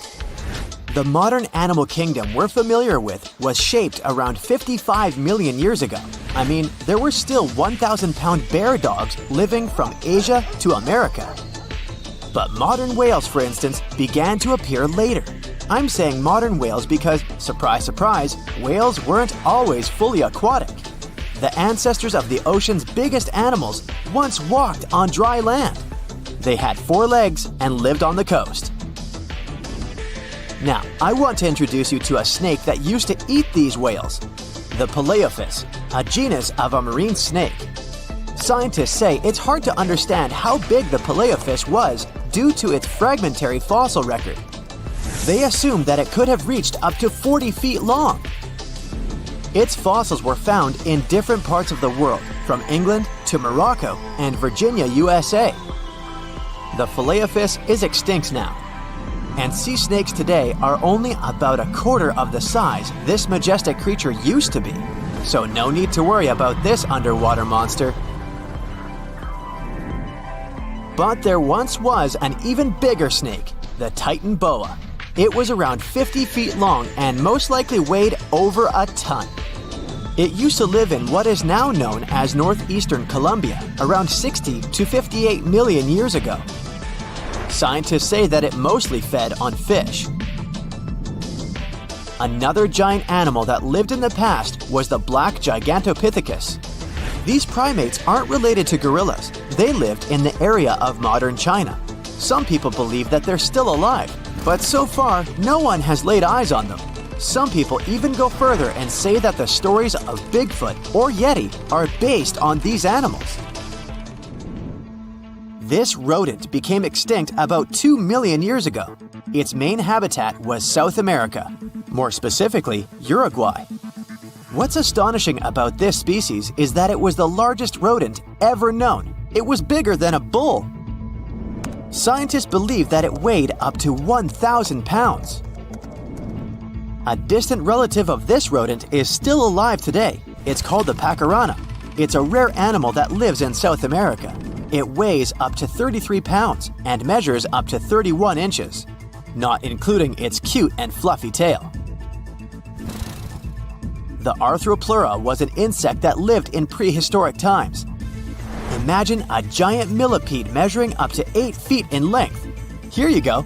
It was one of the largest land animals of its era, about 315 million years ago. The Arthropleura's shell was covered with tough plates. These plates were there to protect the creature from damage. Most of the time, it burrowed into the ground to avoid becoming some other animal's dinner. Meet the Megalodon. Millions of years ago, this shark lived in the ocean and ate other marine creatures. It had wide teeth, and its jaws were so powerful that the animal could finish off its prey with the force of its bite. It was one of the largest sharks to ever exist. Yet, this predator also went extinct. Scientists don't really know the reason. This made me wonder why animals were so big in the past. Nowadays, smaller creatures flee or hide from predators. But apparently, it wasn't like this before. Many centuries ago, animals didn't just run or hide, they fought back. Research suggests that this behavior may have been the most important motivation for prey to grow bigger. A study compared the skulls of ancient animals to those of their modern peers. The skulls of predatory animals have become shorter and narrower, while the skulls of the animals they hunted have become longer and broader. This means that predators learned to become experts in hunting, while prey worked on developing their defense skills. You see, a larger body size was a great advantage because it made it harder for predators to take down the animals they hunted. The bottom line, self-defense made prehistoric animals larger. The second reason why ancient animals were larger is related to their bones. They had hollow bones, which are lighter than solid bones. This type of bone allowed large animals to move quickly. Let's take sauropods. They were a dinosaur subgroup. Sauropods had giraffe-like long necks and snake-like long tails. Compared to their body size, their head was really tiny. But since their bones were quite light, they could move around without having to carry additional weight. The eating habits of these animals were also related to their body size. When experts examined the fossils of one extinct mammal species, they found out that these animals had a diet that was high in nutrients and low in fiber. And this mammal was the largest land animal of its period. In other words, following this diet, mammals could grow to be very large. There was plenty of food out there, so they didn't have to worry about finding it. Fun fact, these animals also took chewing out of the picture. They could swallow their food in large pieces instead of taking small bites. Environmental conditions also played an important role in the evolution of larger animals in prehistoric times. Those animals tended to live in warm, moist climates that provided them with a lot of food. They didn't have to compete for food sources. Researchers believe that because of these conditions, natural selection worked in a certain way. I mean, body size was more important than such traits as agility and speed. Oh, and did you know that large animals tend to produce more carbon dioxide? And ultimately, a bigger volume of carbon dioxide increases the amount of vegetation in the animal's habitat. As for the abundance of oxygen in the atmosphere at that time, it could be another vital element for some animals' growth. A good but scary example of an animal that benefited from the high levels of oxygen can be the cockroach of the Paleozoic era. At that time, cockroaches were the size of modern house cats. Now this one would give me the chills if I ever faced it. Ugh. What about today? Well, there are over 3,000 species of snakes on Earth. The smallest snake in the world is the Barbados thread snake. It's only around 4 inches long when fully grown, and the largest one? It's the reticulated python. This snake reaches around 20 feet in length. The longest python was discovered in 1912. It measured 32 feet long. As for the largest and heaviest reticulated python, it was named Medusa. Medusa was approximately 25 feet long and weighed 350 pounds. These reptiles lived in Southeast Asia in rainforests, woodlands, and grasslands. Don't be confused though, the reticulated python isn't the heaviest snake in the world. This title belongs to the green anaconda. It weighs approximately 500 pounds. Green anacondas are found in South America and Trinidad in damp, humid areas. I have a bonus for you. Here is a flying snake. You can find these snakes in Southeast Asia. They don't fly like birds, of course, but they do use the power of flight. They can go as high as 300 feet. They leap from tree branches into the air. Once they take off, it's all about aerodynamics. Their main technique is flaring their ribs and pulling in their abdomens. While airborne, they undulate from one side to another and slightly up and down. This motion helps snakes to turn and glide. Why bother with all this if they can just crawl in an old-school way? Scientists aren't sure, but they believe it might be related to escaping from predators. This way, they move from one tree to another without having to get down to the ground. Every now and then, people discover fossils of animals that lived millions of years ago. These ancient discoveries continue to capture our imagination. Which of these animals would you like to see alive? something exciting and kinda unexpected popped out among the rocks of the Ica Valley in Peru. The bones of a really old whale that lived almost 40 million years ago. At first, no one was really impressed because the bones they found were big and weirdly shaped, so people just thought they were looking at giant boulders. I mean, that's cool too, but things got way better when they realized those were the remains of a very large ancient animal that roamed along the coast of ancient Peru. Plus, it was probably the heaviest creature that ever lived. Sorry, blue whale, I know you worked hard to get to the top. The length of over 100 feet and weight of more than 200 tons brought you the status of the biggest animal on our planet. But it seems you've held the title long enough. Time to hand it over to our next candidate, and that one's really gigantic. This ocean beast was probably shorter than the blue whale, but heavier, with a weight that could be between 93 tons and 370 tons. If it's closer to the higher number, it'll make Paracetus the biggest animal ever known to have lived on Earth. And it seems its weight was the result of having extremely thick, dense bones. You can see such bones today in manatees or some other early whales. Dense bones are a great tool for such marine mammals. This feature makes them heavy and allows them to stay submerged most of the time. But at the same time, if their body was too heavy, they would end up sinking all the time, and they would waste too much energy to move back up to the surface. So, to avoid sinking, marine mammals need to have enough lighter tissues, like muscles and fat, to help them float in the water without using too much energy. Now, scientists didn't have the whole skeleton, which makes it hard to tell how big the animal was. But they used the ratio of the heavy bones to the lighter tissues in other marine mammals to estimate the overall weight of this giant ancient whale. Experts found these fossils about 13 years ago and spent the next decade freeing the whale from the rock. Its anatomy and age showed this whale was a cousin of Basilosaurus, a whale that had a long snout full of sharp teeth, and a sleek body similar to that of an eel. Even if Paracetus wasn't bigger than the blue whale, it was still a giant that ruled the ocean depths. Unlike modern whales, there's a possibility that this ancient fellow was a predator that liked to go after bigger prey. And this also changes how we see the history of whales. Scientists used to think these magnificent creatures became really big about 5 million years ago when they started eating lots of small creatures. But here's the proof that giant whales existed even before that. But it's still unclear how this whale managed to find enough food to sustain its enormous body. Plus, it's still hard to tell what exactly this ancient creature had on its menu.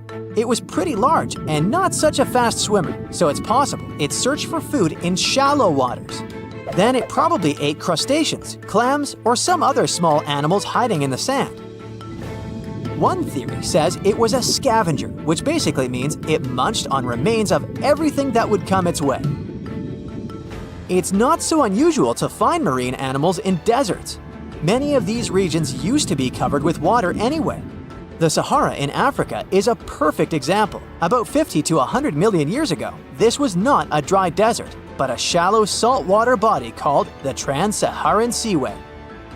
The land is not wet there anymore, of course, but people who lived in that area knew about it because they used to find old shells across the desert. The sea was about 164 feet deep. That sounds enough for a nice swim. Some would say this area looked like modern Puerto Rico, with lots of sun and shallow water.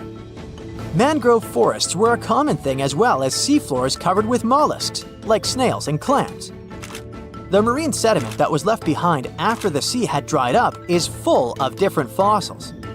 And the animal that lived in that ancient underwater world didn't look friendly. Plus, they were much bigger than their relatives from modern times, so a regular-sized human would end up as a snack, not even a whole meal. Normally, when animals live on small islands, they can become much bigger than their relatives from the mainland. This is something we call island gigantism, and it happens because there are more resources or fewer predators on islands. Maybe the same thing happened in the Trans-Saharan Seaway. Even though it wasn't an actual island, the water moved in and out, which created little pockets of water. And specific conditions in these pockets might have helped animals grow bigger. So we're talking about giant sea snakes, catfish, and fish that no longer exist today. One had incredibly strong jaws, and the animal used them to eat hard things and even crush shells. Their teeth showed they were fierce predators other animals had every reason to be afraid of. They went through some changes when it came to diet, similar to some types of piranhas. And the competition to get to the top of the food chain wasn't a joke. Not when there were also such large predators as sharks, crocodiles, and ancient relatives of elephants. Sahara went through different phases. If you could use a time machine and take a peek at Earth's largest hot desert as it was about 6,000 years ago, you wouldn't have to struggle with sand and heat. You'd have a nice walk through a green and pretty lush place. In the past, people who lived in that area didn't leave drawings on cave walls that showed camels, sand dunes, and scorpions. All those things you'd see in today's Sahara. Instead, they drew crocodiles. That's additional evidence that the Sahara used to have a lot of water and plants enough to support these big yet scary animals. Around 3 billion years ago, Earth might have been mostly covered with water.